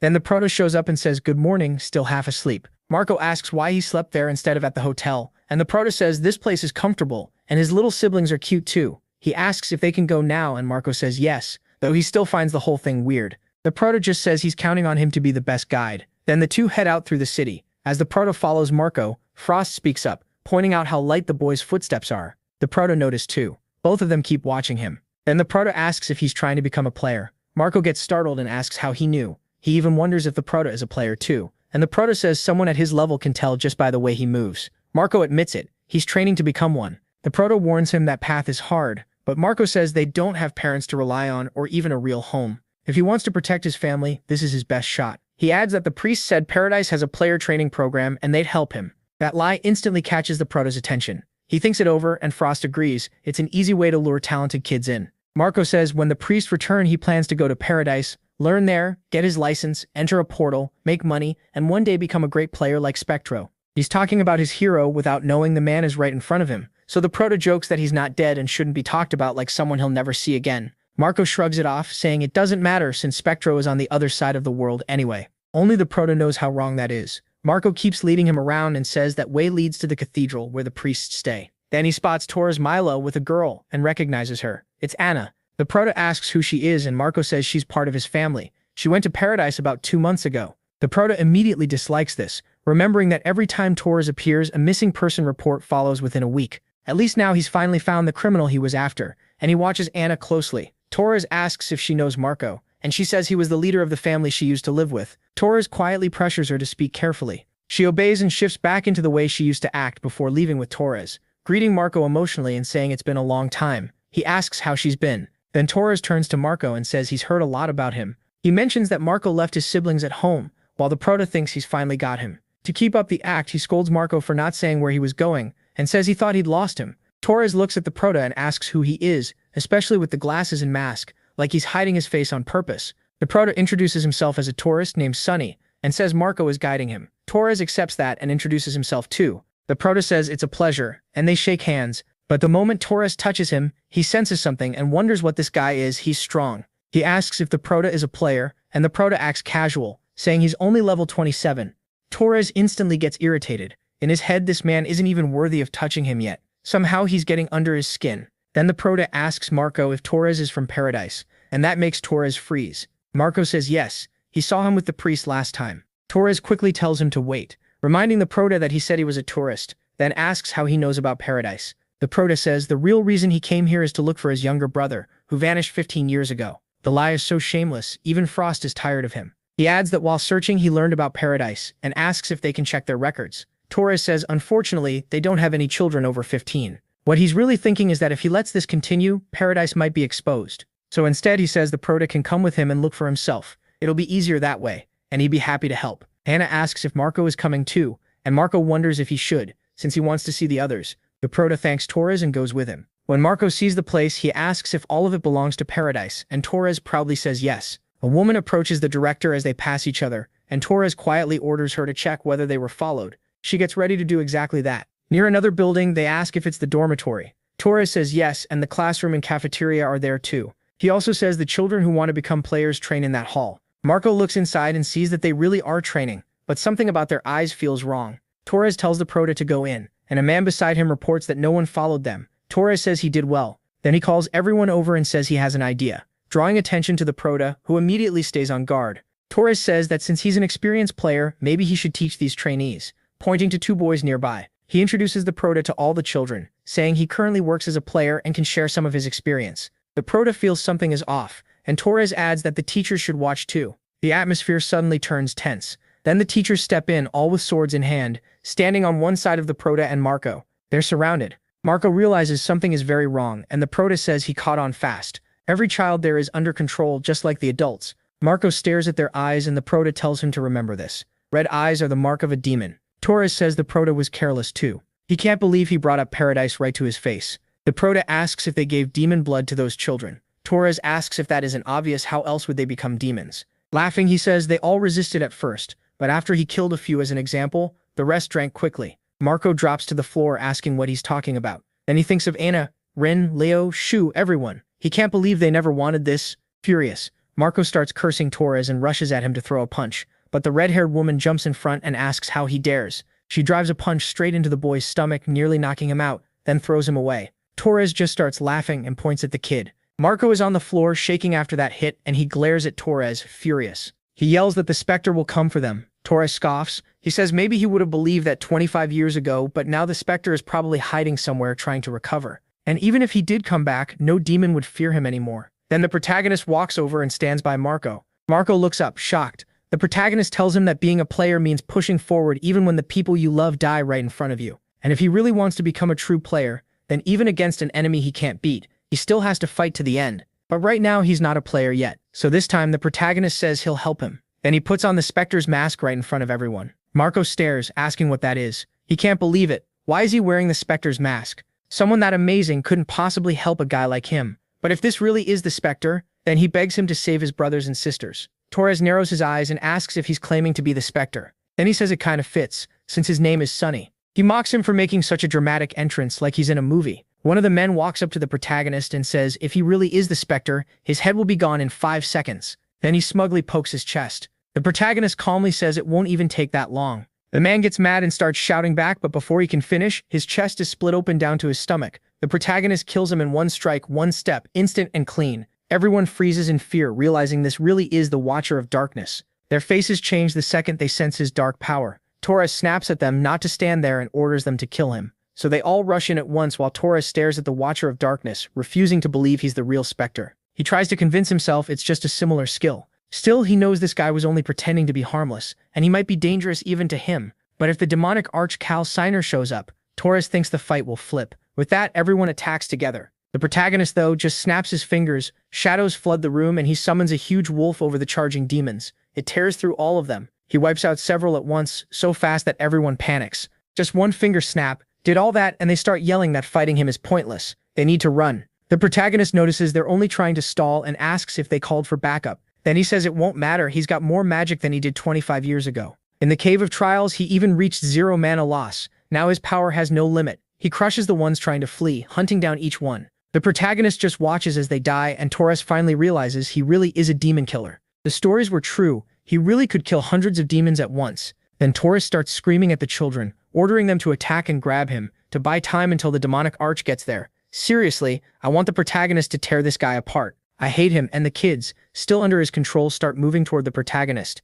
He sees right away that Torres is using them as shields, so he pushes them all back with dark power and tells them to stay back while he's still being nice. The moment one of them is touched by it, she looks totally shocked. Then all that mana swallows the children, and they just pass out on the spot. Seeing that, Torres starts to panic. He curses the kids as useless and wonders why that bastard is taking so long. Then he runs outside and spots one of the children's toys, thinking that at this rate he's going to die too. But he suddenly collapses before he understands what happened. When he hits the ground, he thinks he just tripped, until he sees what he tripped on. His leg is covered in blood, and what's left behind looks like a foot. Then he realizes what it is, his own foot. Screaming and cursing the protagonist, he drags himself forward in misery, while the protagonist asks him a question. Did he ever think about what those children felt when he forced them to become demons? Torres says of course he did, and the protagonist asks if he's serious. Then he says that's a relief, and chops him to pieces, saying he won't mind if he dies angry. Torres starts coughing up blood while the protagonist gets ready to keep torturing him. Torres begs for help, but the protagonist slams his face into the ground and says this is the price for the children he sacrificed.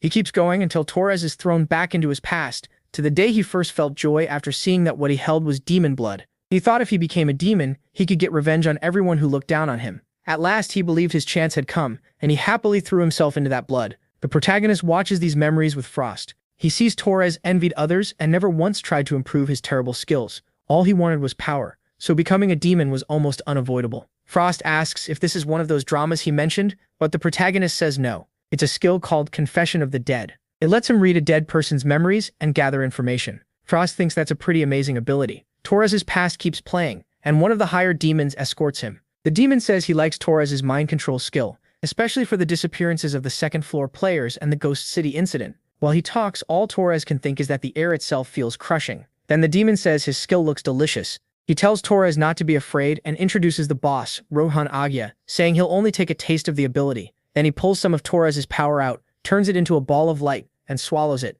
After tasting it, he says the flavor is unusual, and wonders what ingredients he'd need to recreate it. He thinks he can probably do it with what he already has. Either way, he thanks Torres for giving him such a useful recipe and a great ingredient. As a reward, he'll explain why paradise was created. Good food needs fresh, high-quality ingredients, and demons are the same. Does Torres really think those trash beings can become great demons just by drinking demon blood? Of course not. If a normal person who isn't a player drinks it, the result is only a low-grade demon. So in 24 years of Paradise, they've made just 5 first-class results. Paradise was never meant to create strong demons. 24 years ago, demons were hiding in the shadows, so they moved to the second floor and built an organization on the border.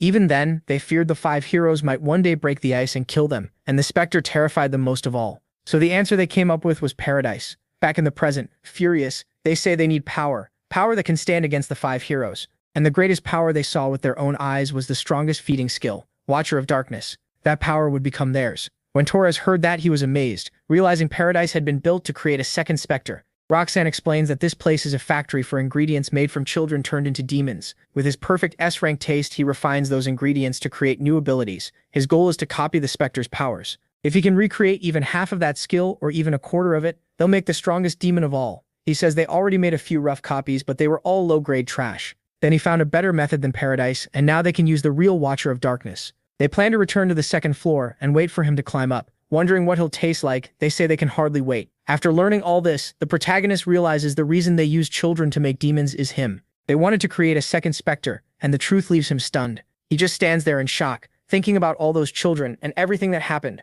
The reason thousands were forced to become demons was all because of him, and that makes him furious. He starts cursing and throws his mask away, but Frost tells him this isn't his fault. He says he knows. He really does, but he still can't stop feeling that way. Once a player becomes a demon, they can never be human again. No one knows that better than he does. He remembers the children falling in there, those children, and now he'll have to kill them with his own hands. Meanwhile, inside, Marco speaks to them all, trying to wake the boys up and asking why they're like this. Then the protagonist comes back and Marco talks to him. He says the children still won't wake up and asks if they just hit their heads. He says they need to get them to a hospital fast. He still thinks they just need to remove the demon blood, and if they do, everything will go back to normal. He asks the protagonist if that's possible, begging him to please save his little brothers and sisters. But the protagonist's face turns completely dark. Then he gently comforts the boy and says he's sorry. He can't do that. He understands how Marco feels, but there's a reason demons are treated the way they are. When a normal person drinks demon blood, only two things can happen. They die because their body can't handle it, or they become a demon.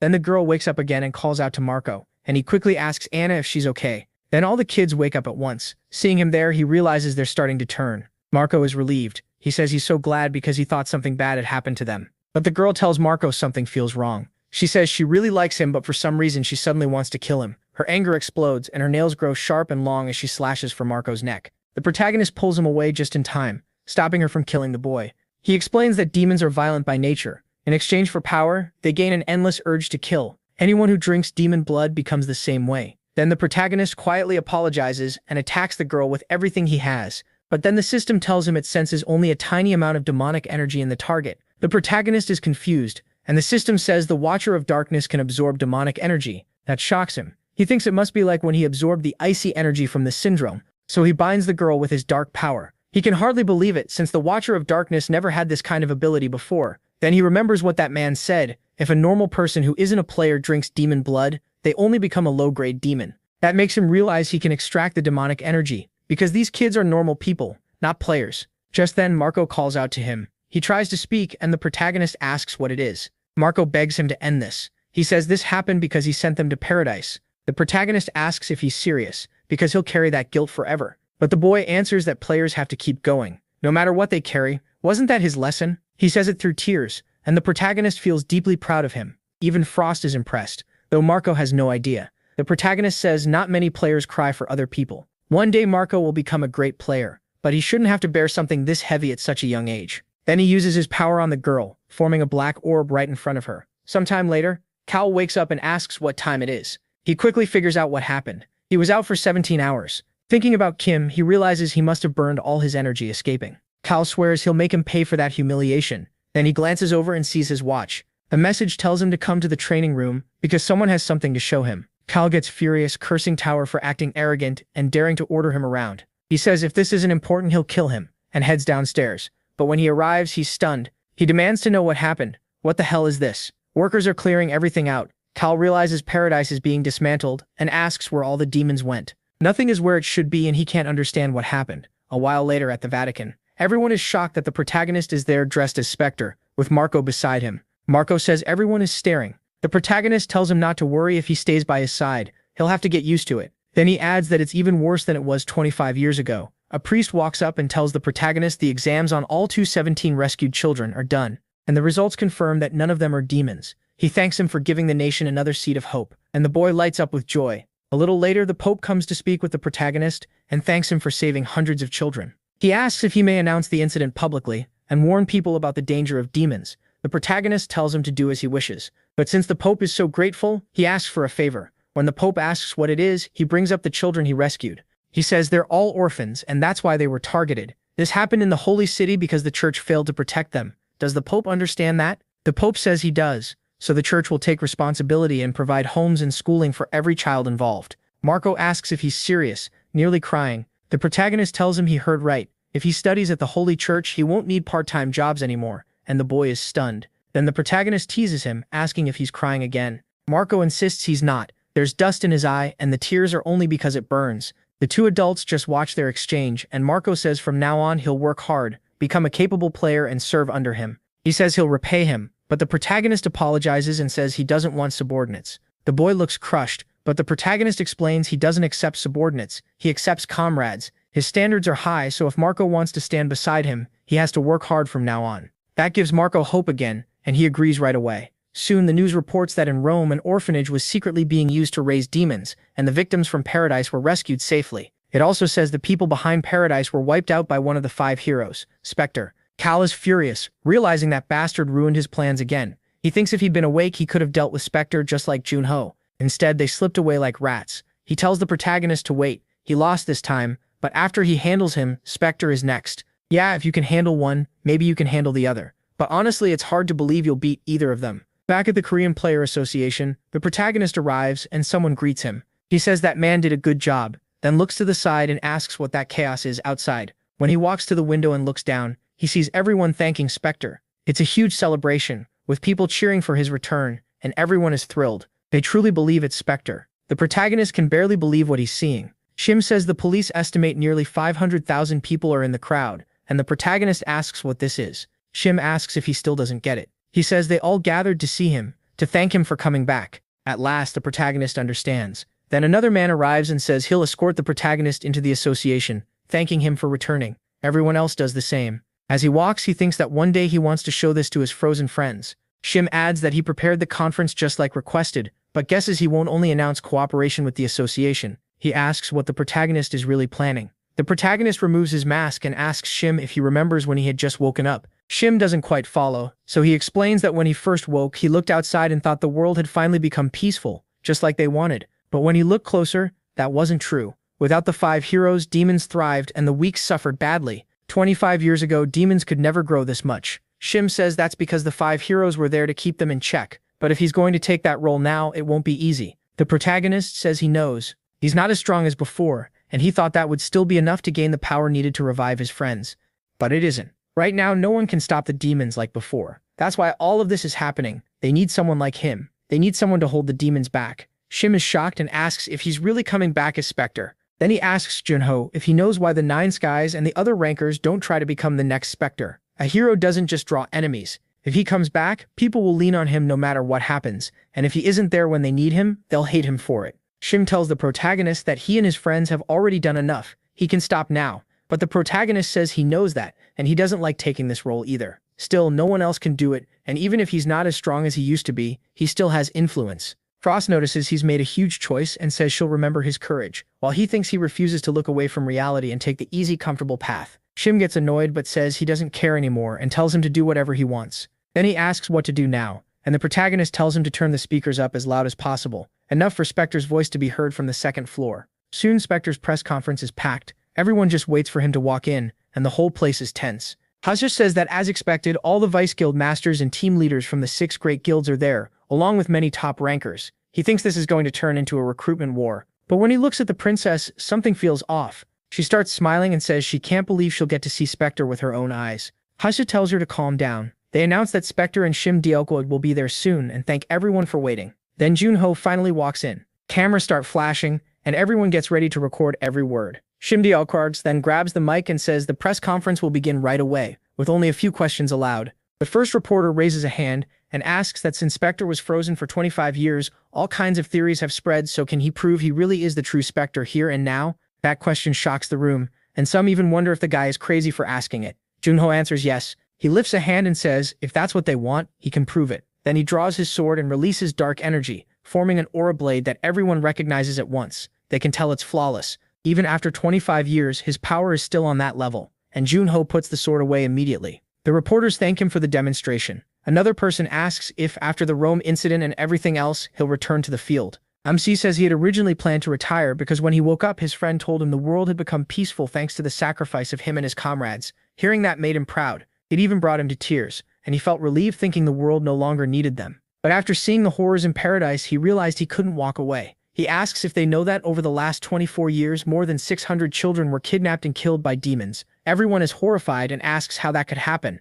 Junho says nobody knew because no one cares much about the 1st floor, but this tragedy could have been easily stopped if players, guilds, and associations had worked together. And they still can, so demons never show themselves again. His words leave everyone tense and stunned, and the room falls silent. Then he says there's only one thing left he wants to say, and it's for the demons. Clear as day, he declares that he's back. Later, in Shim Dielko's office, Junho lies back comfortably, reading the news. One article says Spectre praised him as a promising rookie. Another says that after Spectre's statement, people called for guilds, associations, and players to unite. The whole internet is talking about it, and the protagonist thinks that's perfect. He's getting attention. Then Frost suddenly yells for him, and he asks what's wrong. She says she finished Season 1 and excitedly tells him to put on Season 2. Junho says he'll teach her how to use the remote so she can do it herself, instead of shouting every time. But Frost says she's thirsty and orders him to make tea, treating him like a servant. He calls her out on it. She keeps insisting, saying her wish is in order. While he goes to get it, he asks if she really thinks she'll get away with this.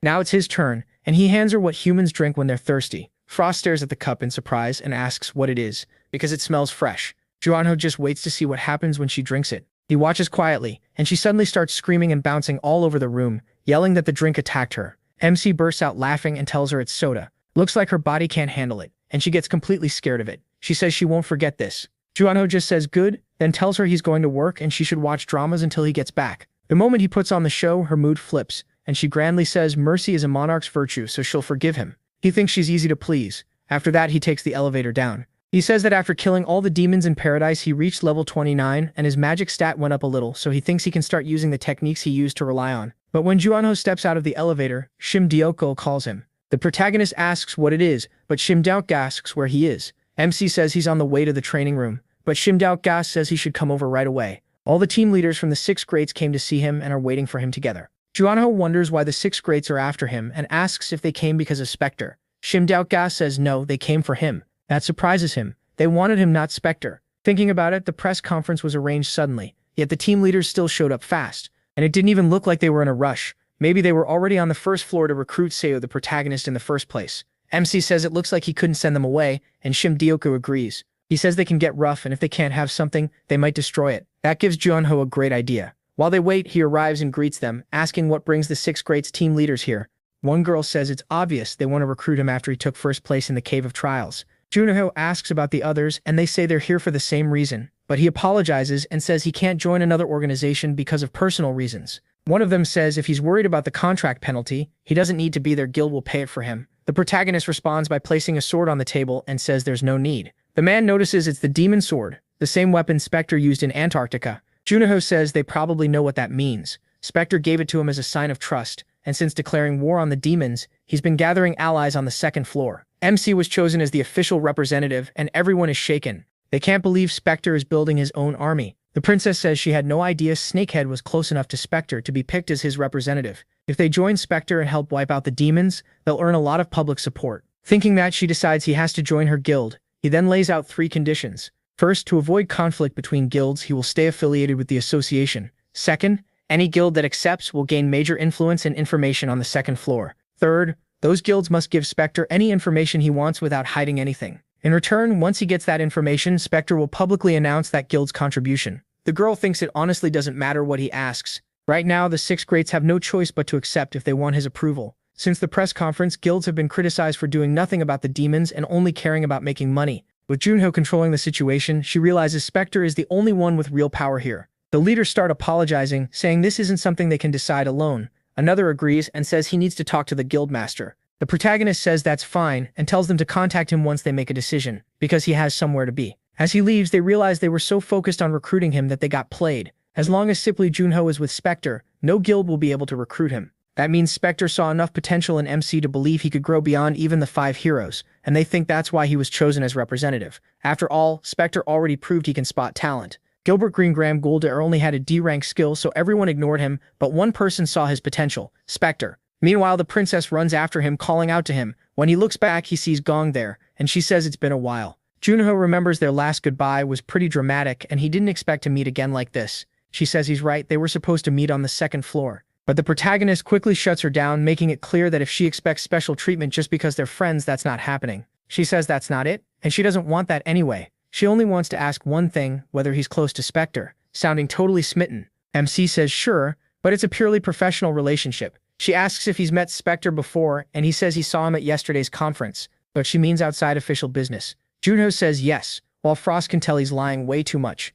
Gong nearly bursts with excitement and asks if, next time he sees Spectre, he can get an autograph for her, handing him a book. He's stunned that she wants an autograph. Still, he bluffs and says he'll try to ask. She instantly asks if he's serious. Then she begs him to have it written out to his precious fan Gong Juha, and even asks if Spectre can draw a heart. The protagonist hates that idea and wonders how he'd even write something like that, but she says it wouldn't be him writing it anyway. Still, if Spectre says no, then there's nothing she can do, and she gets disappointed. Juha only says he'll ask, and she thanks him, saying it'll become a family heirloom. After finally getting away from her, MC is shocked to see his own photo among major Korean figures. And then at the training room, he checks his status window. With this, he thinks he can get his old stats back. On the 2nd floor, he'll be reset to 0. So even if he has to use the Spectre's name, he needs info on the 6 great guilds. To clear the 2nd floor, he also has to rebuild his old techniques. His current magic use is efficient, but because he rushed his mana control, his power and speed are still lacking. And there's only one fix for that, the amplifier. Then Frost shows up.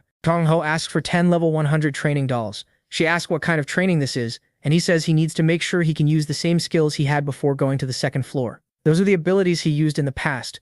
The dolls start closing in around him, but he slips away fast. Then he strikes back and takes one down easily. Frost notices the attack was filled with magic. Tongho says it's strong, but it wastes too much mana, and he can't use it often because he doesn't have much. He's tried using magic only at the moment of attack, but that just makes him slower and weaker. So when Frost asks what he plans to do, he says he made a technique for this. It uses magic control, mental strength, and focus. He remembers when Skya helped him, warning that if even one piece is missing, the technique is useless. He has to remember the feeling of magic moving through his circuits. Junho focuses on that feeling, the flow of mana through his body, and then he finally recreates the amplifier. With one insane punch, he smashes the dummy in front of him, and Frost is shocked by how much damage that single hit caused. She calls him amazing and asks why he's just standing there. Junho looks like he's barely holding himself together. He says it's backlash. Just because his body improved doesn't mean his processing speed did. In other words, his brain overheats. Frost thinks the technique is incredible, but he says that's why even as Spectre, he could only use the amplifier for 10 minutes. Right now, he has to train until he can use it in real combat. The dolls regenerate, and he says he'll master it before facing the Winter Castle portal. Sometime later, he repeats that he has to keep training until he can use it in battle. Frost tells him his body temperature is getting dangerously high. Even so, he keeps trying no matter what. She reminds him he told her to use ice magic to lower his temperature, asking if he forgot. Junho says he already tried. The amplifier is hard enough on its own, and if he adds ice magic too, his brain will fry. He gets frustrated that he's still winning with nothing but a punch, saying it's way too hard to control. In the end, he says he'll need at least a few months before he can use this in a real fight, but Frost asks if he's sure. He really doesn't like the sound of that. When he asks if she knows something, she says of course she does, but she won't tell him. As his contractor, she says he should be able to figure it out himself. He answers that he doesn't need her help. Even so, he decides he should be able to use it on the battlefield by now. So he calls Secretary Cham and says he needs a teleporter. She agrees and asks when and where. He says tomorrow, and he's going to Winter Castle in Antarctica. Once they arrive, the cold is brutal. Shim keeps sneezing all over the place, saying they've arrived. Junho asks what happened to his big talk, since he said Shim would need a winter jacket, but Shim says he only had to bring him here, so now he's heading back. He tells him he'll pray for his success, then goes back through the portal. After that, Frost appears and says he's a pretty weak man, calling this weather perfect for a picnic. The protagonist asks what nonsense she's talking about. He has some cold resistance, and he's still freezing. The weather keeps getting worse, and Junho gets ready to move. As he walks, he's surprised that this is the Winter Castle portal. He checks its info. It's a portal for level 80 or lower, with a max party of 30. The clear condition is defeating the Lord of Winter Castle, and the difficulty is brutal. He's shocked this is the portal. Even second-floor players couldn't clear, and Frost asks if he needs time to prepare himself mentally. But Junho says he already had enough time, and he heads straight for the portal. The moment he enters, everything changes. The ice is still everywhere, frozen solid across the land. He notices the clear condition is beating the Lord of Winter Castle. But where's the castle? Frost tells him to head northwest. Junho finds that strange and asks if she knows where they are. She says she does. This is the frozen kingdom of Nilfheim. In the distance, he finally sees the massive ice castle, and Frost says it's the place she once ruled. Junho is stunned that this is Nilfheim. She says these really were her lands. He asks how a Winter Castle portal can exist if she vanished, and figures they'll learn more once they go inside. More importantly, he asks if she remembers anything else about the castle, and she asks what he means. He wants details, who the current lord is, how many guards are inside, and whether there's a secret passage. Frost gets annoyed and asks if he's seriously asking her to reveal state secrets. MC says it hurts when she puts it like that. Their fates are linked, remember? They'll be together forever. That leaves her stunned. She gives in and says fine, she'll talk, so he should stop that. Junho says that's why she should have told him earlier. Then she asks if he remembers the portal where she first appeared, and he says, of course, the Queen's Nest. He says he'll never forget it and asks why. Frost explains that the final dungeon there was where she planned to summon all her soldiers from. He asks if that means the soldiers they fought on the first floor weren't all of them. She says no, they were only a small fraction, and she failed to bring all of Nilfheim's forces. Junho quickly realizes how serious that is. From what she remembers, Winter Castle had 27,000 soldiers, though being inside a portal probably lowered that number. He thinks 27,000 is insane. Frost says it's possible. The only one here is Sir Keese, and he asks who that is. Frost explains that Keese Bremen is her loyal knight and the Lord of Winter Castle. People used to call him the Sword of the Kingdom. Other than her, he was the best soldier they had. The protagonist asks how strong he is, and she pauses. He asks what's wrong, hoping she's not about to say he'd last only an hour. She denies that, then asks if it would even be 10 minutes or just one. She says with a single finger, Keese could split someone like him in half. That's how strong her knight is. Junho thinks that still doesn't mean he's stronger than her, but Frost asks how many times she has to say it. He only beat her because she was badly weakened. MC just nods and says he still doesn't think he needs to worry. He's sure Keese must be weakened too, just like she was, and he keeps moving forward. Soon he notices what looks like a throne room and asks if red isn't usually the color of royalty. Frost says that depends on the nation. In her kingdom, white was the royal color. This place is called the Knight's Path, ruled by the strongest knight in Winter Castle, Sir Kees Bremen. The castle was considered sacred among knights. It was said that anyone who walked that red carpet would become a great knight. Those who wanted to prove themselves came to the Winter Palace, and Junho asks what kind of test that was. She says it was called the Trial of Chivalry. Behind that door is a long hall where 100 warriors wait. He'll have to duel each of them and prove his strength. He asks why she's only telling him this now, wondering if this is how he has to clear the portal. But Frost tells him to relax. He still has to go in first. He says again that she should have told him sooner. She replies that she doesn't even know how many knights are still inside, but during the trial, he'll fight them one at a time. They won't all attack together. That calms him down. There's no point panicking before he even starts. All he has to do is beat 100 knights. Frost says that's not quite right. After he beats the knights of Winter Castle and their commander, what does he think will be left? Then he says the 101st enemy is probably Sir Uglyface himself, and he's ready to charge in. So he goes to the door and forces it open with all his strength. When he finally looks inside, he sees countless knights waiting for him. They stand beside the red carpet, all facing the door. Junho says they look frozen and asks Frost if she's sure they're alive. She says she isn't sure right now. She can't sense anything from them. Then the door behind him suddenly shuts, and the knights come to life, moving at once, and lowering their swords into Junho's path. He asks if this is starting right now. Then one knight steps forward alone. He heads up the stairs, then turns to look down at the protagonist. He announces that Orosimus of Winter Castle commands him to state his purpose. Junho starts to answer, not really sure what to say, but the queen cuts in and tells him to say he came for the trial of chivalry. He asks what she means, and she says he has nothing to lose, so she urges him to just say it, and he finally gets it. The knight asks again why he came there. This time he warns, no answer means Junho will be treated as an intruder. So MC says he came to prove his chivalry. The knight clearly doesn't like that answer, and sometime later, the castle is peaceful again. Junho is staying in a house inside a village, eating by himself and warming up by the fire. He says it's been 3 months since they entered the portal. That makes him remember the knights shouting, all of them taking position, while Junho wondered what was happening. The lead knight declared that 100 knights would test the pride of his blade, and the duels would continue until one side yielded. And he called the first fighter forward, Phil, the warrior of Nilfheim. Phil challenged him and threw his greatsword forward as if inviting him to begin. The protagonist found it kind of fun and asked if this was how knights did things. He liked how direct it was, so he drew his own sword too. Phil shouted for him to come, and the duel began. Junho says none of those knights were weak. If they were players, they'd be at least level 100. They didn't have player powers, but their skill was almost flawless, and each one used a different weapon aura. That made him wonder if they might actually be more dangerous than players. As he eats, he says he never imagined there were so many kinds of aura, and the queen asks what he means. Junho explains that players usually use one kind of weapon aura, strong magic wrapped around a blade like fire. But the Winter Castle knights use all kinds, spinning like drills, sharp like spears, and more. Then he asks if Nilfheim has a player system, and she says of course not. So he says they probably can't even see their own stats, and she tells him obviously. MC thinks that without player skills or stats, those knights still reach the player's castle through pure training of body and magic. They're unbelievably persistent. The queen asks if he learned anything about his weapon when he used sword aura. He asks if that even matters, saying aura just needs enough magic power and understanding. But she explains that knights aren't defined by the weapon they hold. What matters most is the pride in their hearts. Each knight found a weapon they truly mastered, and shaped an aura that fit both that weapon and their fighting style. That gets Junho thinking about finding something that truly suits him. Because of his weapon master's skill, any weapon is easy for him to use. He only stuck with a sword because he was used to it, so he never had a reason to ask what fit him best. He thinks maybe it's impossible now since he already has a sword aura, but she says that's not true. She compares him to a cup full of clear water and asks what happens if you add something else. He says the color changes. She says exactly that means he can become whatever he wants. That's his current state. Junho says, all right then. That will be his goal in this portal, which she finds a little strange. He decides to learn more about weapons and create a new sword aura. After training for 3 months, he's ready to go back. The knights notice his return and tell everyone to get ready for battle. The first opponent steps up right away.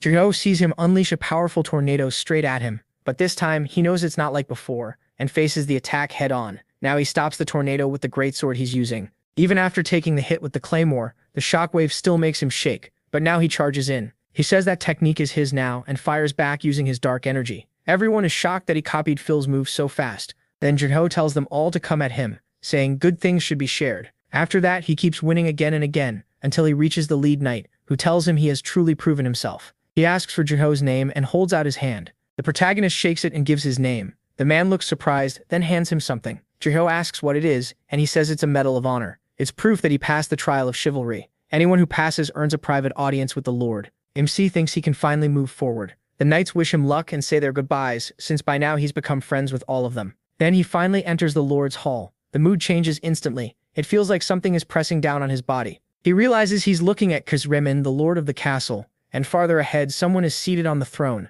Frost immediately grows tense and mentions the strongest knight in Nilfheim who is staring at Juho. She remembers that he isn't just the strongest, he's her knight. When he stands face to face with him, the situation changes at once. Seeing what's in front of him, the protagonist admits the man really is as strong as she said. The moment the knight raises his sword, aura floods the whole room. Frost says Surkis seems to know MC is a player, and MC agrees based on the pressure coming off him. Then he wonders if they should begin. He starts spinning a spear and points it at Kiss, who takes a defensive stance. Then the two start trading blows until he releases several attacks at Kiss, who blocks every one of them with his sword. Juho is shocked that he did it without even trying, so he activates the amplifier at the tip of his spear. Frost warns that opening with a move like that is too much, but the protagonist says he can't hold back against him, and asks how long he can use the amplifier. She says right now, about 1 minute and 2 seconds. So MC tells her to start counting as he rushes in again. Their weapons clash once more, in a pure contest of strength, but Juho's spear starts to break, and he's thrown back into the wall. Frost gets worried about him as he hangs there like a bug, and Juho sees the spear snapped in two. He realizes this won't work, the gap in weapon quality is just too big, so he jumps up and grabs another weapon to charge the knight again, while Kiss watches to see what he'll do, then starts walking toward him as the pressure builds. Juho asks what that smoke is, and the queen says it's Kiss's ash mist. The mist itself isn't special, but because it blocks his vision, he can't read Kiss's movements, and that makes his attacks even more dangerous. The protagonist really can't see a thing, and the queen keeps counting down. He realizes time is against him, so he'd better turn off the amplifier now. Once he does, he can't see Kiss anymore, but he can still feel a piercing stare. He wonders where he is, then Kiss appears right behind him and nearly lands a fatal hit. Junho is caught off guard and jumps away to keep his head from getting cut off. He says he won't miss this time and charges again. The two trade more blows, but then the knight suddenly grabs him, locking a hand around Junho's neck and nearly killing him, making him spit up blood. Kiss slams him into the wall and pulls back for another punch at MC's face, but MC shifts his head at the last second. The knight is surprised and Frost tries to save him with her ice, pushing Kiss back and dropping Junho to the floor. As Kiss looks at him, he knows he can't let the knight keep attacking, so he gets back up and uses his shadow magic. The queen asks if he can't just ambush him, but Junho says no, someone that strong is too hard to fool. He throws back some potion to heal and thinks this is the worst setup possible. He can't even think clearly because he overused the amplifier. That mist is a huge problem. Kiss not only has better stats, he also controls the battlefield. Still, the protagonist desperately tells himself it's time to turn this around. Kiss notices MC blending into the mist and finds it interesting. He says he's starting to feel Junho's magic power and realizes he's close. Then he spots a silhouette in the smoke, says he found him, and cuts straight through it, but there's no resistance at all. He realizes it's basically nothing, just ice. Then he understands it was a trap, but a trick like that won't be enough. But the protagonist stops him and asks if he knows how fog forms. It's just thick water vapor, so if the temperature drops enough, that vapor turns to ice. With that, he creates ice all through the mist. Kiss realizes he needs to pull back, but Junho tells him it's too late. He sends all that ice at the knight and traps him in place. Even his sword gets caught. In seconds, he's frozen solid. The protagonist then thinks of Kiss Bremain of Nilfheim and gets ready to strike. Beside him, the Frost Queen just watches. Then he drives his sword into the knight and ends the fight. But once the ice starts to melt from the blood, he can't believe it. Kiss is still alive, and now he looks even angrier. Then he asks the queen for forgiveness. The protagonist says Kiss is calling to her and asks why she won't show herself. She says she doesn't deserve to. A monarch should protect her people, and the knights of the Winter Castle were also people of Nilfheim, but she failed to save them. He asks what she means, and she places a hand on Kiss, telling him to remember. This is what it means to be weak. He dies in tears, and she says crying alone with no one to help you is the only thing the weak are allowed. Sometime later, he clears the Winter Castle. As a reward, he gets the arsenal key. Part of his stats recover, and Limit Break raises them even more. He also clears the secret mission, Prove Your Chivalry. His weapon mastery goes from A to S, and he admits the rewards are huge, which makes sense after spending 3 months there. Thanks to Limit Break, his stats rise again, and he can feel the difference. Seeing him grin like that, the queen gets uneasy. She says his smile bothers her, then tells him to come see his real reward, so he heads to the arsenal. He unlocks it with the key, and the moment he sees what's inside, he's stunned. This place really is the Winter Castle's arsenal. Then he learns that once he picks a weapon, he'll be teleported out. That shocks him. He only gets one. Frost wonders if Gray had the same reaction. It seems the administrator is still watching, and the protagonist says that obsession is making him uncomfortable, so he starts wondering which of these weapons is the best choice. Then one catches his eye, a halberd called the Unique Grawl, Cruel Executor. It causes bleeding, makes wounds bleed even more than normal, and it's enchanted to feel much lighter than it should.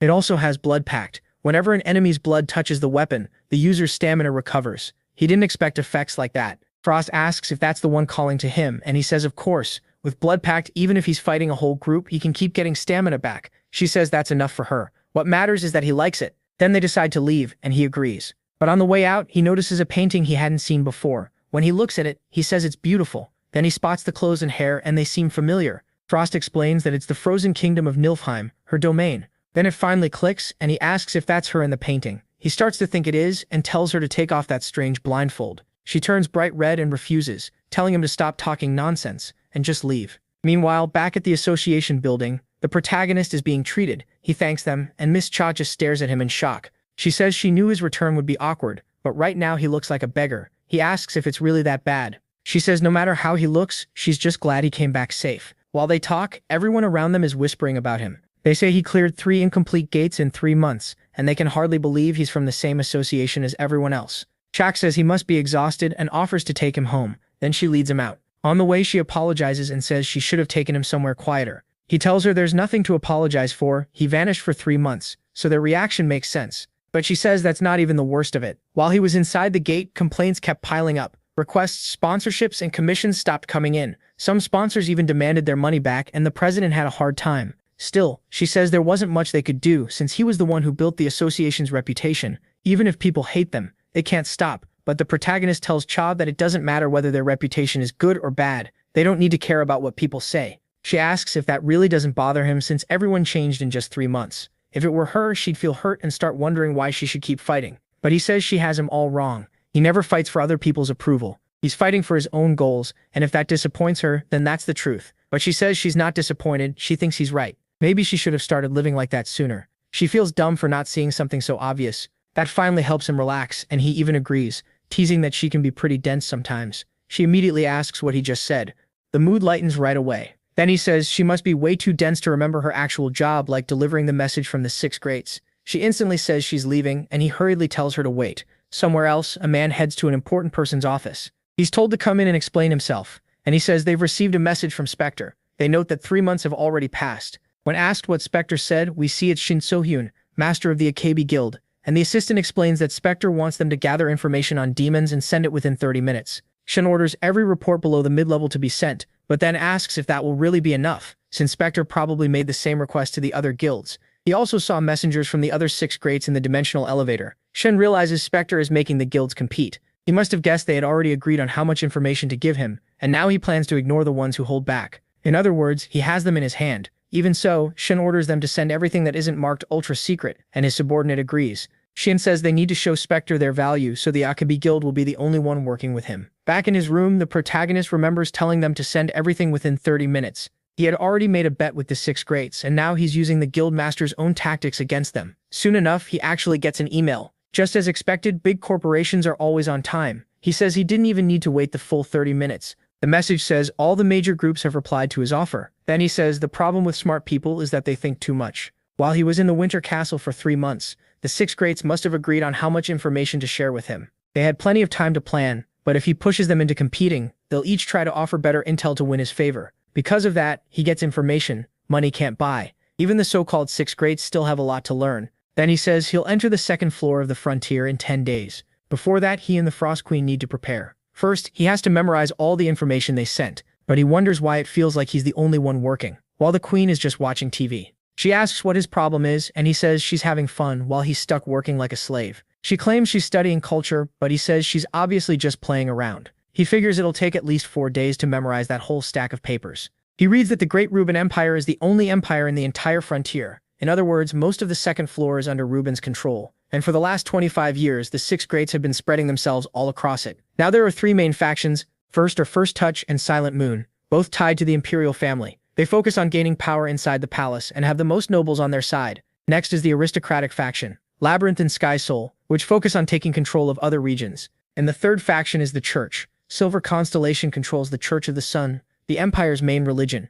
On top of that, Halley Guild found a new mercenary guild that's separate from all 3 factions, and right now they cover the largest area of activity. The frontier is a world he's never experienced before, and he starts wondering what kind of place it really is. Sometime later, someone goes to see Shim Deokgu. When she walks in, he's surprised. Sujaya Cha came to speak with him, and he asks why she's there. She says she has something to tell him. Then she hands over a letter and says it's her resignation. He says she must have thought long and hard before deciding this, then asks if he can know why. She asks if he remembers the first time he came there, and he says of course. Years ago in Shulmer on the second floor there was a gifted healer, people called a saint. She spent her whole life helping others, but when she fell into a crisis, no one helped her. No one except one person. She says she respects both him and the Spectre, because he was the only one who helped when she was suffering. She wanted to keep working there as long as she could, but after talking with Junho, she started to remember the passion that once drove her. So he congratulates her, saying she finally found her own path. She thanks him and asks if she can return the sealing ring on the day she leaves. He says of course, and welcomes her back.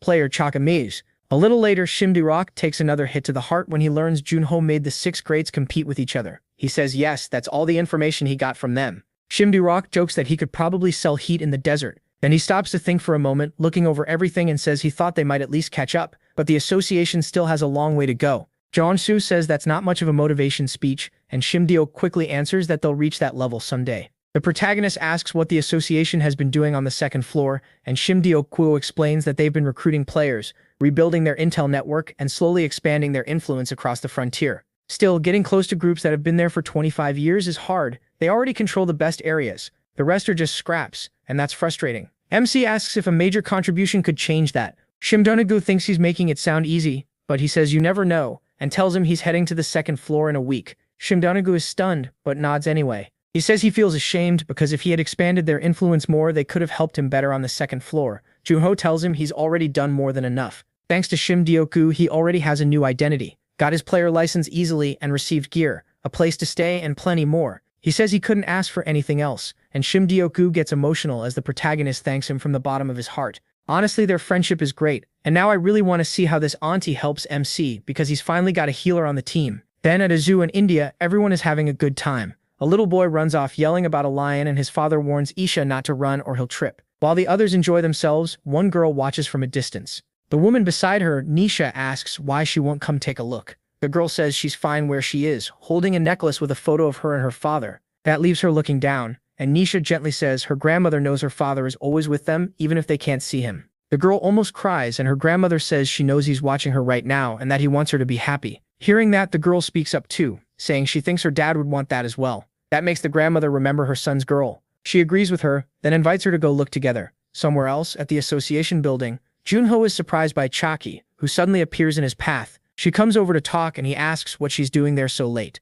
Chaki says she was helping the president with some documents. The protagonist asks why he's making her do that, and says he'll have a word with him later. She gets awkward, and Junhyo tells her it's late, so she should head home. She agrees, says goodnight, and as she leaves, he watches her go. Then Shimdiokogru asks if he still hasn't left yet. MC asks if he's been making his secretary work this late. Shimdiokogru is confused at first, then remembers she asked him to keep her resignation secret, so he tells him not to worry about it. He adds that the protagonist came at the perfect time, saying he forgot to give him something earlier, and tells him to take a letter. Junho asks if it's a memo, then asks what it actually is. Shimdioki says it's Arthur's address, and MC asks if he means the boy. Shimdioki says yes, and tells him he should meet Arthur and help him out. He wonders if Arthur will even remember his face. But as he steps into the elevator, Shimdioki stops him with one more question. Will he go see him as Spectre? Jomhu says he'll think about it a little more, then leaves Shimdioku behind. Sometime later, the protagonist says he's hungry and that he should have stopped by a convenience store earlier.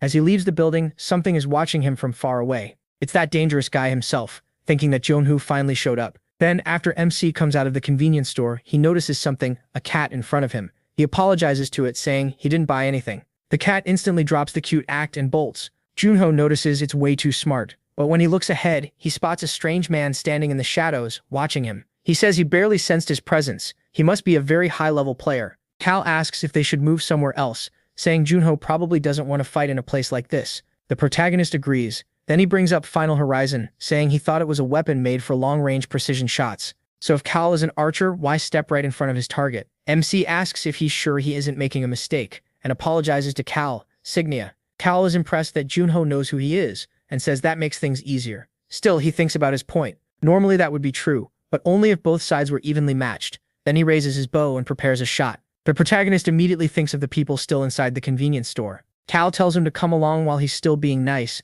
unless he wants to watch them all die. Junho has no choice, so the two head to a deserted place where they can settle things in peace. The weirdo starts by praising MC for following him instead of running. That took guts. Then he gives him two choices. put on magic sealing handcuffs and come quietly, or hear the second option. Junho already says he doesn't like the first one and asks for the other. Cal answers that he'll cut off his legs and drag him like a dog, grinning like a madman. The protagonist says it's hard to believe Cal is putting out this much pressure just by releasing his magic. This is Cal Signia, a level 100 ranker. MC says he chooses a third option and Cal thinks he's insane. Junho says the mountain air is nice, so he figured this would be a good place to bury him. Cal snaps in rage and curses at him, then draws his bow and fires 3 arrows at once. He sends them straight at Junho, but he cuts down every one of them. Cal Signia is genuinely shocked. To him, that should be impossible. How could a rookie who's been active for less than a year deflect every arrow from his demonic bow? The protagonist says he must be confused. A player who isn't even level 30 just knocked away a level 100 ranker's arrows. But plenty of things in this world make no sense, and he's one of them. Cal admits he made a mistake by underestimating someone who cleared a 1-star gate alone. Junho has already reached the point where no one on the first floor can match him, and Cal is sure he'll rise fast on the second floor too. If he's even more talented than expected, then before long, MC might even be able to stand against the 9 heavens. Cal draws his bow again and says it's a real shame that a talent like this has to die here. Then he orders his hunting arrows to devour him and launches a whole barrage at Junho. Each arrow targets a different part of his body. He realizes Cal is changing their paths in mid-air and wonders if he's controlling every arrow with magic. Cal welcomes him to his hunting ground. The arrows explode near Junho with insane force, and he realizes even one arrow with that kind of power is dangerous. Cal isn't just steering the arrows, he's filled the whole area with his magic, making it hard to move. It feels like fighting underwater, and if Junho gets hit even once, he won't have a chance to win. So he uses enhancement while waiting for one arrow to come straight at him, and he deflects it. Cal Signia is shaken again because his hunting arrows are getting knocked away by a rookie who's only around level 30. Now Cal gets it. His senses were wrong. While avoiding direct combat, Junho proved he isn't some lucky beginner. He's someone Cal has to fight with everything he has if he wants to win. So Cal gives a small smile saying he won't hold back anymore. He unleashes his full power and spreads his magic field. The protagonist is thrown off because Cal's energy had been wild like a storm, but now it's suddenly calm like he stepped into the eye of it. Cal Signia tells him to take it as an honor, because this really is goodbye. As he uses the violent dragon arrow, a single shot he aims at Junho. It flies out like a dragon with its jaws open, ready to swallow him whole. The boy faces the arrow head-on, then the blast hits him and the power is insane. Cal Signer waits to see what happened, but then he realizes something is wrong. Instead of the result he expected, freezing mist spreads out. He stares at it, confused, wondering what kind of ice magic this is. Then the protagonist uses his cloak of darkness, filling the area with night magic. Seeing that, Cal is shocked. He has 2 attributes, so he'd been hiding his real power. He has darkness too. That can't be possible. It makes him just like Cal. The protagonist says he honestly only wanted to show his ice ability, but with things like this, he has no other choice. He can't leave any witnesses alive. As his skill wraps around Cal, he thinks he has to kill him now. Cal says he really doesn't plan to reveal who he is, so he'll force it out of him. Right after that, he opens his inventory and pulls out a huge number of spears, saying 1 hit is all it will take. Those spears combine into a bow and aim at the protagonist. Junho activates enhancement. He knows if this drags on, his brain will burn out before he wins. So the answer is simple: kill Cal before the arrows fire. He gets ready to charge, trying to force the fight into close range. Cal says he's rushing straight at death and unleashes a torrent of petals. He says that hellish rain will leave nothing behind. But then he freezes in surprise. The protagonist is charging straight into the arrows. Cal can't figure out why the kid is smiling, and Junho says he'd been waiting for this. For the moment, Cal would relax and think it was over. At that instant, he uses Shadow Teleport and appears behind Cal, nearly cutting him down. But Cal jerks back at the last second. Junho clicks his tongue, thinking Cal really is fast. Then Cal strikes back with claw-like attacks from his hands and blasts MC away. He gets irritated by that cursed regeneration. Even after his hand was cut, it healed right up. Cal explains that to become a demon, you have to drink demon blood. Since humans usually can't handle that power, most dilute it with water first.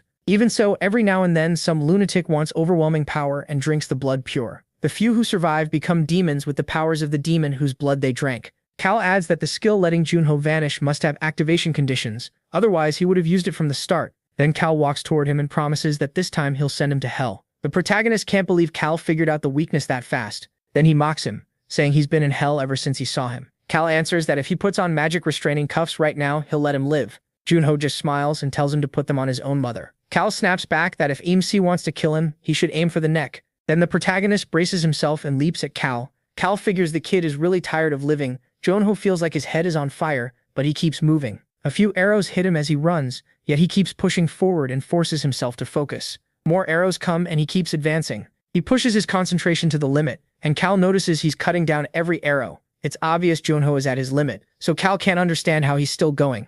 Cal does everything he can to kill him quickly, but then he locks eyes with him and closes the distance fast. At the very last moment, just when he thinks he's reached Cal suddenly lifts the boy by the throat, choking him in the air until Junho coughs up blood. Cal starts laughing. Sure, he finally caught him, but it was only the protagonist's shadow clone. The real one says the one who got caught was Cal. In one strike, he drives through Cal Signer's chest. Junho doesn't even get to finish cleanly, and Cal staggers away. Cal Signer asks how he did that, but MC orders his shadow to devour him and calls out the guard dog. At that, Cal says he understands now. Junho is the enemy of all demons, the Spectre himself. He calls him a coward for lying to everyone, and asks why he's hiding his identity. He says that's not something a dead man needs to know. Then he unleashes his skill on Cal, swallowing him whole and finishing that demon for good. While all that was happening, the queen was back home, watching TV and eating popcorn, enjoying the show until she starts to feel that something is wrong. She tosses the popcorn aside and calls for her contractor, asking if he didn't say he'd be back before the episode ended, and where he is. Meanwhile, the protagonist is still finishing things with Cal Signer, throwing him fully into his skill. After that, he thinks about that bastard. While the raid was chasing him, he came down to the first floor to kill someone like him. Junho wonders if this whole mess happened just because Cal was being hunted. Still, since he managed to pull some things from Cal's memories, it wasn't a total loss. The Demon Association is in the Schumer region on the second floor, and what he learned matches the info he got from the Akebi Guild, so if that's true, this information should be very useful on the second floor. Then a system message appears. His skill rank went up from repeated use, and Confession of the Dead rose from C to B. Junho is surprised, because now he can see things he couldn't before, but the skill still can't be used again on a target whose memories were already read, and he thinks that, just like he expected, it won't be easy. Then he decides he should grab Final Horizon before heading back. But when he picks up the bow, a crushing pressure slams into his whole body. He's shocked. Someone already arrived. It's Kim, the Sword Saint of the Seven Heaven among the Nine Heavens. Kim says he was sure Cal was still on the second floor from Signer's memories, but he tracked him all the way here. He's fast. Then Kim draws his sword, saying he didn't expect him to come down to Earth. He says it became a real problem when his scent suddenly vanished from the second floor, but the protagonist has no idea what he's talking about. Kim says the disgusting smell of demon coming off his body mixed with incense can never be erased and says he won't let him escape this time, thinking Junho is Cal Signer. The protagonist can't believe it. That thing in his hand is giving him away, and Kim is mistaking him for Cal Signer just because he's holding Final Horizon. MC tries to explain there's been a mistake, but while he's talking, that lunatic just pulls out his sword and attacks, saying he won't fall for tricks again. Junho gets seriously scared, and Kim says he won't make the same mistake twice, so he realizes Kim has no intention of listening. Annoyed, he says he killed Cal Signer. Kim thinks that's another trick, but the protagonist says he can prove it. Then he pulls out his smartwatch and starts calling someone. When the call connects, Kim asks who it is, and after a bit, everything gets cleared up. Junho notices nothing was left untouched, and Kim tells Shim that he'll visit next time he gets the chance, settling things with Shim. Seeing that, MC finally relaxes a little, and Kim apologizes, saying he completely misunderstood him. Junho says it's fine, he would have done the same thing. Even so, Kim says he still wants to make up for the trouble, and asks him to lift his face. Then he applies something to the wound on his cheek. He says it's an elixir, and that it will help heal his injuries. The protagonist says using a legendary elixir on a cut like that is too much, but Kim tells him not to worry. He just wants to take responsibility for his mistake, and Junho is surprised a truly honorable player like him still exists. But Kim says there's still something he wants to know. He knows all about MC's abilities. He cleared several gates and even fought Spectre. That's in his Cave of Trials record. Even then, he can't believe a level 30 player beat the demonic bow Signer alone. Junho says he can explain how he beat the demonic bow, but only if Kim agrees to one request. Kim asks what it is, and he says he wants Kim to announce that Kim was the one who defeated Cal, hiding the fact that he did it himself. He also wants Kim to never tell anyone about his abilities, and one more thing, he wants Kim's help someday in the future. Kim says helping him wouldn't be a problem, but if his power truly goes against the path of humans, he can't ignore it. The protagonist says that won't be a problem now or later. Then he shows him by summoning ice under his feet, saying he'll reveal his secrets. Since they reached an agreement, the area starts freezing over as he says he'll show him everything, and Kim finally understands, saying that power really could bring down the demonic bow. It even compares to most S-rank attribute skills. Still, he figures this must be the association's way of calming people down on the third floor. That surprises Junho even more. He didn't expect him to figure it out so fast. Kim says he can make sure this never reaches the demons, so MC agrees. Kim draws his sword and shatters the ice. He says he understands everything now. In just a moment, the whole frozen area is gone after a few swings. Kim tells him not to worry. He did kill Cal Signer here an hour ago after all. He says that sounds fair, but was Cal really that strong? Even at his peak, the protagonist doubts it would have been an easy fight. When he finally gets home, he says all he wants is a shower and bed. But the moment he arrives, the Ice Queen is already mad at her contractor. Junho says she scared him, and she asks if he even knows what time it is. He answers 1 in the morning. She reminds him he said he'd only be gone for a minute to see a friend. He admits it but says things happened. She tells him to come back earlier next time, and he just agrees.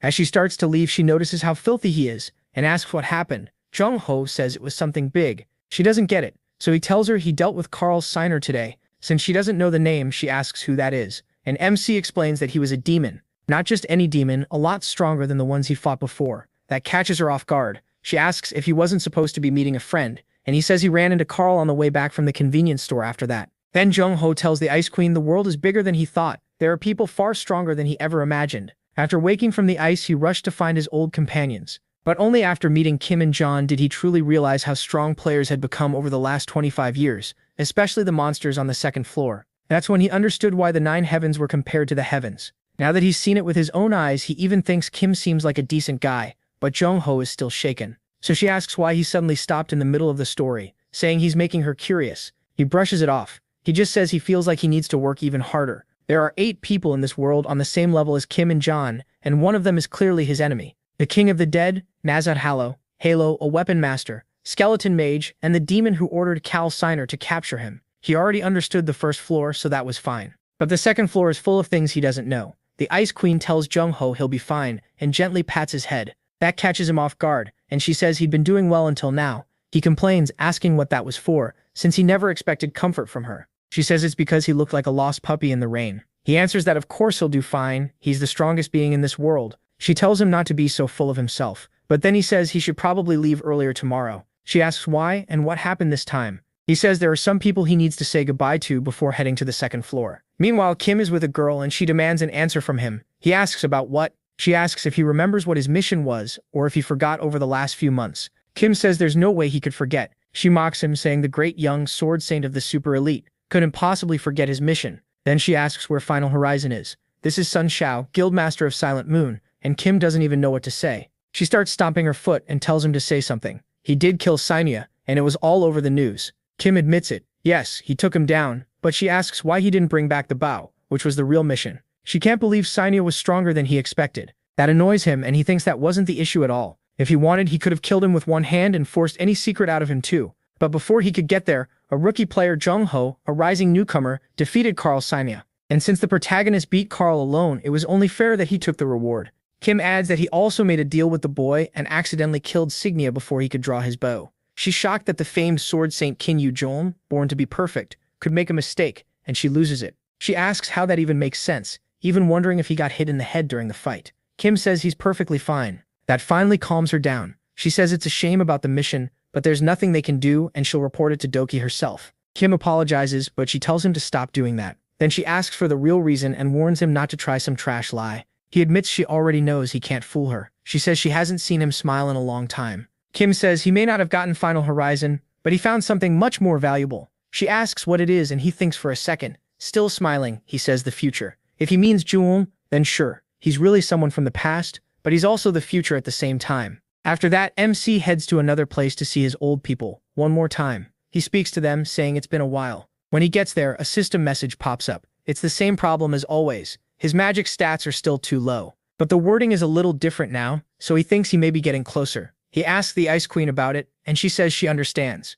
Junho asks what she means, joking that he didn't leave Trisha behind or anything. He can't believe she's actually pitying him, and she gets annoyed. But he realizes she's softer than he thought and tells her to stop dancing around it. Just say whether they're alive or not. That's all she needs to answer. She says they are, but if he wants to break that seal, he'll need to become much stronger. Junho simply nods. Then he tells her it's time to go. She looks surprised and says he'll be leaving Earth soon, so wouldn't it be better to stay a little longer? He says it's fine and adds that he'll visit Shimdioku and Noya before going to the second floor. That's enough for him. He says it won't be too late to see those guys again once they can meet the right way. He won't be gone that long anyway. After leaving, Jung catches a flight to another place. He arrives at an artificial island in the Pacific Ocean. The protagonist says they almost missed the flight. He can't believe he made someone wait 7 hours, and Noya's energy feels strange. The old man tells him he'll be fine until Junho comes back, so there's no need to worry. He knows MC will do well no matter where he goes. While he gets nostalgic, the Ice Queen freaks out, asking if humans really built this place. He says yes, it's an artificial island made by people. She happily says Earthlings are amazing. The protagonist walks to the elevator and says this must be the dimensional elevator. She says she can feel people staring at him, but Junho says he expected that. Then a man approaches and asks if he is player MC. He says the association told them he would arrive, and he has a few warnings for his stay on the second floor. First, once he reaches the frontier on the second floor, he'll be in the Rubim Empire. Its nobles are very powerful, so he should never challenge them. Second, he obviously needs to watch out for demons but also for other players. Outside the association's reach, plenty of people use that freedom to commit crimes, so he should stay on guard around everyone. Junho thanks him for the warning, and the man wishes him luck. The protagonist notices the elevator isn't as big as he expected. At most, it can hold around 12 people. He figures all he has to do is press the button for the second floor. The second he does, it shoots upward at insane speed. The Ice Queen panics even more than he does. He never told her the walls would turn transparent. Seeing her reaction, Junho can hardly believe it. He tells the Ice Queen to look and she asks why. He spots several other elevators nearby and she's shocked there are so many. MC realizes this must be how the demons reach the second floor without the association noticing. Then the elevator jolts so hard she almost rips his hair out. At last they arrive on the second floor. There he steps into the frontier and gets a notice. Bearer of Spring has activated, boosting all stats by 30. Junho realizes his title effect is now active all the time too. Then he sees the Rubim Empire and it's nothing like Earth. It feels like stepping into a fantasy game. On top of that, the air is packed with way more magic power than Earth. He's left amazed as he steps out, and everyone nearby stares at him like, what is this guy doing? From the way he acts, they figure he's a rookie who just reached the second floor, not someone worth recruiting. One guy wonders why Junho is talking to himself, and another walks up saying too much is going on. The guy in green notices his senpai is back. The other says yeah, but asks why Geralt's group is gathering there. He has no idea. Then one of them realizes who it is. It's Sekyo-hee, and he quickly sees everyone there belongs to a guild. Right away, he smacks the younger guy across the face. They need to recruit Junho to their guild right now. While they argue, Gong Juha steps in first. She says she can't let him do that, because she's going to be the first one to approach that big-headed guy. If anyone is recruiting him, it'll be her. Meanwhile, Junho is acting like a country kid, amazed by the magic in the air. The queen warns that people will think he's crazy, but he doesn't care. He's just trying to get used to this place. She begs him to stop embarrassing himself in public. But then the protagonist spots Gong Juha and says he's seen her before. He calls out to team leader Gong, getting her attention. Once she finally sees him, he says he was waiting for her. She laughs and says that was close. If he'd been a few days later, she would have won the bet. Junho apologizes but says he doesn't like losing. Then she asks if he had any trouble with the language, saying Vita should be translating. He says no, she's the first person he's talked to. She tells him to come with her. There are a few things he should know, and she asks if he likes coffee. They head to a cafe, and she explains that only nobles are allowed in there, so it's a good place to talk in peace. Junho asks if she's a noble. She says she's a baroness without land, but still a noble. He realizes he couldn't have entered without her. She says obviously, then asks what he thinks of the coffee. He says it's good, but asks if it's just an Americano. She explains they also have popular things from Earth here. But then she moves to something more important and asks for his first impression of the frontier. He says it feels completely new. He can tell they're not on Earth anymore. To him, it feels like a fantasy world, and he admits it'll take time to adjust. She asks if he's ever thought about this before. What would have happened if humanity hadn't stopped the gates 30 years ago, or if people had failed to fight the monsters that came through? Junho says he doesn't know, but it probably wouldn't have ended well. Gong Juha tells him that in the frontier that already happened. 100 years ago, this place was also full of gates, but they couldn't stop the monsters, and humanity was wiped out. Much later, the gates vanished, though some monsters still remain. Juha is shocked to learn he's in a ruined world. Then Gong Juha shyly brings up what she asked him for the last time they met, asking how it went. He asks if she means the Spectre photo. She lights up saying she loves Spectre, especially the little heart he added. MC is glad she liked it. Then she tells him to take this. Since he won the bet, she's giving him a gift. He jokes that it's a love letter, but she says it's actually a letter of recommendation. It will let him share a meal with Viscount Rosio of the Malivio territory, and Junho is surprised by that. But she says it's more than a meal. If the Viscount likes him, he might even give him a mission. He asks if it's like in games, and she says exactly. Complete requests from the people living here, and you get rewards. That's why everyone tries to get close to nobles for better ones. She adds that the easiest way to travel to another city is by teleport gate, but he probably can't use one yet. When he asks why, she tells him to check his status window. He sees that everything is up by 30 thanks to his title, but another status catches his eye, tourist. She explains every player starts with that status and can only stay for 90 days. If he works hard on missions, the Adventurers Guild will give him an ID card. Junho gets it, and she says if he's done here, she should get going. Before leaving, she warns him to be careful around other players. The protagonist says he's not going to get tricked that easily. She doesn't look fully convinced, then gives him a map of the Empire and a guide normally only given to members of her guild. She says she's making an exception because she's his senpai. MC asks if she's really allowed to hand that over. Her answer is simple, get stronger. Next time, she expects a gift from him. The queen says Gong Juha is fun, like a fox, and Juho says she's still way too cute. Still, he doesn't think she's a fox, more like a cat or a dog. The queen can't believe how clueless he is about women. She asks what his plan is now. He wonders if this place is Gillian, then says they'll stay here for a while and look for somewhere to settle. The queen suggests Shangri-La nearby, saying she's been eyeing the building since they arrived, but the protagonist says he's staying somewhere else.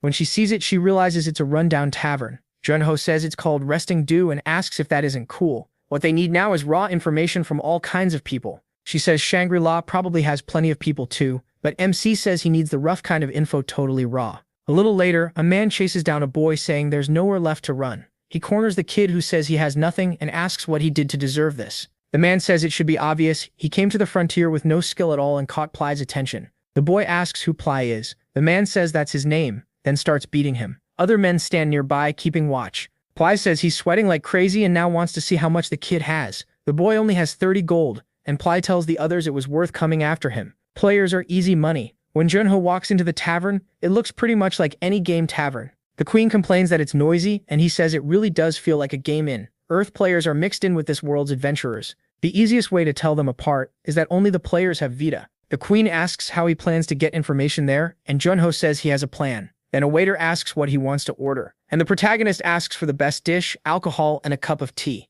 The waiter suggests lamb, beer, royal tea, and black tea. MC says that sounds fine. The man says it'll be 51 copper, paid up front. Remembering that 1 copper is about $1, he is shocked by the price. He asks if the money he tosses on the table is enough, dropping a pile of gold coins. The waiter says that's gold, not copper. Junho is stunned and says it's his first time here, so he got mixed up. The waiter says he'll take 1 gold coin and bring back the change, but warns him it's dangerous to flash that much gold in public. The protagonist says he'll remember that, thinking about the 1,000 gold coins Shimdioku gave him before he came here. The queen asks if he was trying to show off. He says no. Team leader Gong already taught him what things are worth. It's just that people here get drawn in by money. One of them walks up to Junho and slams a hand on the table. He asks why they don't have a little talk. After a moment, the man gets straight to it and says he's interested in MC's money. So why not continue this somewhere private? Junho notices he's the strongest person in the tavern. While the queen says he still looks pretty weak, he agrees and tells him to lead the way. The man thinks his boss was right, players really are idiots. But once they get outside, the protagonist starts destroying all of them, even grabbing one guy's arm and using it to smash the others around like the Hulk. After that brutal beatdown, the bald guy is terrified, saying this is bad, really bad. But Junho stops his fist right in front of the man's face and asks if they've had their talk now. The guy hurriedly says yes, so MC orders him to kneel and starts counting down. The man instantly drops to the ground in front of him. The queen says they're incredibly weak, but he says now he's going to talk.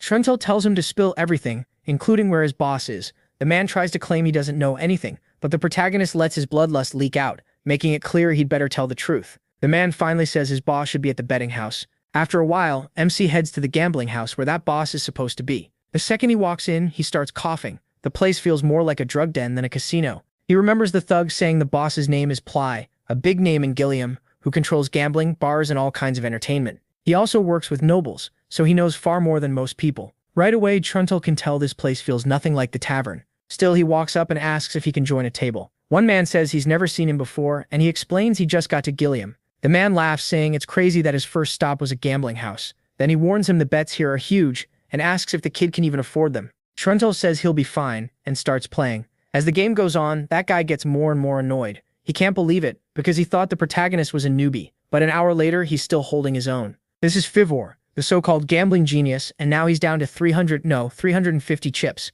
He starts wondering if Truntel is some pro gambler from somewhere else. Meanwhile, MC keeps cheating with Arma's help as she tells him the other man's cards, so he keeps raising the stakes and winning. Watching from nearby, the bald man can tell he is good. He wonders if this is just luck. It's his first time seeing Fivor lose like this. Now he wants to know who Chunto really is, because this kid looks too skilled to be normal. Another man isn't buying it, and asks if they're sure he's not cheating. Annoyed that someone is messing with his money, he orders his butler to bring the protagonist to him. By now, Fivor is getting desperate since he's about to leave with nothing he can do. He glances at an employee clearly setting something up, and Arma warns MC that the table is working against them. They're trying to cheat him now. Even the table is rigged. Truntel says he expected that. They lasted longer than he thought, but he's done here. Fivor asks if he's serious and tries to get him to keep playing. He says he's already won plenty, and if he stays, he might lose it all. Fivor keeps pushing, but a man walks over to the protagonist, and MC is surprised when the message is for him. The man says his host wants to share a drink and asks him to follow. Arma points out that this host must be that man's boss,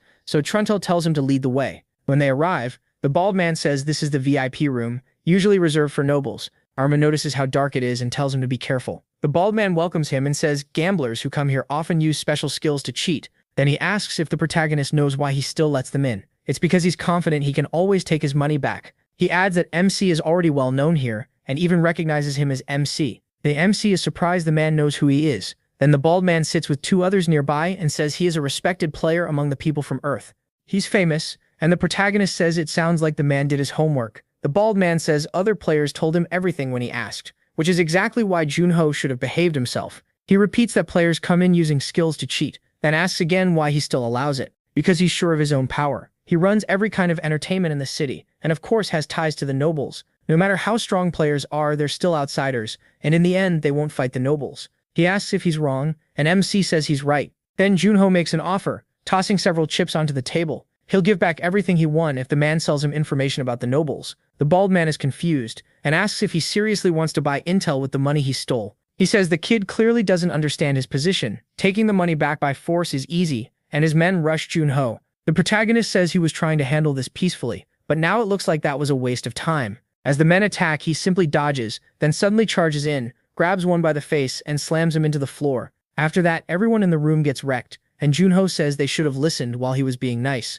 The bald man curses and demands to know what his men are doing. MC bends down, picks up one of the chips, fills it with power, and flicks it into two men's faces, knocking them out with ease. He says people always need a beating before they listen. But the bald man tells him to calm down while aiming a huge revolver at him. Junho is surprised to see a gun. The bald man says it's a deadly weapon players love to use. He orders him to leave the chips and get out. If he does, he'll let him live. He asks again about the noble's information, but the bald man asks if he really thinks he's getting any. He tells the kid to leave while he's still being allowed to live, but Junho wraps the man's hand with shadow power and steals the gun before he even notices. The protagonist says that while he's being allowed to stay alive, the bald man better start talking. The man panics, wondering when that happened and if MC is really only level 30. Then he tells him to think carefully, starting to insult him before stopping himself. He calls him the protagonist and warns that pulling the trigger will bring huge trouble for both of them. Junho doesn't care at all. The bald man realizes he might really shoot. Is Ply actually going to die like this? MC says his nerve is stronger than he expected.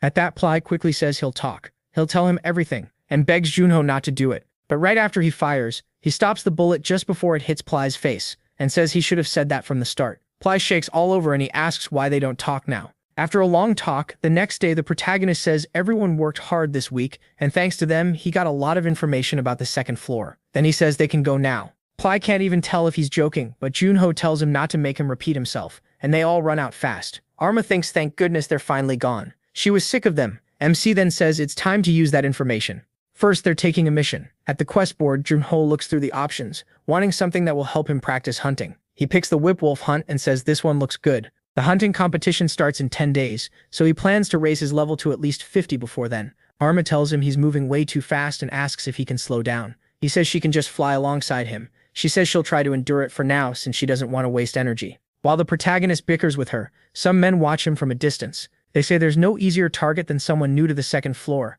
and all of them decide to follow him. These idiots are about to get destroyed if they don't leave him alone. Once Junho starts tracking the whip wolves, he notices from the tracks that they must be big. He wonders how strong Arma thinks they are, hoping they'll be fun to fight. She tells him that if he wants to see anything, he needs to get out of the fog first. He realizes she's right. He can't even tell where their territory starts. Still, she points out that even while saying that, he sounds excited. Junho says Earth doesn't have monsters like these, so this is a great chance to test the power of frontier monsters. Even so, Arma warns him not to let his guard down. He agrees, then catches a sound. The whip wolves have finally appeared, and they're called the Cruel Executioner for a reason. MC studies them and sees their tails really do look like whips. Arma says they live up to their name. Junho rushes in to test them, but they strike back at once. He immediately understands why players avoid this mission. They're stronger than he expected. Even so, he decides to enjoy the fight, so he quickly changes his plan, goes on the attack, and starts having fun battling the monsters. He says they're the perfect opponents to help him get used to the stat changes from the Bearer of Spring. After a while, the men following him arrive and are shocked to see Junho fighting those beasts.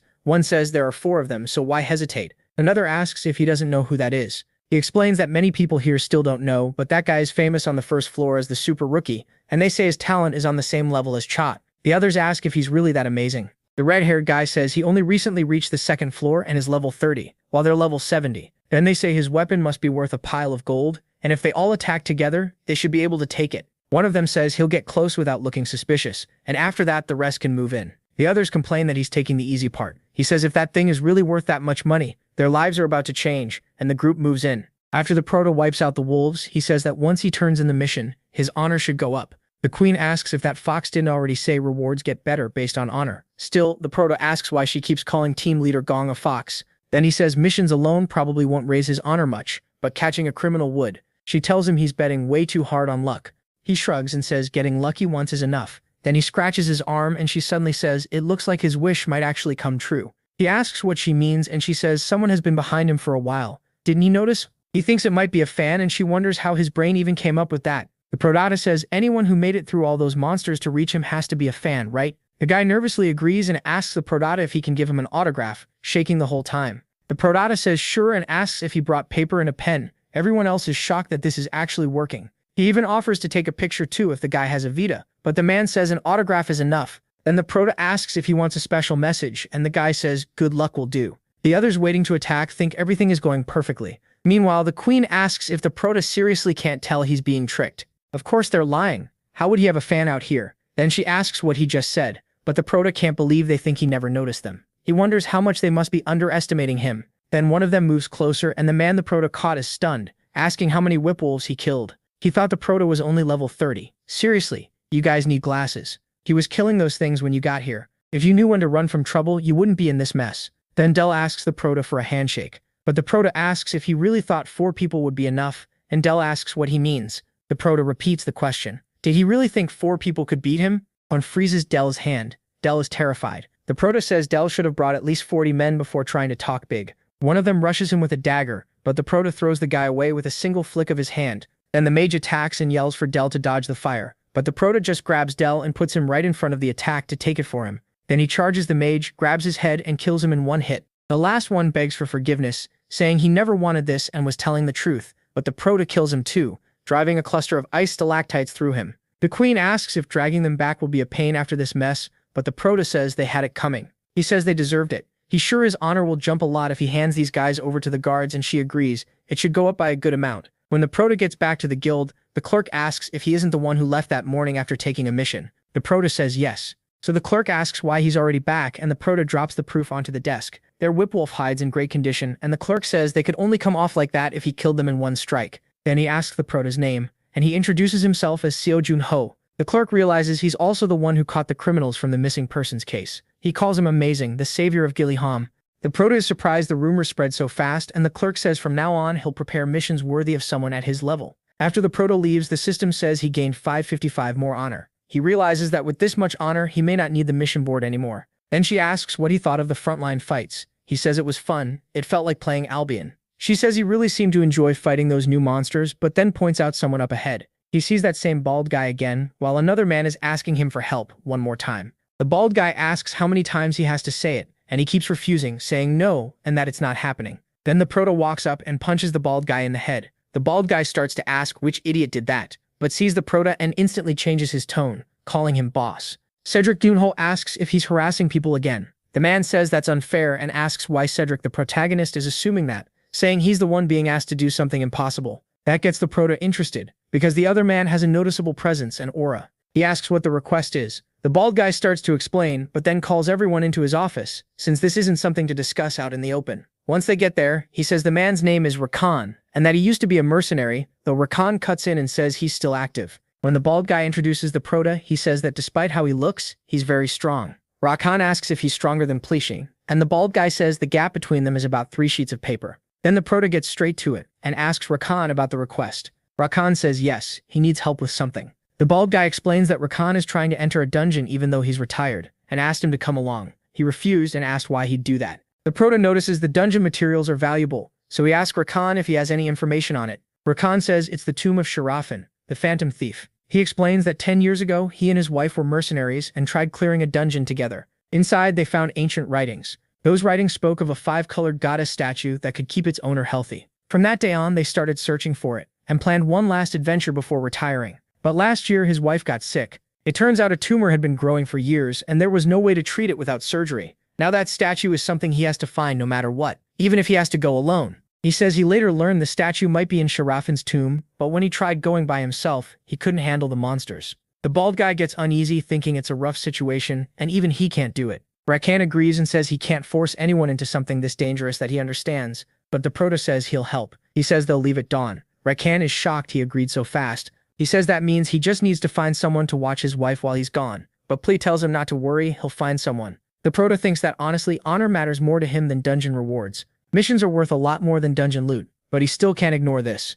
So the next day, they stand in front of Sharafin's tomb, and he says the last time he came here, it was full of kobolds. The Prota is fully geared up to head inside. He asks what level they were, and Rakan says around 60. The deeper ones should be even higher, with blood-red fur and bodies twice the size of normal kobolds. The Prota realizes they're blood kobolds, and Rakan says they're the kind that charge in without caring about injuries. Then he tells the boy to stay quiet, sets down his lantern and fires at a kobold coming their way, hitting its chest and head. The monster freezes up and starts moving slowly, and the Prota notices how good his aim is. Rakan says of course it is. He's been doing this for 30 years. It's a good start, but they need to hurry because he can feel them. The Prota notices this isn't really a tomb, just a cave, and thinks it might be easier than he expected. But like always, that thought brings trouble. The whole place starts shaking, so Rakan looks shocked, and the Prota says he doesn't think it's an earthquake. It has to be them, and judging by the tremors, there are more than 10. The Prota says it doesn't matter how many there are, he'll handle them all, and calls his halberd. When the monsters leap in, they're surrounded.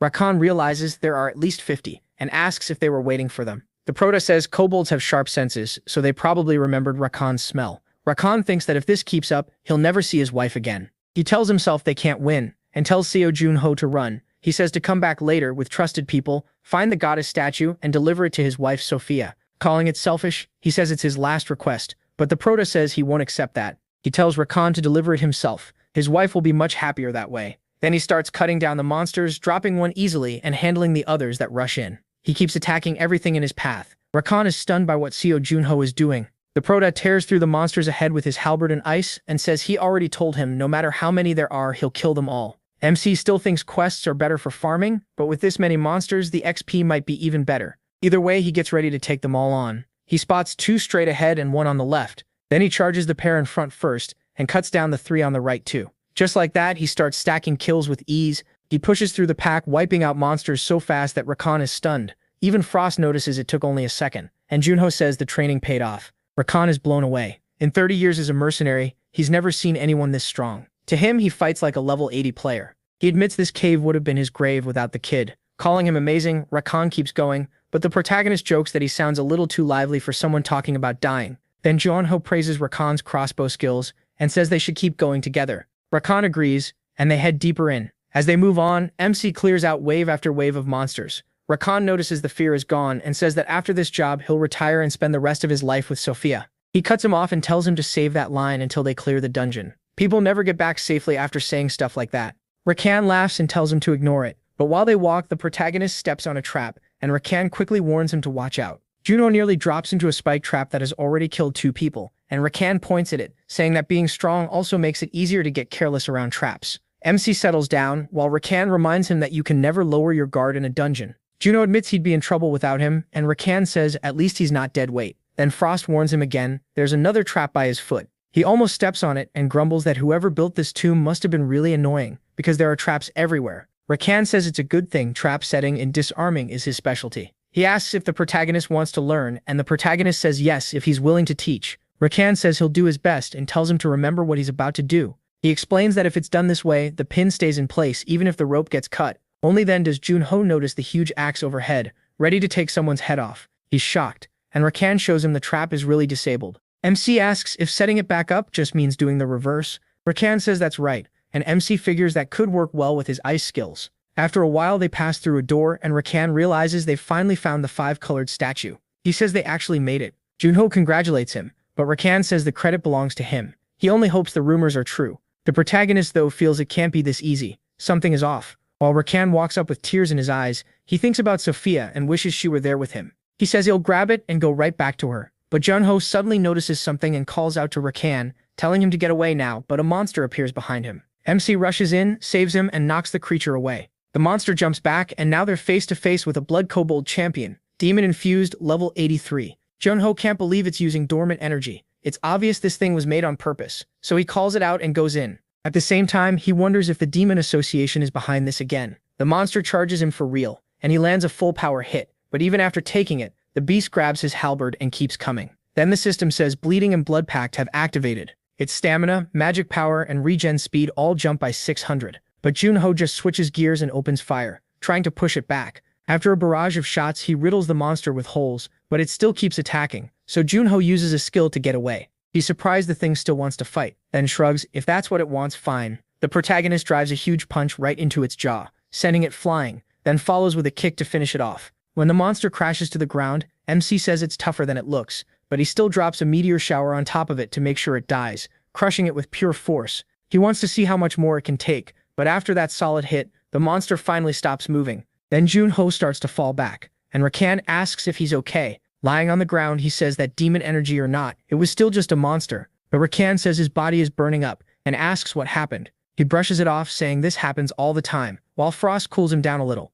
At the same time, his level jumps several times. Rakan gives the boy some water, and the protagonist thanks him. He says beating one strong enemy really does give more than killing a bunch of weak ones, and all his stats go up by 3. Now at level 43, Junho says Rakan should be able to take the goddess statue now, and tells him to go ahead. Rakan says he can't believe it's finally in his hands. He tells MC to keep all the other treasure too. He's done more than enough to earn it, but he says that's a bit much, and tries to argue with Rakan, but then he spots a crystal and asks what it is. He checks the item info, and the system says it's a spirit crystal. A snack spirits like that boost their power. Junho likes that idea and says he'll give it to Frost when they get back, telling her to try it. She refuses, and the protagonist says spirits are supposed to like this stuff, plus it might make her stronger. Frost says she's a queen, even if she is a spirit. How is she supposed to eat a rock? She says she's fine with her tea, while Rakan asks if they're ready to head back. MC keeps staring at the spirit snack, wondering how he's even supposed to give it to her. Sometime later, Rakan returns to his wife. When he places the statue on Sophia, it starts to shine,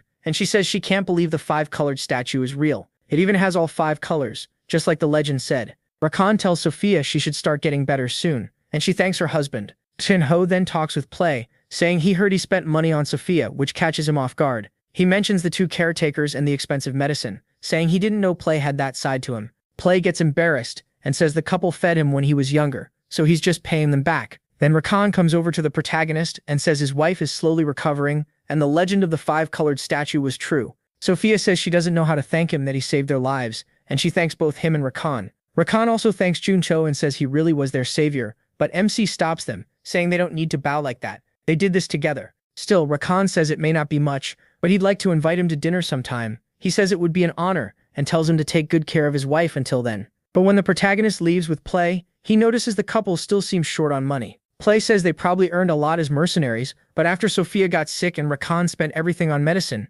things got rough. Junho then tells him to take a pile of money. Play asks if that's his share, but MC says no, use it to take care of her, and don't tell them it came from him. Play says he almost felt happy for a second, then asks why he's doing so much for them. He says there's no big reason. They seem like honest people, and he just wants things to work out. Then he adds that if he finds out Play steals it, things will get ugly. Play asks why he'd even worry about that, and says he's the most honest person there is when it comes to money. After that, Junho falls asleep and ends up oversleeping. When he wakes up, he's flooded with notifications. The people of Philion praise his great character and give him 10 honor. Captain Max regrets letting talent like him slip away, and gives another 10. Emily from the shop becomes his fan for 5 more, and Tesley from the guild adds even more. The protagonist just stares, wondering what's going on. His honor suddenly jumped to 1070 and he realizes it all went up because of what he did the day before. It rose by 100 overnight, and now he has the minimum honor needed to speak with the border nobles. After that, he goes to see Frost and brings her the spirit snack. She asks what that is and says things seem to be going well for him. Junho says they are now that honor farming is done, they can slowly focus on leveling up. Frost says he worked hard and thanks him for the food, but then she notices something. MC asks what's wrong. Does it taste bad? Instead, she lights up and says it's delicious, leaving him stunned. He relaxes, and she happily says the cake is soft and the strawberries are fresh too. He tells her to eat as much as she wants. He thinks this is the best way to give medicine to a kid, hide tiny crystal pieces in the cake. She says he finally seems generous, and he jokes that at least her stomach tells the truth. Then he starts thinking about finding monsters that use demonic energy. It would be nice if the community had a post about that, but both the info board and news board are locked. He figures that must be why he needs PJ to open them, and she asks what PJ is. He explains that PJ means player points, kind of like a special crypto used on the 2nd floor. You get them by being active in the community. She's shocked there's more than just honor to grind here. Still, he can't waste all his time farming points, so he decides to ask for help and makes a call. He calls Juha. She sounds surprised and asks what happened, while he apologizes for bothering her and says he has a question. She tells him to ask, and he says he needs some PJ and wants to know the best way to earn it. Juha says the video board would probably work best for him, and he asks what she means. She explains that KS Ride videos are always in demand, The more views he gets, the more PJ he earns. So yeah, he'd basically be a YouTuber. That surprises him since he could level up and earn PJ at the same time. Man, if I could go out, hunt monsters, get stronger, and make videos for you guys, I'd be posting solo ride clears non-stop. And after I got that little system hack, actually, never mind. Then she asks if he had anything else to ask. He asks if she's ever heard of a monster using demonic energy. That catches her off guard, and she says it's her first time hearing about something like that. She asks why he brought it up out of nowhere, but he brushes it off as simple curiosity, thanks her, and hangs up. After the call, he realizes even the leader of Team Kong didn't seem to know. The queen warns that he's too trusting. What if she was only pretending? He says that possibility definitely crossed his mind. It's possible the Big Six already know and chose to hide it. But there's also a chance Dokkaebi and the other 5 really have no idea. The frontier has been open for 25 years, so if there's still no record of monsters using demonic energy, then they must have shown up only recently. He knows he can keep wasting time like this. She asks if he's going hunting, and he says yes, he needs to get stronger. So near the hunting grounds outside Gilliam, he tells her this hunt will focus on teamwork, and she says she's been looking forward to that. Then he asks what she thinks about handling the swamp slime quest by herself that night. She's surprised by the idea, and he says he's serious. He wants to see how strong she really is, and she admits it's not a bad plan. He asks if she needs anything, and she thinks for a moment. Since her powers depend on his mental strength, she tells him to keep his mind sharp. He says he can handle that, but she reminds him this will also be his first time watching how she hunts. He's welcome to enjoy the show because it'll be worth seeing. A little later, he's surrounded by wave after wave of slimes that rush straight at him. It's the first time he's ever been boxed in by slimes, and it feels weird enough to make him wonder if this is really fine. She tells him not to underestimate her, snaps her fingers and freezes everything around them. In one move, she wipes out every threat while calmly sitting cross-legged on his shoulder.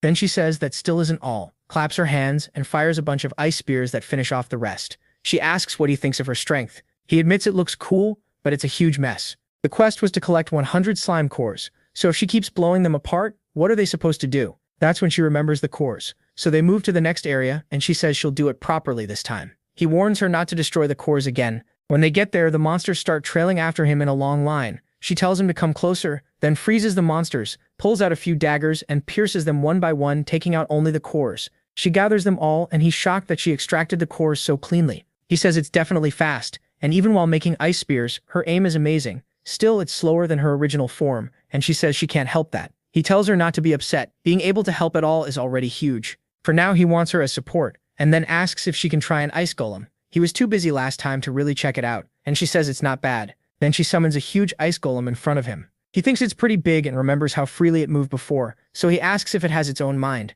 She says yes, but they're pretty dumb, so it's better if she controls them herself in battle. He asks if she can support him and control golems at the same time, but she reminds him who she is, the frozen queen of Nilfheim, the one who froze the world. She may be a lesser spirit now, or a lesser arcane as she puts it, but that's no problem. So he tells her to prove it in a real fight, and they go looking for more slimes. As they keep moving through the area, they kill every monster that comes at them until they hit 100. She says she collected them all, and he tells her she did a good job.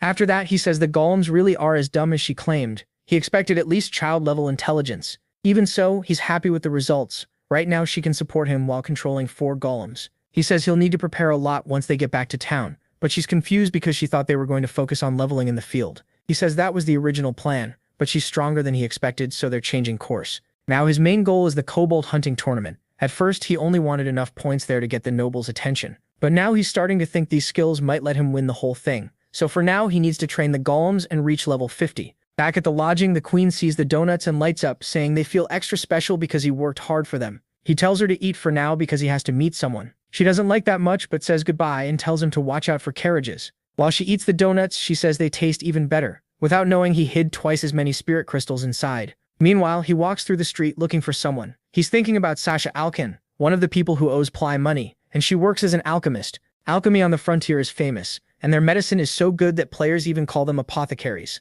From the records he got from the Celestial Soul Guild, he saw a list of important families and nobles, and the fallen noble Charlotte Chemist stood out as a skilled enough alchemist to catch the attention of the Big Six. He doesn't know why she's hiding behind that name, but he knows this is a great chance. When he gets there, he wonders if that rundown house is really the place. He didn't even know a place like that existed in Gilliam. It looks like people would call it haunted. When he tries the bell, he notices even that has been left broken, and he calls out asking if she's home. He raises his voice for the woman, and she peeks out from inside. He says he knew she was there, but she gives him a nasty look. Still, she comes over, opens the door, and asks who he is and why he's calling for her. That alchemist, though, the author really drew her well. He says he came because of Ply, and she immediately realizes it's about that cursed debt. She lets him in but says she doesn't even have enough money to cover the interest. He tells her he's not there to collect, and actually, he's the one who can pay off all her debts. As he steps inside and speaks to Charlotte, he says he came because he has a favor to ask. He heard she knows a lot about alchemy. She says sorry, but she won't take the job, she's too tired. He asks if she's really refusing before even hearing what he wants, but she says it's obvious he's going to ask for some kind of medicine. Alchemists aren't just potion makers, they're artists who create things. But when he shows her the ash fox core, her eyes go wide. He says it's a difficult material, and not just anyone can use it. He wants her to use that core to make an elixir for him. Then he adds that if it's beyond her, maybe they have no choice. That clearly gets to her, and she says she normally doesn't fall for cheap provocation like that. Still, once she sees something like that, there's no way she can sit still. She asks what he wants her to do with it, and he says he wants an elixir, one that strengthens his mind. When he asks if it can be done, Charlotte answers that she never said it was impossible, but she warns him to bring plenty of money. It won't be cheap. He offers to pay off all her debt to Ply plus 50 extra gold coins, and she admits that's a pretty good deal. Taking the core, she tells him to come back in 5 days. Junho is surprised that's more than enough time for him to hit level 50. After leaving, he heads straight to the queen who's asleep in her room and tells her to get up. He yanks away her pillow and blanket, and she complains that she's exhausted. Junho teases her, saying she'll turn into a fat spirit if all she does is eat junk and sleep, but she tells him to quit bothering her. Then he says it's time to go hunting, and that catches her off guard. She asks what he plans to hunt this late at night, and he says it's obviously thunder bears, those monsters with electricity running through their fur. He tells her to listen closely because they have 3 goals to finish in the next few days. First, they need to reach level 50. Second, they have to get better at fighting together. So she asks about the last goal. Junho says they're going to record videos and earn PJ by building up their name in the community, which shocks her. She asks if it's really okay to show her ice skill on video, but he says no. That's exactly why he won't use that power while they're filming. Then he tells Frost that he needs her to handle the camera. Right then, the bear charges at them, and when the monster attacks, Junho just kills it in a single strike. He asks if she got that on camera, and she tells him to check for himself. After watching the clip, he thinks it actually looks pretty good. But Frost asks why anyone would watch it when it's not fun, dramatic, or informative. The protagonist agrees it's not fun or dramatic, but says it is informative. She fires back asking how one-shotting a thunder bear with a sword is supposed to teach anyone anything. He just shrugs and says that's the only way he knows how to fight. Still, she asks how he plans to earn PJ with no real idea what he's doing. Just then, another bear shows up, and Junho says they can figure the videos out later. They need to deal with this one first. She agrees and says they can use this chance to improve their teamwork. The monster lets out a roar while MC asks if she's ready. Then they rush in together, and the bear lunges at Junho with its charged paw. Frost says the most important thing is staying in sync, and he dodges the blow while slashing it with his sword. Even then, the bear stays alive, but Frost quickly summons an ice shield to block the next hit for him. The impact still puts heavy pressure on her, and as the bear roars, she fires ice spears into it, killing it. The monster drops stiff to the ground, and she gets excited that it worked. They didn't even need magic power, and she says this is actually pretty fun. Junho says a stronger monster would make an even better video, but she asks how he can know that when he hasn't even watched other people's videos to learn from them. He realizes that's a great point, but just like he expected, all the boards are closed. Then the system tells him that as long as he's in the same field, he can connect to the regional channel. He notices the only places he can enter are the video board and that channel, and right then someone calls out asking if anyone is there. They're being chased by a group of thunder bears and need help. A flare goes up, and Junho spots it the moment he looks into the sky. He wonders if it's really a rescue request or a trap, but she says this is their big chance, sounding totally excited. Meanwhile, a group of adventurers is running from those electric bears, and they can tell the monsters are getting closer and refusing to give up. One of the men tells them to fire signal flares because they need help, but the girl asks if anyone would really come at a time like this. He says David's group planned to hunt all night, and they also left a help request in the regional channel, so all they can do is pray someone answers. At that same moment, Junho sees the call. One of the men keeps running and jumps down a ledge when a voice calls out to him asking if Pompey can hear them. He realizes it's David. David says he checked the message as soon as he saw the flare, but they're still pretty far away. The bears are much closer though, and he says it'll take about 15 minutes to reach them. Pompey panics, saying they won't survive even 5 more minutes. Then he says they'll meet halfway and asks if David remembers where they handed out the supplies, but the bears keep gaining on them. Pompey says they can make it there in 7 minutes and tells everyone to hang on. Then one of the bears lands a hit on David's shield before he can keep running. Even though he blocks it, the monster's electricity still runs through his body, starting to paralyze him. He yells for the others to get past him and run while he holds it off. But before the bear can finish him, someone says they sped him up, and with that he gets enough strength to strike the monster back. The hit barely does anything though. It's nowhere near enough to kill it. He gets struck again and sent flying, even through his defense while the shock tears through him. The others shout to Pompey, who's still down on the ground as several bears start to surround him. Their situation gets worse by the second. Pompey keeps getting hammered by the bears even while trying to block, crushed into the ground. He says they should just run, but his teammates are ready to die with him. As one of the bears prepares its last attack, the finishing blow, Junho arrives saying he found some players where the flare landed, but they look like they were in trouble. Everyone is stunned when he shows up and drops one bear in a single hit. Even the monsters freeze for a second, and the protagonist says he'll help them first. The queen, who's recording everything, says that was one heck of an entrance. A little earlier, she told Junho they should save them if they rescue people in real danger. The video will get tons of views and bring in plenty of PJ. Still, MC wonders if someone really got in over their head while hunting at night, or if this could just be a setup by player hunters. She says that only makes it better, because if the distress call is fake, he can film himself taking down someone who hunts other players. He realizes he wins either way and tells the icy queen she's actually a genius. As for the bear he hit, it's only dazed, not dead like he first thought. Junho figures he can't reveal too much on camera, but he also can't look weak. He needs to control how much power he shows. The queen thinks fighting that thing with a dagger looks fun, so she tells him to go for it. He follows his director's order and says most players don't hunt with daggers. There usually isn't enough reward to match that much risk. So if he can beat a thunder bear with just a dagger, no one will think he's weak. As the monster attacks, Junho slips aside, and while dodging, he counters at the same time, hitting the beast over and over, carving it up with a chain of quick hits until it finally drops. The queen says the other bears seem to understand what just happened, but Junho says he'll finish them too. The bears that were threatening the others turn toward him, ready to attack, while Pompey and his group stare, wondering who this guy is. The protagonist thinks that now that they've seen his speed, it's time to show his strength. He charges the bear as it builds up another electric blow, swinging both paws at him. Junho stops the attack with nothing but his dagger. He gets shocked too, but powers through it. He says one of his friends is absurdly strong, so stuff like this never bothered him. Then he slashes the bear's paw, cutting off several fingers. The bear stares at the wound, and Junho sees his opening. Even though he's using a dagger, he still manages to decapitate that thunder bear. That cut was insanely clean. After Junho pulls off something that ridiculous, everyone is left speechless. He wipes off the blood like it was nothing, and when the queen points out that two more are running off, MC says to let them go. They've already got enough. Then the girl walks up to Junho and thanks him, and another man says he knows they asked for help, but he never thought anyone would actually come. Then he asks if he's the player Sigo him. He says yes, and the man says it's an honor to meet him. He's read the protagonist's articles and always rooted for him. Another one congratulates him for taking first place in the Cave of Trials. Then the girl remembers something and says there's no way they can let him leave without a reward after saving their lives. She says they'll pool their PJ together for him, and Junho is shocked when she gives him 100 PJ. After that, everyone starts donating the PJ they have to him, all of it going straight to MC. One of them says the hardest part of reaching the second floor was earning PP. He wishes he could give more, but promises to boost his post when he uploads it to the community board. The protagonist says he didn't help them for a reward, but he still appreciates it.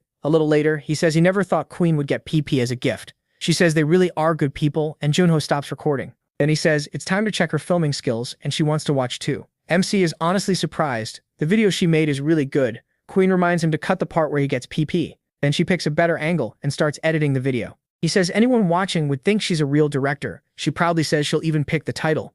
Looking at his style, she suggests, The Return of the Black Knight. Junho hates the idea right away, and she says she has better ones. Even so, he decides to keep that test video title. She asks why he'd do that. He says having her around feels less like being with a queen and more like babysitting a little kid. After some time, Junho goes back to crushing thunder bears head-on, with Queen helping him finish them off. Afterward, he tells her she did a good job. She says she always does, but the protagonist points out that of their 3 goals, they've already cleared 2. Their teamwork got better, and they reached level 50. Then Queen suddenly wonders when they're going to check the test video reactions. MC remembers and asks if she wants a snack first or wants to look now. She chooses the reactions. She's too curious. Junho says he obviously didn't make the top search rankings, but once he sees the views, he has to admit the number is huge. Queen isn't sure though. Other videos had a few 100,000 views too. Still, he notices the amount of PP they earned is no joke. He also sees a ton of comments. People have figured out the Black Knight is him. They're saying he's insanely strong, and that getting first place in the Cave of Trials clearly wasn't luck. Some wonder what level he is, maybe around 50. Others say no way, he's killing thunder bears like they're goblins, so he has to be close to level 80. Then they start asking how he got that strong in less than a year. Of course, one guy starts hating on Junho for absolutely no reason. Even the protagonist feels awkward reading it. The guy keeps going, saying it's all thanks to MC's gear that he's just some rich brat wearing Noir Workshop armor, and that should be obvious. But someone fires back, asking if that complainer could do the same thing just by putting on Noir Workshop armor. He instantly claims it would be easy, like anyone could do it. Queen says people from Earth are always fighting over stuff like this, and it's really rude. Junho tells her it looks like he'll have to prove himself again, even on a kobold hunt, so nobody can doubt him. Meanwhile, his video is being watched elsewhere, and the viewers are shocked. They admit he really is impressive, and now they get why Spectre uses him as his messenger. One of the girls says they probably can't keep calling him Snakehead anymore. Then she asks if Spectre trained Seo Junho. Someone asks why she thinks that. She says she's watched all of Spectre's footage, and the protagonist's dagger style looks very similar. The other person says if MC learned anything from Spectre, it would have been swordsmanship,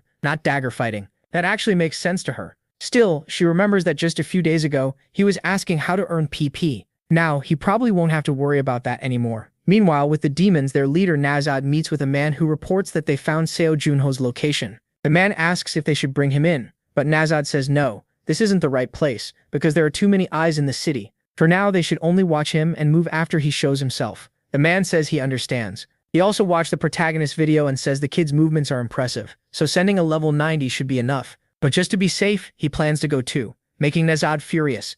Nazad orders him to take 2 more men. The guy is shocked that makes 4 in total, and Nazad gets even angrier. 3 times now Junho has survived disasters like this. One of the dead was even that man's superior, Cal, so he'd better make sure this revenge succeeds. The man quickly thanks him and leaves. Once he's gone, Nazad wonders if MC survives again, who should move next. His answer is simple, he'll handle it himself. Nazad really is sending high-level enemies straight to Junho. By the next morning, he looks at Queen and feels bad for her, because she's asleep wrapped up in toilet paper. He decides he needs to buy her a proper bed soon. Then after heading out, he goes to join the kobold hunt. When he arrives, the place is already packed. Someone recognizes him as the guy from the dagger video, the one who hit 3rd place in the trending search rankings. Soon everyone is staring, calling him the hottest rookie around. Junho realizes there are way too many people there, and it's not just players, there are adventurers too. As expected, the info boards must have blown up with updates about this hunt. There are 76 people waiting to apply. The protagonist figures one-on-one trades are still better for deep info, but the boards are definitely useful now for small things like mission details.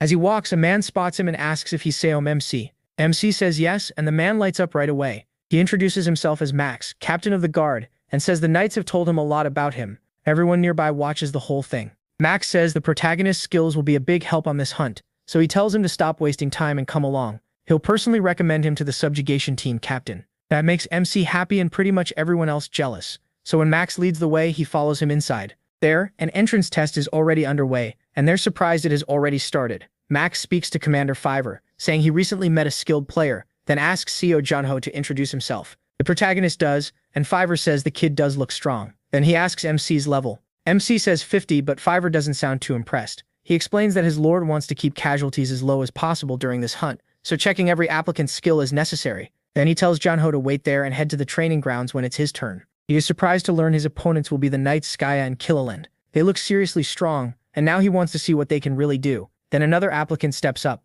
He's a regular adventurer from Melbourne territory, and he'll be facing the Night Weaver. The man asks if a wooden sword is really enough for this test, and Weaver tells him to stop talking and come at him. The guy charges in, and even though he's using a real spear, Weaver dodges it and shuts him down, saying he's got spirit, but still disarms him and puts the wooden sword to his neck, declaring him failed. Everyone is stunned by how strict the standards are. Junho figures maybe only 1 in 30 will pass, and starts wondering if this is the level of Frontier's Knights. Then something catches his attention. Another player steps up. It's Baek Kyung-woo, and he stands across from Weaver. People are shocked that the old man is still alive. Weaver points out that Kyung-woo is empty-handed and asks if he's really okay with that. Kyung-woo says he's fine. Weaver tells him to come on, and Kyung-woo clenches his fists and rushes in with everything he has. Weaver blocks the punch with just the wooden sword, but Kyung-woo doesn't stop after one hit and keeps throwing punches. For a moment, Weaver actually gets pushed back, and people realize this is that famous man with no talent. They say he debuted as a player at 16, but even after another 16 years, he still hasn't grown at all.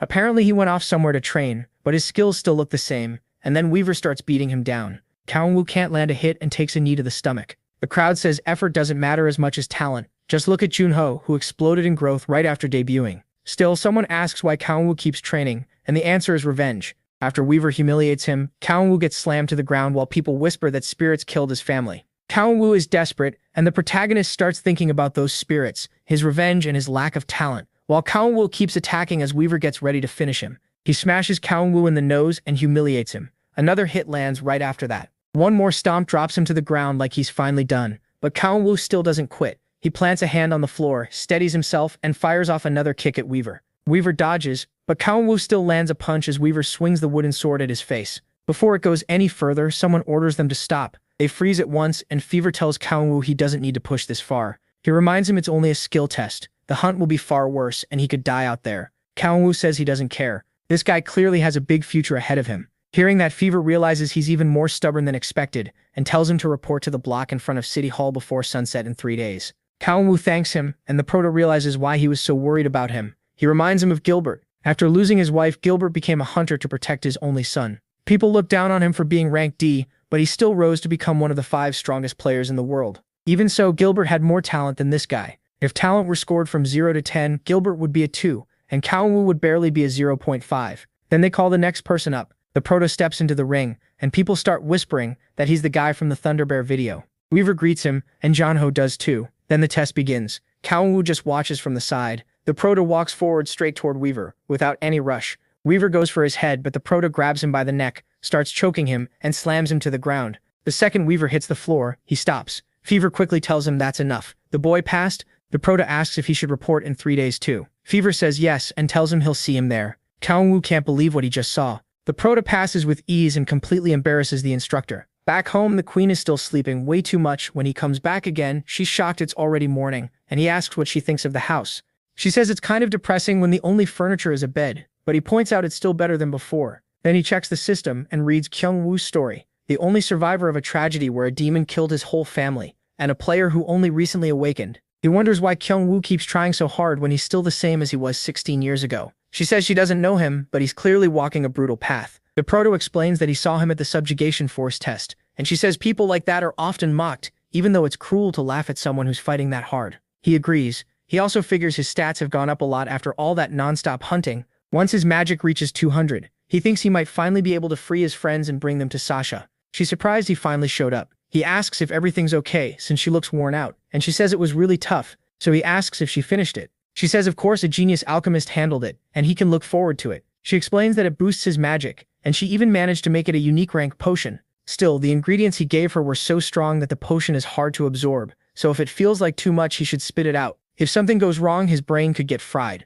The proto chugs it anyway. It tastes awful, and he instantly starts feeling sick, dropping the bottle. Sasha asks if he's okay and wonders why he drank the whole thing at once. Then he collapses with a burning fever, and she snaps that she warned him it was dangerous. The moment she touches him, she realizes his body is way too hot, almost hot enough to burn her. The queen starts cooling him down and tells him to hold on a little longer, because she thinks he absorbed almost all of it. As he struggles inside his own body, she tells him he might calm it down by using magic. He tries it, and when his magic kicks in, his whole body starts glowing. That confirms it worked, and Sasha can hardly believe it. She asks how this is even possible, how the Protea managed to handle all that power. He thinks it's amazing, because everything feels clearer now. Then he gives her the 50 euros he promised and says he'll deal with her debt to the player himself, so she doesn't need to worry. He adds that he'll come back if he needs something else, and she quietly agrees. To herself, she thinks the potion worked even better than expected. His eyes look completely different from the first time she saw him. Sometime later, the Proto reaches the plaza. There, it's announced that all 671 members of the subjugation force have gathered, and they're thanked for coming to fight for Gilham's future. Fever explains that for the past few months, Gilham's east gate has been shut because of violent kobold hordes living in the Ranau Mountains. Their mission is simple: wipe out the kobolds hiding in those mountains, and take down their leader. He reminds them that rewards will depend on contribution. Around then, Genju shows up, and some people wonder if the leader is a kobold champion, or maybe even a kobold lord. The Proto decides he'll do whatever it takes to find the city's lord. With that, the force prepares to head for Gilliham's east gate and begin the Raihenawam mountain operation. This is the Gilliham Castle event, and Fever orders everyone to move out at once. The Proto is about to earn his title, and now it's time to see how much stronger he got after that stolen potion.